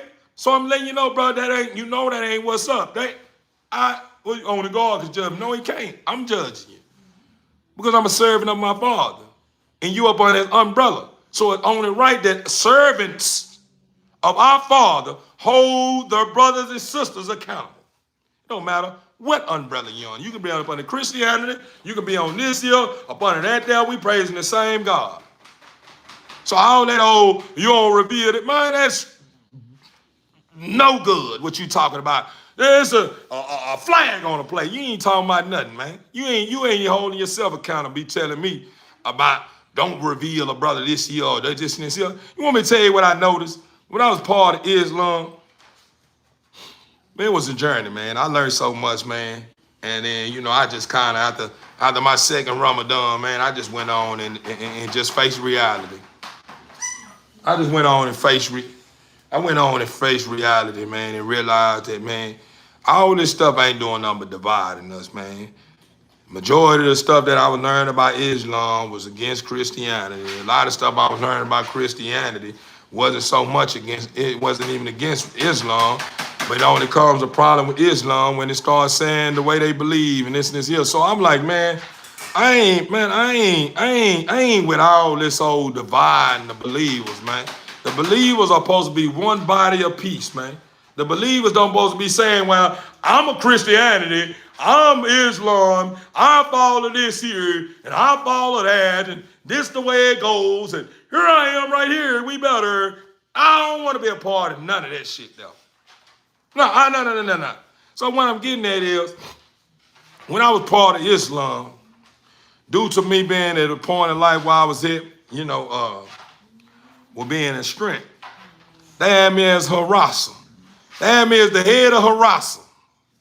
Meaning, if you don't know what a harasser is, it was basically someone that's considered a security guard, an enforcer. I was the head of the enforcer. So I began to realize when I was a part of that religion, at this time I was in penitentiary. I started embracing the way of life before I went to the penitentiary. I started, getting enlightenment from, brothers or whatever. And I think it was just a stepping stone. The father was just kind of trying to make me understand in the body of system that exists in these different religions. Not for me to accept the religion, but understand the religions in order to be able to reach the people that's in the religion, to be able to put them in oneness with what matters most. That was the reason why I was embraced these different religions and understood these different religions and understood the books, right? So I'm considered a harasser. And I noticed that a lot of times when I was stepping outside of my comfort zone and my peace to stand on business behind brothers, some of this stuff that I was stepping out on, was with brothers that was going to go dealing with the same sex, and they were dealing with same sex that they like, not a same sex where they just trying something out. These are some of the brothers that were dealing with the same sex that they like. They were liking these brothers, like boyfriend wanted to take this to the world. And I'm finna go put my life, I got a 20-year sentence. I'm finna put my freedom on the line to protect these brothers. And this brother is still saying that I like him in his heart and in his mind. And when I started making sense out of this here, and then all of a sudden I noticed that the imam that I was following, very beautiful brother, I started noticing that he didn't know how to come to a verse. He didn't know how to come to a understanding, man, this is what this for the go. This is how this for the go. Because the moment when he started doing it, a lot of those guys that was a part of the religion was a lot of people that was a part of sects. They trying to serve two gods. You know what I'm saying? They're part of these sects. And they knowing that they don't supposed to be a part of these sects, and they sects is telling them, you know what I'm saying, if you're going to be rocking over there, bro, you might well, you know what I'm saying, stay over there. That's the only way we're going to accept you, you know what I'm saying? Normally we have to, you know, stomp you out. You have to fade, you know, get you some 52, you know, second or whatever you fade or whatever, how you going to do fade. You know what I'm saying? Normally we would rather do that. But since you going that route, man, we respect that, man. If you're going to do it right. A lot of them be knowing that, and they still trying to be this set and this set. And then I have to stand up for this here. And the imam didn't know how to stand on business and protect the Father's peace and the Father's place of worship, because he was afraid. Whenever the numbers that was formed against them, whenever they were saying they was a part of sets and they gonna bang this and bang that, and they ain't a part of that like that and this, the brother was really afraid to even stand on business. Really afraid to get stumped out or whatever he need to do behind the Father. Not understanding that the Father was going to gift him with something that they wouldn't even want to face if they tried to play with him. But he didn't have no faith in that, so he wouldn't have probably got rewarded with that gift to keep all them numbers in place. You understand? Behind the Father. You know what I'm saying? So, you know, I'm dealing with all this here, putting all this on the line. Man, I said, man, you know what, after this Ramadan here, man, because I noticed what's going on. Because I was with brothers, I was a part of Dean, and I was goddamn me, had a brother that was a Christian brother, a believer, man. I'm talking about believing in our Father. And me and the brother was real cool. But since me and the imam was in the same tank together, when me and the brother kicking, we kick it, you know, kick it a lot. The imam wanted to get close to me and kick it with me, but I guess he want me to be like his a bodyguard or something. Like my every move need to be focused on being around him, which majority of the time it was, because he a brother. But at the end of the day, I have Christian brothers I was cool with. You know what I'm saying? So they were believers too. So, you know, from time to time, because we got a relationship every now and then, we used to spread together. Man, I had a brother have a nerve to tell me, man, when I'm sitting at the table with these brothers, we just praying over our meals with the Father. We praying over our meal with the Father, you know what I'm saying, before we eat. I had a brother pull up on me and say, let me holler at you, brother. I pulled up on the brother. Remember, you gotta keep this in mind. The stuff that we about to eat is the stuff that my queen send me, to make sure I'm straight. $200 a month. So everything I'm going down here to the commissary one to four, my family taking care of making sure I'm straight down here. I can do whatever I want to with this here. You feel what I'm saying? So whatever I want to eat or who I want to eat it with, you don't have no Social Security number on this here. or you don't have no say so on this here at the end of the day. You not my father. You feel what I'm saying? So what happened with the brother? Let him holler at you. He like, man, I know you and you cool, man. That's your brother. He a good brother to me too. I'm cool with him too.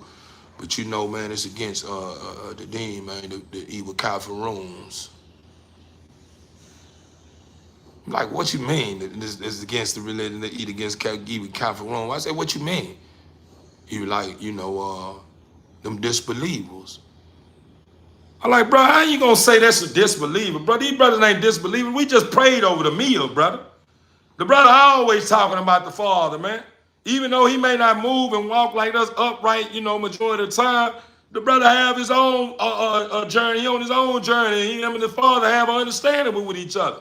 So whatever he got going on, that ain't our position to start saying that the Father is not working on him or to call him a disbeliever because you feel like because he not Muslim that he considered a disbeliever.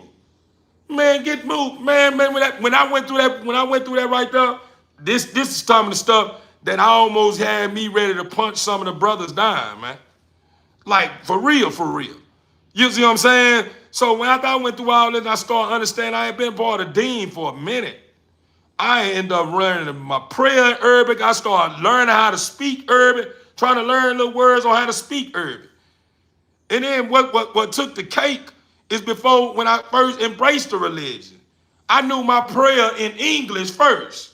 So I was cool with it, saying my prayer in English. That's the language I know. But brothers tell me that if I don't learn how to say my prayer in Arabic, my prayer will not be accepted. Come on, stop a lot. I ain't never heard of no shit. Man, listen here, man. Listen, man. Listen. You have to know the Father to understand the Father. And all this madness that y'all allow Satan to create in the body of work of the fathers, and all the stuff y'all have allowed him to add to the books and got you thinking that it's a part of the book, bro, you need to wake up and get with it. Because you falling for stuff that you already knowing is not right. All these brothers is doing this here too. Ain't all books been touched before but the Quran.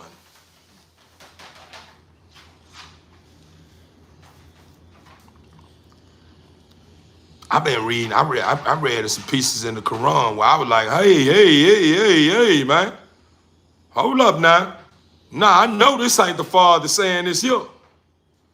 Yeah, the Father ain't saying this here.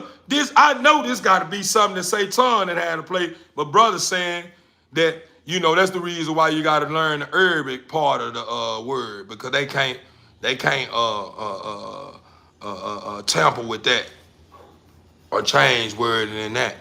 And it's saying too with the Bible, you know what I'm saying? You got to learn that in what they say the Bible where the word come from in stones. It say it come back from I can't even think of it right now. So much information up here. But guys understand where I'm going with this here. But they say you gotta know the Bible and you gotta know what's really going on inside the Hebrew. You gotta know what's going on in order to understand the Bible. You gotta know Hebrew to be able to get the meat to where it won't be misinterpreted. You know what I'm saying? This, brother. I say to myself, when have it ever been complicated to serve our Father? I don't believe our Father made it to where it's that complicated for us to serve him.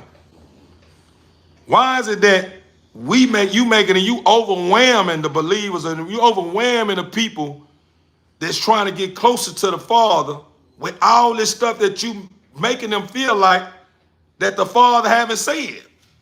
The Father haven't said none of this. This is what the people don't understand. The people that in the Quran.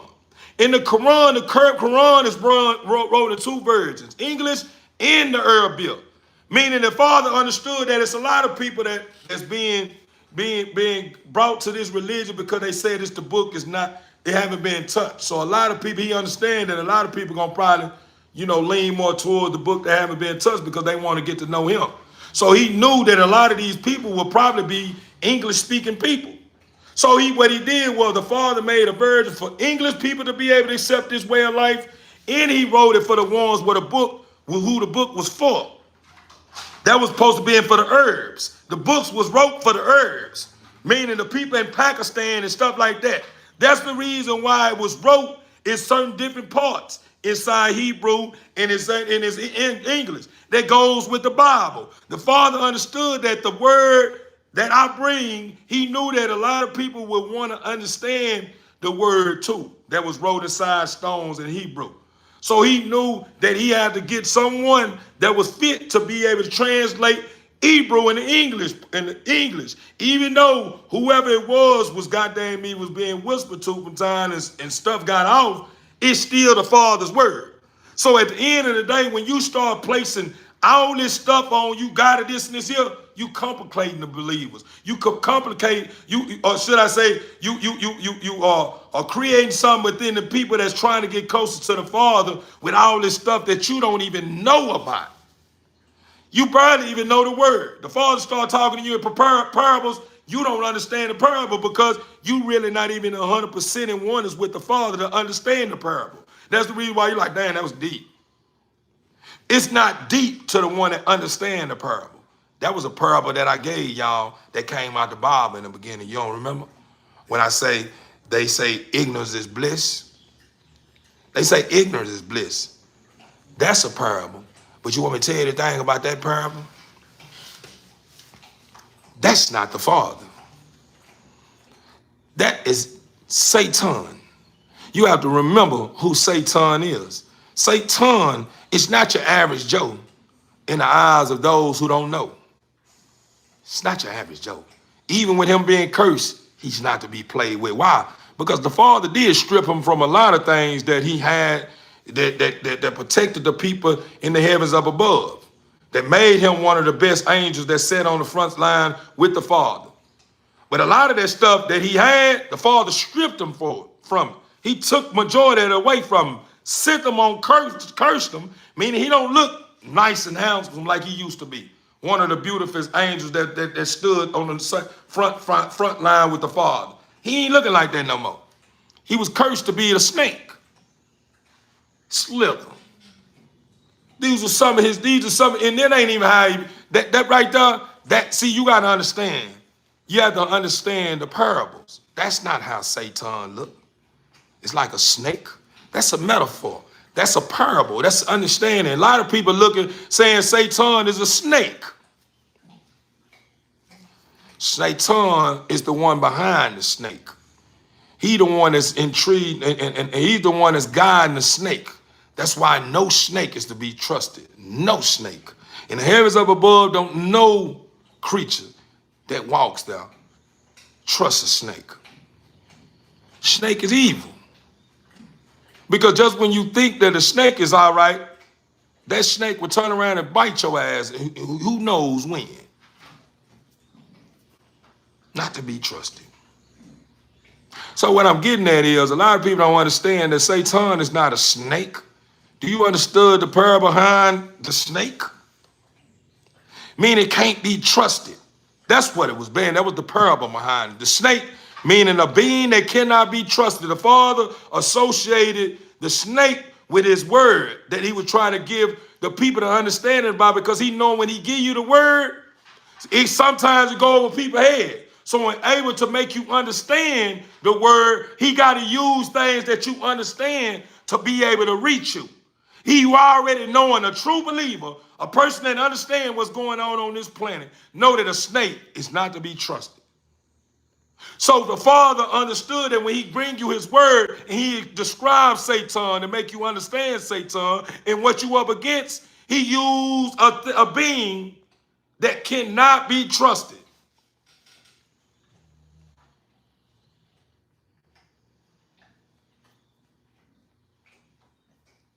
So basically what I'm getting at, my people,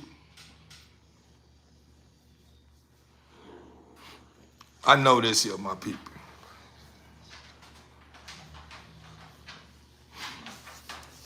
Bible is a story that's not to be made out of lifestyle. I don't believe. Only reason why I don't believe is because you discredit the whole Bible. Now, if you would say some of the things that's in the Bible is some of the things that you don't, it's not to be made out of a lifestyle, then I probably would say you absolutely right. But since you discredit the whole Bible and made it like the Bible is not one of the biggest piece of work that exists on this planet that help people understand the Father, then that's what make me disagree. Because you have to remember, the reason why you even understand that the Father exists after you have been aware or been brought to awareness is because of the Bible. That's the reason why you know it's a God that exists. And still now, even with you knowing the difference between the meat that's on the bone and the bone that you have still fell for, you still know that the Father exists. That's the reason why you only go so far with it. Even Eve only goes so far with it. You ain't paid the 607 hump. Pay attention to 607 hump. The moment when he start playing with the Father, I just say it. Because he know who the Father is. And if you only knew who 607 was, you would know that he's not to be played with to a certain extent. Because when the time comes, my people, when the time comes, you will know. Time is ticking. I don't come bring a message to you so profound and so silent in a way to where a baby can understand it and giving you to understand that time ticking because I want a view count. Or I want you to gift me some money. Or I want you to send me a gift. Or I want to be considered the greatest content creator exists on this planet. That shit don't mean shit to me. Striving to get my people, my Father's creation back in oneness with him. And back in oneness what they were created out of mean more to me than that. I'll walk and sleep under the bridge day in and day out, knowing that I have enough information that can change someone's life in a way to make them understand that you were never alone. And what your power lies is in LOVE, and it changed their lives. I'd be cool with that. Because I'm good. Just because who you see me as being in the physical realm, and you think I don't have it made, man, I got it made. Ooh, if you only seen the kingdom. If you only knew who I was. But the thing is, that's not the focus. You can feel me. I don't have to reveal me. The only way you understand who I am is when you start aligning with the spiritual realm. Then the Father give you something where you can see what exists with you on this planet. That you may think is some hocus pocus shit. Or you think it's play, or it don't exist.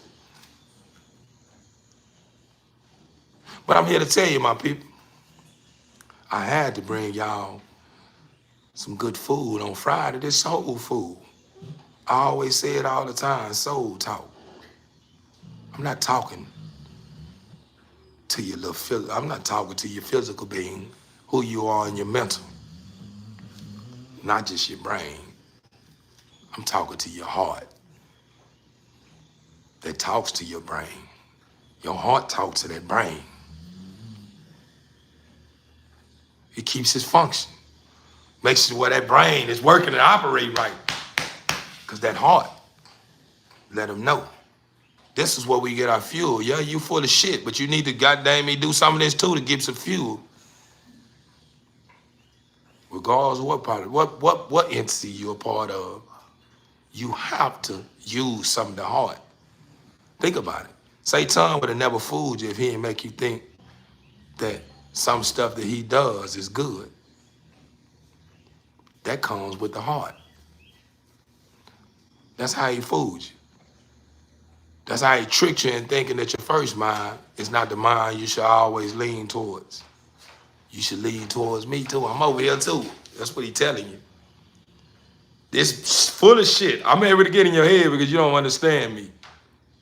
You understand me, but you don't understand me because you allow me to distract you. Just like what I told the Father you would do when he created you.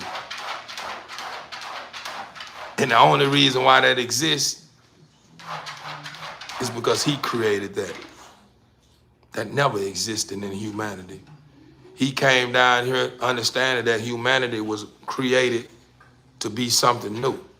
Even though it had a piece of the Father in it, it just wasn't in its purest form like the heavens up above. So he knew that. So he knew that he could be clever. But the Father said, no matter how clever you are, I stripped you from everything you earth and the heavens up above, and I want to place you on the earth where the new exists, and so you can witness they good and know that it was a good thing that I done when I created them. But guess what happened? We was able to identify the second mind, but we still fell for it. Where you going with that? Think about it. How many of y'all know that every time you goddamn me go with your second mind, you always come back to this? Damn, something told me don't go down there. How many of y'all already know that having sex without a condom, you can end up attracting a STD? Especially if you did it with someone as wild as hell. How many of you know that? And how many of y'all know that still go right inside that split? Or how many of y'all know that they got a split that allow that meat to go right inside there and have a good time with, and then end up catching a STD or something you can't get rid of, and then you blame it on somebody instead of yourself. Bitch, you gave me something, you gave yourself something. Why you ain't said that? Why you ain't said that? Everybody know how to place the blame on somebody to resolve the problem. They know how to fix the blame, but they don't know how to fix the problem. Everybody know how to fix the blame. It don't take no time. It takes 0 seconds to fix the blame. But when it comes to resolving the problem, don't nobody know how to fix that. Why? Because what it takes to resolve a problem is you. You don't want to hold yourself accountable. So you don't do what it takes to fix it. You just say, oh, it ain't me. Hell, shit, it was this bitch ass. This bitch ass should have came over here with that sick dick. Oh, it was her bitch ass. You shouldn't even came over here with that old sick pussy. No, it's both of y'all ass. Because you knew you was sick and you allowed him to put you put your little sick little issue on his swinger, and him knowing better, knowing that the way you was moving in 1.2 seconds, that something got to be up with you. And then whenever you start riding with you and try to do something with you, he noticed how hesitant you was and he wasn't paying attention to the signs. And then every time he spoke on certain things with you concerning what's going on with your chart, you always want to switch the script. So at the end of the day, whatever, just because his little old Peter Walker started jumping and he let that motherfucker get Mighty Joe Young and slide that motherfucker up in your situation, that you already know they got that, unworthy calm in it. Yeah. That ain't hit. That's both of y'all fault and his fault too. So both of y'all to blame. Ain't nobody to blame. You both need to be saying, we both was out of line, we fucked up. I fucked up because I was sick, and you fucked up because you was sick with me. Because you had sick thinking. And the same way I got this shit, that's the reason why. Because I was doing the same shit you doing now. I still was thinking with my motherfucking Peter swagger, and you were thinking with your little situation. These are facts. We come in here and got people talking about DMX and Lil Jon, man. Nobody talking about no DMX and Lil Jon, man. Rest in peace, man. Some great icons in the game, man. We talking about stuff that makes the world go round. Stuff that keep you in oneness with greatness. Stuff that makes you understand your work. Stuff that keeps you in a place to where you don't take nothing personal. You talking about DMX. Moment you talk about DMX and try to distract me, you'll talk down on DMX. Yeah, DMX was a great artist, but you'll say he's a great artist. I'm talking about, and you're in that in 1.2 seconds. But then you hit him with this. But he was a dope fiend, though. He used to smoke that dope right down. What's his name? And he was doing that dope this year. He used to goddamn beat on this motherfucking woman. And you start holding a long story about his negative, like that's something that he was proud of. But all this good that you could have been dragged down and made it about 4 or 5 hours about, you didn't say that. Oh, yo, DMX, he was loud, this here. But he used to smoke that dope and this here, you just start going on about it. Just like everybody with Michael Vick. They talk about Michael Vick and his dogs. They talk about, man, he was a great grip up. He was the one that set the tone in this year in the sport. They said that. And then when they started talking about this negative, yeah, he was the one that goddamn me was misusing them dogs. He was doing that shit there with the dogs and this and everything. You just start going on and on and on and on. If that ain't work of Satan, then I don't know what the work of Satan look like. And you don't either. It's mighty funny how a person will overlook your good and how long you been good, and even though you still being good, little thing that you probably done that was considered beauty to you, even though you're not happy with it, people would drag and talk about that. They would make that define who you are than the good that outweigh all that. That's sad, man. That's sad. That's sad, man. Moment you right. Soon you make a mistake, everything you done don't exist on your plate. Only thing exists on your plate is that mistake, not a steak. Yeah, the steak is what they like. It's good. But the mistake they don't like. Yeah, they don't want none of that. Oh, that's a mistake. I don't want none of that shit there. Oh, that's good. Lying like a motherfucker. Because how many people around her right now to this day telling me, getting on these platforms, hollering about, I don't let no woman lick my glute. Yeah, she ain't no woman licking my ass and none of that shit there. Hell no, man. I ain't motherfucker, hell no. But everybody that said that, they probably had their ass cocked over on a kitchen counter or in the bathroom getting their ass ate out. Or laying on the bed and got their legs pushed all the way to their motherfucking shoulders, letting baby eat that ass out. Want me to tell you the reason why I know? Because I found out that a lot of people that's living in the dark, that's not 100% in oneness with the light, are curious. They like babies. Oh, it's hot. Oh, it's hot. Yeah, it's hot. It's hot. It's hot. It is. Yeah, it's hot. And the moment you turn your back, he said it's hot. Let me see. Oh!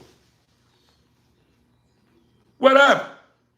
That's hot. I told you it was hot. Fool. What are you doing? It's the same with the father. The father say make the right turn, you make the left. Damn, man, I told you.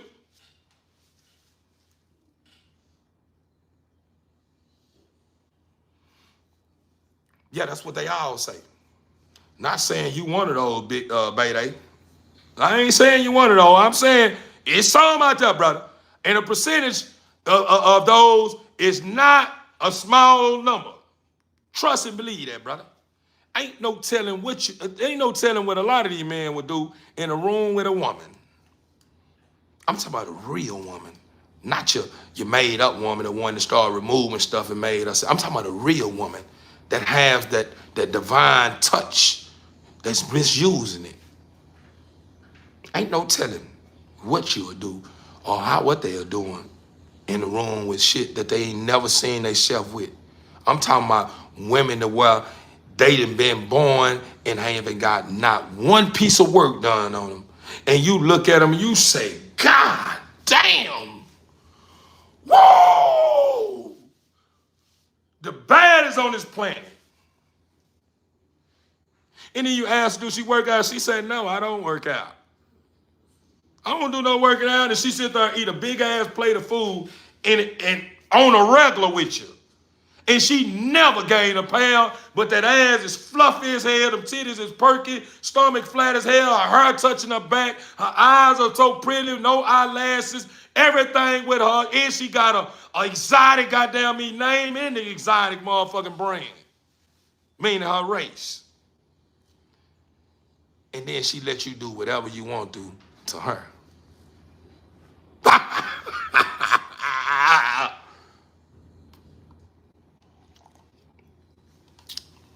And then guess what her vagina doing to you? It's doing stuff that you never experienced with no woman.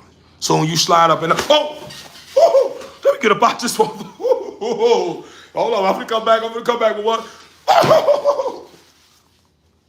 That ain't got you already. Flawless victory by the neck, off the rip. Off the rip, by the neck, by the rip. Once that happened, she got everything when it comes to the looks. You go into a sacred spot, soon you slide the tip and that motherfucker already ready to start spitting because it's so good, wet and warm. And I'm talking about, and then guess what? She's smart as hell. Then went to school, college, everything. And you somebody that never done any of that. You a decent looking guy, come from the streets, got a little money going on. She ain't giving two flying fucks about your money. She may be a lawyer, a doctor or something. You got action. In the moment she say, I'm gonna be honest with you, I let you do everything to me for a reason. Cause I'm looking for somebody in my life to where I can share that same thing with you. You like, man, I don't know where you going with that shit there though. Moment she started talking about, well, I already know you probably ain't gonna let me do one thing, but I know it ain't gonna be that bad to just lick your butthole. I like licking buttholes. Oh man, I ain't on that shit there though. Well, she be like, shit, I ain't, you ain't fit for me. I see you on some little boy time and this here. Women are very powerful beyond your understanding. They have the soft touch. They have what it takes to get in your head and know what it takes to make your ass commit and bow down. Why do you think majority of the women around the world understand the game of illusion? Why do you think a lot of you fools now are shitting out big cool mounts of bread just for her saying, and got them shorts that she got so far up on her ass with that beautiful power touch, and that ass is so cuffed up and nice. She just and I was just, and get what you start doing? Tapping the screen, sending money, green, everything over there. So if you got someone that understand the game of illusion and understand how powerful it is, and understand how powerful they are, and Satan tongue is keying it, you don't think that since you're in the room by yourself with that woman, that you tell her, man, because it's probably gonna lead to, well, if you're not what I am, I guess I just do something else. Play the game on you, and probably stick to her guns too. Well, shit, go on and do what you do. And then you may think that you can recover by finding another woman, but that other woman, see, this is once in a lifetime. This ain't something that you can just find. Just soon you step out, you gonna find something that match up with this. It's hard to compete with that. I'm talking about, I ain't saying it's hard to compete with it, but a person of your caliber, coming from the bottom of the hood, grew up with rats and roaches, and she come from a whole high spot. Her parents, she done took your parents out. You wonder like, God damn, y'all rich? Yeah, we rich. And she just so on you though, for some reason. Like you though, for real. She honestly like you. You in love with her too. You wouldn't play that tough role to try to hit up with that same shit that you hit with a lot of hood women. But she probably went to school to be a psychiatrist or something. She ain't no telling what she went to school for. So all that old mind games, she got that shit beat down. Get that shit up. You ain't doing nothing. I'm on to that. You ain't got to do that. I'm submissive. I'm going to do whatever you want me to do. I'm looking for my king and you fit. I don't care about your past. Whatever you got going on, I'm going to help you up. And she giving you understand. All I want to do from time to time when we have sex, I just want to show you how it feels. And then when she say that, you like, hell nah, I ain't with none of that whole ass shit, nah. And she say, well, okay, well, you ain't fit. I'm just do my own thing. I'll catch up with you some other time. And you like, damn, I know this bitch love me. Man, what's going on?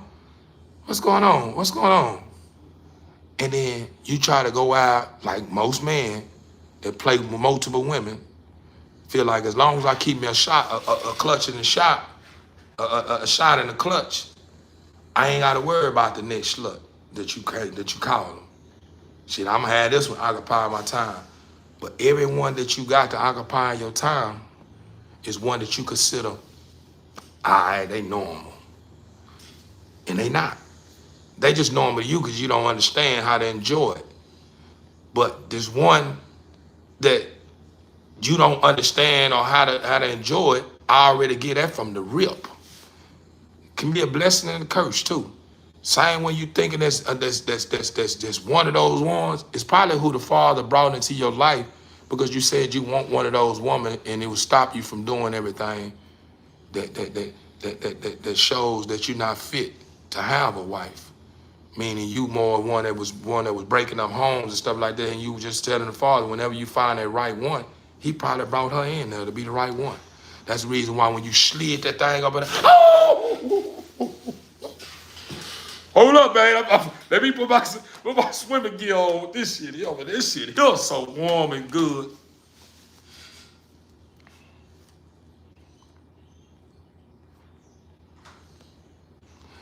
And then she tell you she goddamn me, you know, this and this here. Get what you gonna do. You gonna try to go play with them other ones.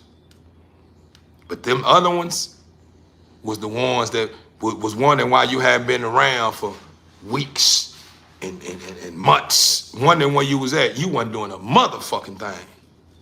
You want a baby already. This eye candy and she loving on me like this. You everywhere I go with this thing here. They got me feeling like, you know what I'm saying? Well, yeah, y'all know what's up. Yeah. In the car you drive, you left that at the house. She told you could drive her Beamer. Yeah, that's that new boy. Yeah, this mine like it's yours. You drive that motherfucker knowing it ain't yours. Them clothes you just put on. You ain't have to buy that. You got a big nine in your pocket. She got a card. You ain't got that. We rich. Yeah. You ain't none of them doing none of that. That's what you thinking. None of them doing none of that. That's all it takes. And the moment you start try to appease yourself, thinking you gonna shake her, y'all. Sacred place. Fathers pray. What a father, powerful boy. All of a sudden you came back. Okay, man, just don't do all. Don't just a little bit. You get back there. She got one of them old hot flat tongues. Yeah, lick that motherfucker just a little bit. I'm just doing a little bit. I just like a little bit. I don't want to break you in. Before you know it, you done got into her letting you lick your little Hershey ball. You understand me? Your little Hershey hole. All of a sudden you full time letting her bust you down like this, yo. But you want me to tell you the thing about it? The love that y'all share together, you enjoy it. She don't step out on her. You were happy with her. This and this, right? But the moment you start running across other men saying, oh, I ain't with all that old freak ass shit, them be the ones fucking with them boys too. The same one that sit here, you knowing when you dealing with somebody fucking with boys, is because the moment you say something about a man that's a part of that there, they get extra heated. Why are you so mad like that? Well, you sound like you trying to make me take some light off you. You trying to shine some light off you or something? What you got going on, bro? You too Bro, this boy ain't did nothing to you, bro. You ready to kill this man behind him being who he is. And it's all because I'm believing that was the one you seen. That's the one you be messing with. And you mad because he around and he started looking at you. And you don't want nobody to catch him looking at you. So you extra mad.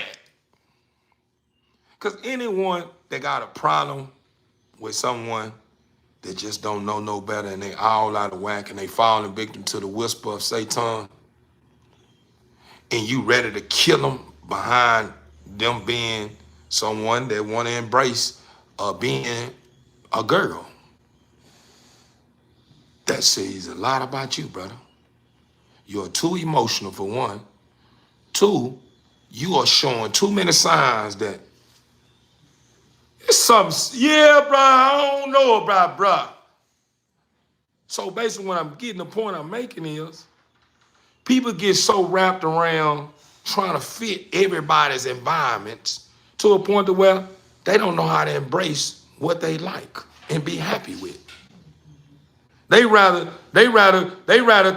allow somebody to play with their manhood by telling them that they a cow or they gay because he enjoying every moment with his wife. He may not goddamn be loud hell to put his motherfucking finger in his issue, but baby like to tap that motherfucker with a tongue or something. The first time somebody say something about that, or they heard about this here, they don't tell nobody.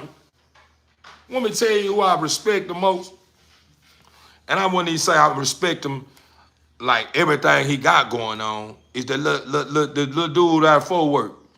When they called him inside the restroom, letting the situation, let a little situation lick that old bald head back there, that little pooper-rooper. He tell her shit, I ain't tripping shit. Nigga, the bitch what you want to eat that motherfucker, go ahead. And it didn't change nothing after that. Meaning your ass come playing with that boy with some bullshit, he gonna probably be ready to squabble and smoke you at the same time. And probably ain't with none of that bullshit. The same shit you probably be on, you behind the covers, he probably ain't on none of that type of time, but he just enjoy women. He enjoy the moments that he share with women. Got men like that. Just cause man is get a little funk out there, man, have fun with women, that's just what they like. Some people like that, that's what some people fetish here. They may not do nothing the same girl sex or whatever like this here. They like the opposite sex. It's just something they like to do. And whoever they do it with may like the same thing. It's a big plus. But if it's what keeping them in oneness, and it's not going against anything that the Father say not to do, no one is able to judge these people, man. They happy. And that's what it's supposed to be about, man. That's the point I'm making. At the end of the day, we too wrapped around trying to serve people that's lying to them goddamn self. You trying to serve somebody that just lied to you. He ain't even in oneness with nothing that he said he in oneness with. But you willing to do everything he asked out of you. And you willing to put on a show for him. And he don't even care two flying fucks about you. Ready trying to take you down, trying to find some way to take you down. Or trying to fuck your wife. Or trying to fuck your husband.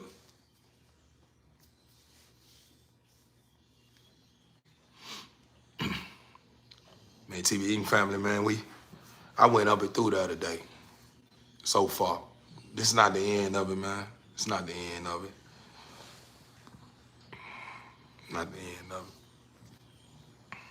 So with that being said, TV Eating family, feed my pup one more time, let my dogs out, feed my dogs, clean up my little working area. I need to step out. I had one of my relatives who I supposed to feature on with track, just hit me, asked me, is you ready to do the music? So I think I got probably like 6 more bars to complete my verse. Cause I had stopped on, I had reached the writer block point. It wasn't even writer block, it just, I'm trying to be a little more, how can I put it? A little more different on this one here by playing with words. So it's a little challenging for me, but I'm gonna get it. So with that being said, I'm finna guarantee you guys, I'm not going to lie. I've been hurt so much. I want to try something different. And the moment you try something different, you're gonna be on a different chase. You're gonna be on a different chase. Ain't no need to try nothing different when you already you can't even conquer what it takes to be with the opposite sex. You gotta learn, you gotta understand what you are up against before you start trying something different. Meaning at the end of the day, if you knowing you haven't put out 100% or you keep choosing the wrong things and then you want to try something different, then you haven't started living life yet. You haven't even reached the complete state of being able to take, or be able to accept something different. Because let me tell you the thing, what you have to understand about something different in the same sex is that wasn't created for longevity. That's the reason why your body is made a certain kind of way. That's the reason why the man's body is made a certain kind of way. It's like a puzzle. The only way you can complete a puzzle, you got to put the right pieces with the pieces that goes with the piece. You can't put the same piece together and say, oh, that's how it go. It ain't how it go, because it's not solid. It's not complete. And that's what goes on. That's the reason why you'll go try the same woman. You'll go try another woman with a woman, and women are looking for security. Women need muscle. Not only they need muscle, they need someone that's really, I'm talking about when I say muscle, they need tools. They need to lay on a chest. This is just the way the Father designed things. They want to feel a muscle. They want to feel stiffness. They don't want to feel too much softness all day long. Soft titties like this. They don't want to be sitting there all day long, just bumping and sliding all day long. That's the reason why they go get those dildos and go get these different tools to use to fill them holes. That's because their body yearn for that. So when you know your body yearn for a certain thing and you start going against that, you just satisfying, you are compromising, and you are chasing temporary satisfaction. You ain't chasing longevity. You ain't chasing something that's gonna satisfy you day in and out. Because women, believe it or not, that's the way they were designed and created. They need that one that's gonna say, pick your head up, man, quit playing now, doing all that, and be soft with it. I'm talking about muscle though. How many women you know around the world gonna be able to stand in front of a real man when it's time to fight? But tell you, intruder come in, it's a man. And you getting the same woman in the house. And you ain't got not one weapon, you ain't got not one gun. Even if you got a gun, this man is so powerful beyond your understanding. You get in that motherfucker, and he in there with you in your same section now, that man can punch that girl one time and knock her out cold turkey. He can't do that with no another man.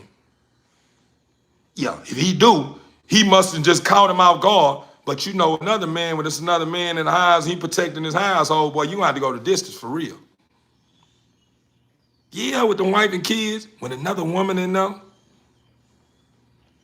man, your chances of being took down is very high. That's not security. You are only leading towards somebody that's gonna match your energy, meaning cry with you and be crying with you and never have a solution. And then whenever you had a solution for you, they still gonna be crying. Oh, you know, you got to a man gonna cry with you, he gonna wipe his tears and say, we got it. Let's work. You got it. I'm right here with you, your muscle. We got it all good. It's gonna make sense. We were created to be together. And we doing it the right way. He only gonna cry with you so long. Another woman with another woman,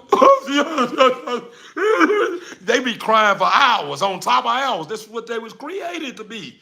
These are emotional creatures. They wasn't created to be joined together and mate together and create happiness together. Not in that way, not in no intimate way. That's the reason why the mans that's cutting their swackers off and man that's joining together with another man, they never satisfied. Because if that's the way the Father wanted things to be, you wouldn't even exist. It would have been swords down here. Bang, bang, bang, bang, bang. Turn that booty hole over. Here you go.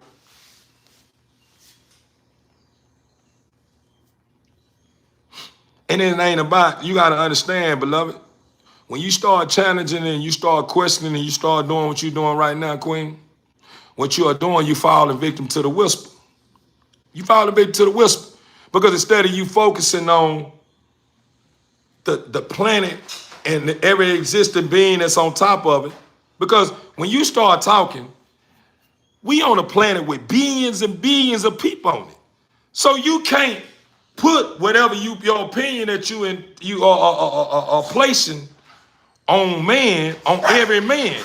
You just ain't you just haven't ran into the right man. Hey!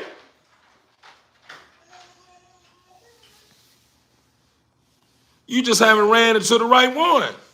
And you have ran into the right one. All of them right.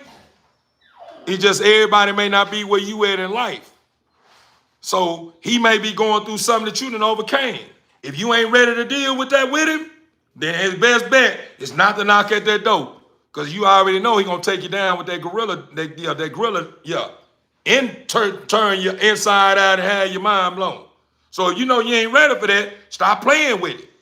In other words, stop playing with fire. You know you're gonna get burnt. The man got all the looks that you looking for, and you already can tell he got that meat that you looking for too, because you watching that print in his pan.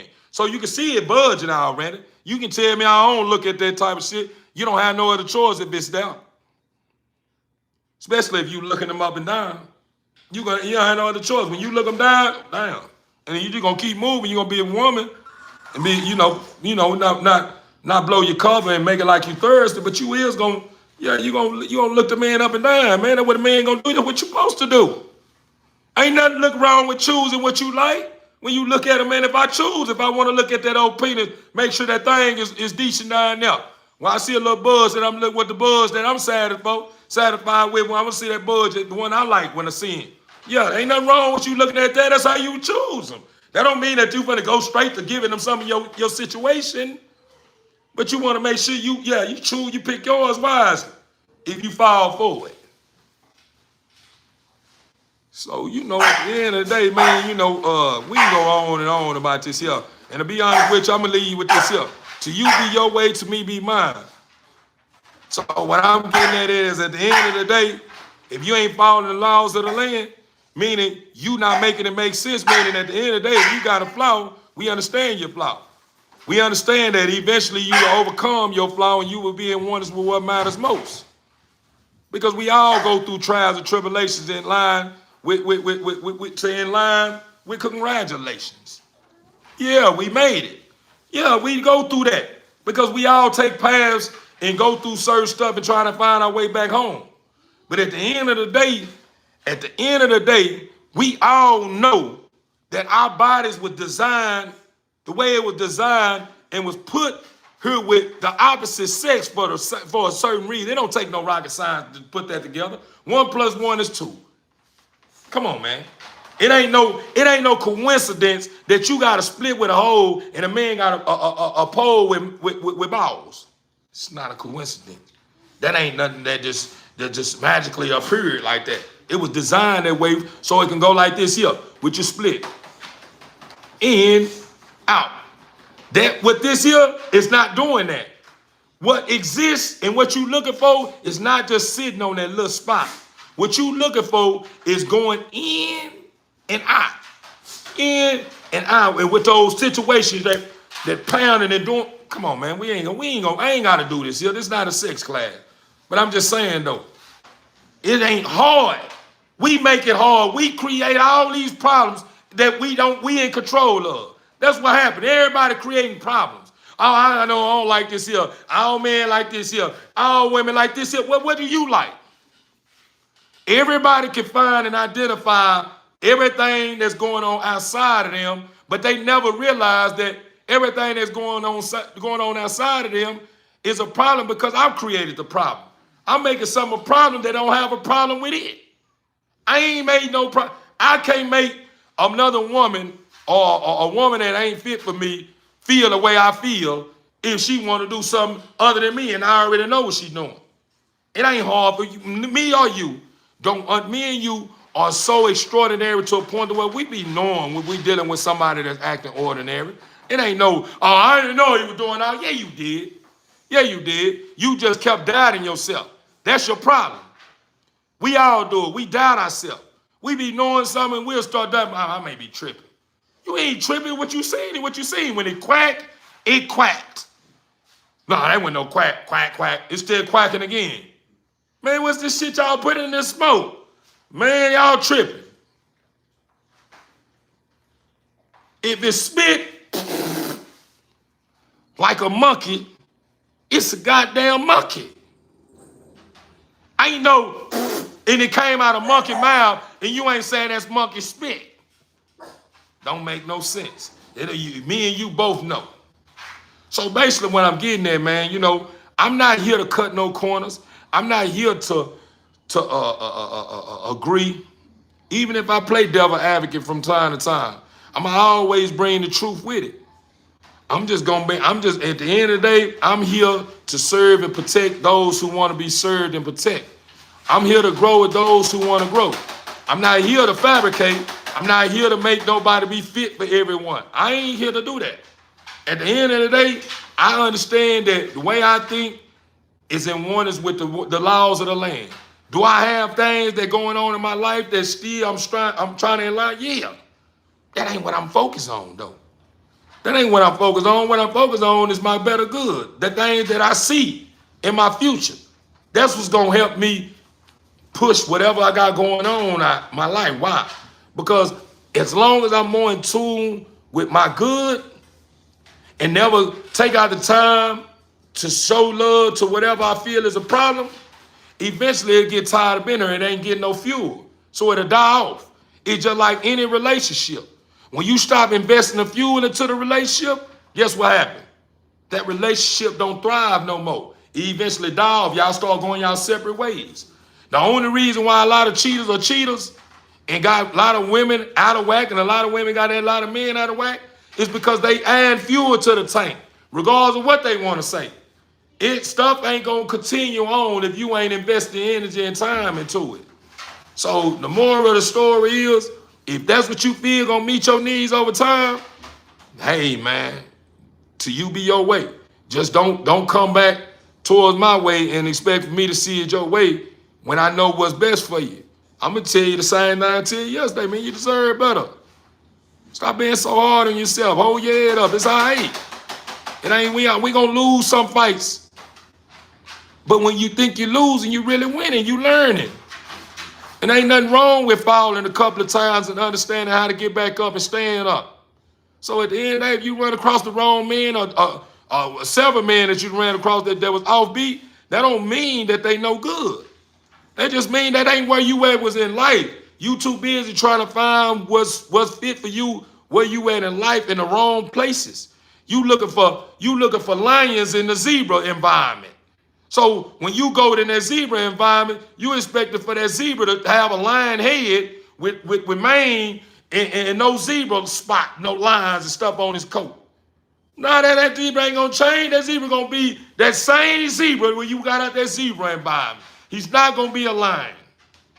So if you looking for zebras, you in the zebra environment, accept that zebra for what that zebra is. But if you looking for lions, you need to go looking for lions in the lion environment and stop allowing where you look because you got in a little weight or the way you got your hair done cause you from approaching somebody that you like or whatever the case may be.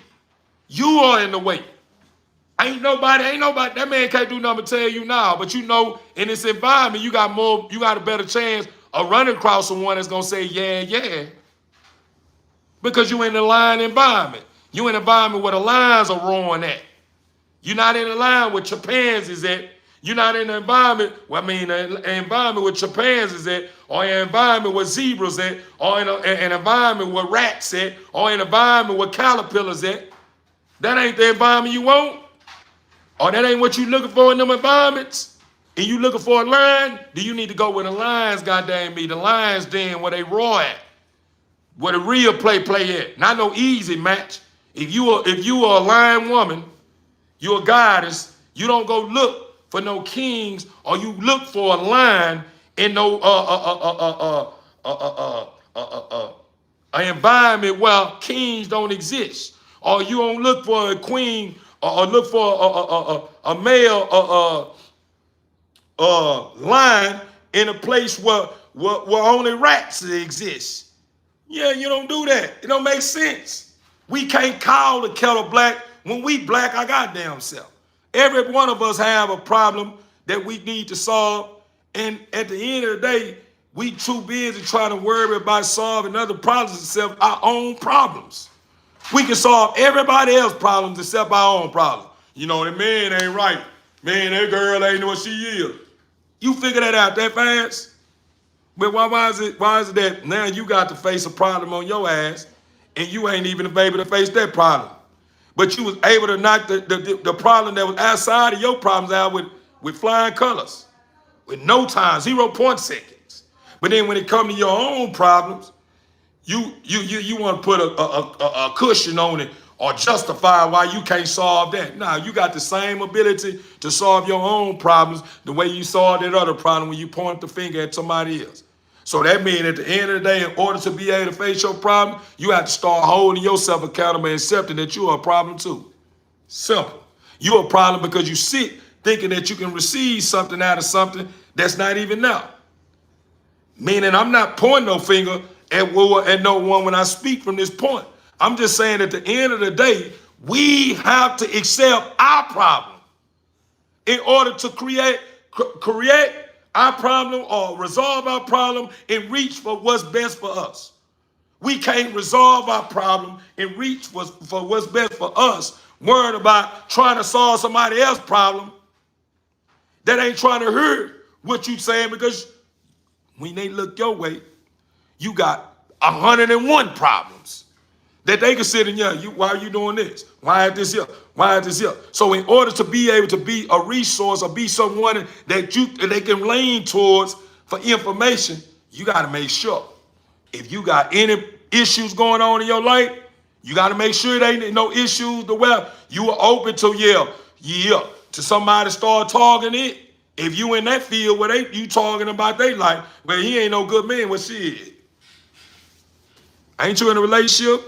You ain't got a good man, or she ain't a good woman. Well, ain't you in a relationship with that no good woman too, ain't you? You got your girl ain't no good either. I just seen her with Lil Ray riding down the street. Looked like she was giving head, because when I got right there on the stoplight, she raised her head up. I know that I ain't the smartest man in the world, but if her face is weighing on the driver's seat, then I know for sure it's something going on in there.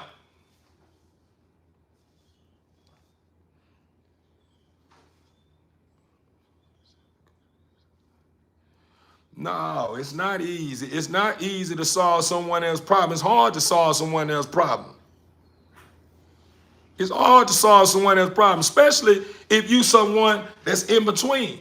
Meaning you go try to solve somebody else's problem and that ain't how they feeling. They ain't trying to hear that shit you talking about. And you'll be constantly trying to solve their problem, and that's not what they hearing right now. So it's hard trying to solve someone else's problem instead of your own problem. It ain't hard to solve your own problem. It's hard to solve your own problem when you don't want to face your reality of what you know was best for you, because you trying to hold on to everything. No, I want to keep this baggage with me. I want this shit to be a part of my life, and this baggage to turn into a motherfucking a python snake, or to turn into a porcupine sticking the shit out of you in your chest when you hold it. Oh, goddamn, shit, this shit got starved. And then goddamn me, and a snake is hissing at your ass. And then all of a sudden it snap your bite your ass, and you got a poison and venom in your DNA that's gonna take your life and shit, all that shit. That's what's happening right now. People don't understand. We don't understand at the end of the day that the problem that's hard to solve is the problem that you're trying to solve for somebody else. Why? Because if you're not willing to go the distance behind putting your life on the line to help somebody else solve their problem, then that problem gonna be hard to solve. Because you ain't living in their shoes. You ain't going through what they going through. And you only just bringing advice, and you not helping them see things on a way more wider scale to make them understand that you mean well. But when it comes to your own problem, you know what's needed in your life. You just got to let go of some of the shit you study holding on to. If it ain't goddamn me good enough to be held on to, let that shit go, man. Let it go. Simple, man. Quit holding on to it. We started trying to carry on some old Michael Jordan shoes we been having 20 years, man. And a new pattern came out, and we ain't got no place to goddamn me put it because the ones we've been having for 20 years still in decent shape, but we've been telling ourselves we want to get into to a homeless person that ain't got nothing on their plate. But we started holding on to them like, nah, I'm going to give it to them eventually, but shit, I ain't got any time for it. You ain't made time for it because you trying to hold on to it. You ain't ready to give it up. Give it up, man, and put that new up in there. It deserves to be in that shelf, man. Let somebody else get them. Even though them your classics, you like them now, give it to somebody that ain't got nothing, and they going to love them. They going to like them as well. Understood. I'm working on it. I like that. I like verbal. I do. I really like verbal because you could tell yourself something, but never do it. See, the difference between you understanding verbal and doing it and using verbal and just letting it be verbal is something that I must say. One of those things to where when you know you'd have been verbal long enough and you ain't still did nothing that you said you was gonna do, then you just talking. Meaning at the end of the day, once the verbal has already been set in stone, it's time for your actions to start following your verbal. Because your verbal probably been something you probably been saying you were gonna do 20 years ago, 15, 10 years ago, 5 years ago. Why it haven't happened? It take that long for you to figure out what you want to do with yourself? No, it don't. All it takes for you to stop thinking about it and just do it. Stop allowing it to be something you're working on and start working. Not something you're working on. You work it. And how you work it is you keep staying remembrance of it and start showing that you are working it. Not saying I'm working on it and you knowing that when it's time for you to work on it, you're like, man, I don't know. I don't feel like doing this shit today. Now you start working on it and work on it every day. Soon you're awake, you on it. It ain't a day pass by, you ain't on it. With that being said, TBE family, I love you guys, man. Y'all stay blessed. And remember, you can do all things through the Father who strengthens you.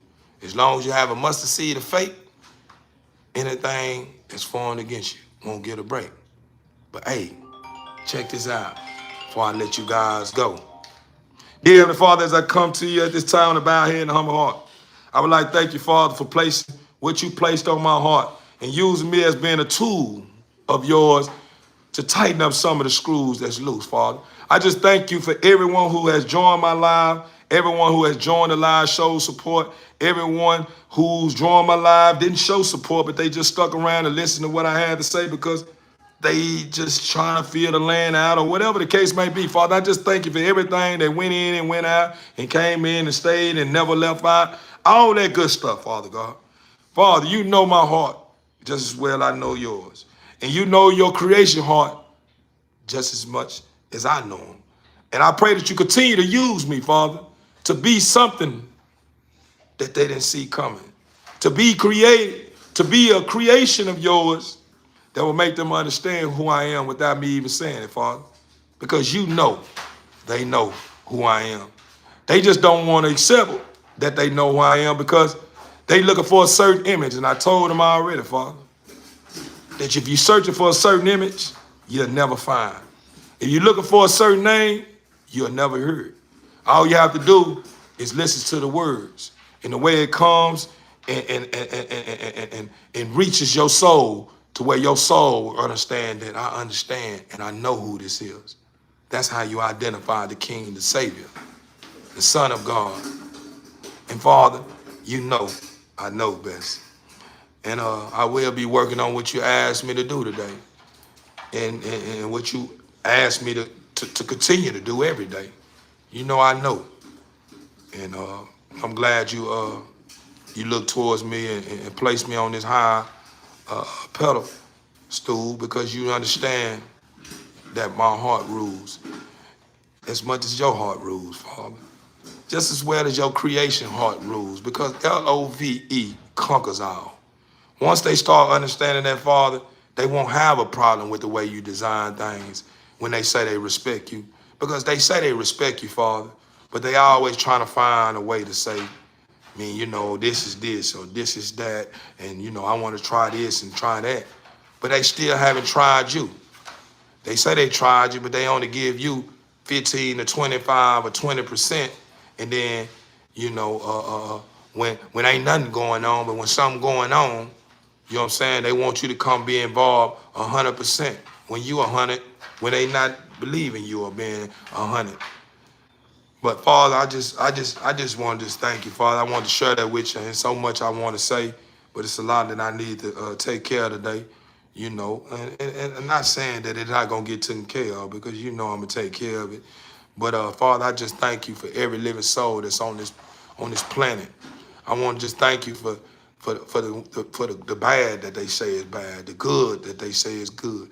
I just want you to just help everyone that exists on your planet. I just want you to align them with the things that they don't understand about you, Father, because for some reason they think you one of these killing gods. I don't know, Father. I don't know why they think you a God that kill and do all this here.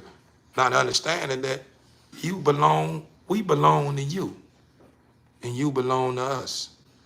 And it's only right that if you say you done had enough, that you have the right to call us home, regardless of what relationship we may have with someone that you have gifted, that you have brought into our life that's considered a gift to us, or whatever the case may be. You still have the right to call them home because they belong to you. And, you know, I just hope someday that your creation would understand that, Father, because I understand, and I'm your creation. And I want you to continue to play roles in my life. I want you to continue to strengthen me in areas that I know I'm weak in. I want you to continue to bless me with the knowledge, wisdom, and understanding that I need to succeed and bring your creation back in oneness with what matters the most, Father. Father, I just feel like I just want to keep going. But I know, you know, I got people on the live, and, you know, they may not want me to keep going and this and this. I don't know. But, you know, I don't want to drag it on, you know, because I like building with the community of people that serve you, Father.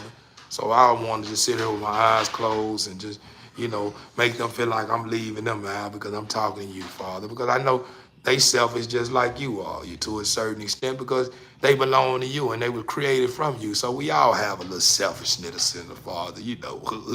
It's okay though, Father, because it's beauty. It's beauty. It's good. It's good, Father. But with that being said, Father, I just thank you again. In your name, amen. But TV family, like I say, I'm finna get out of this place. I think I said enough.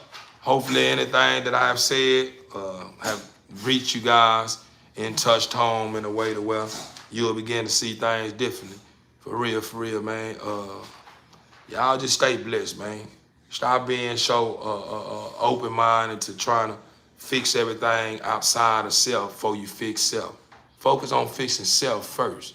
And then once you got self together, be able to love what is in order for what is to be and become a thing that will make you smile once it aligns with the things that it need to be. You know what I'm saying? For real, TV Inc. family. That being said, I'm in my new Bugatti.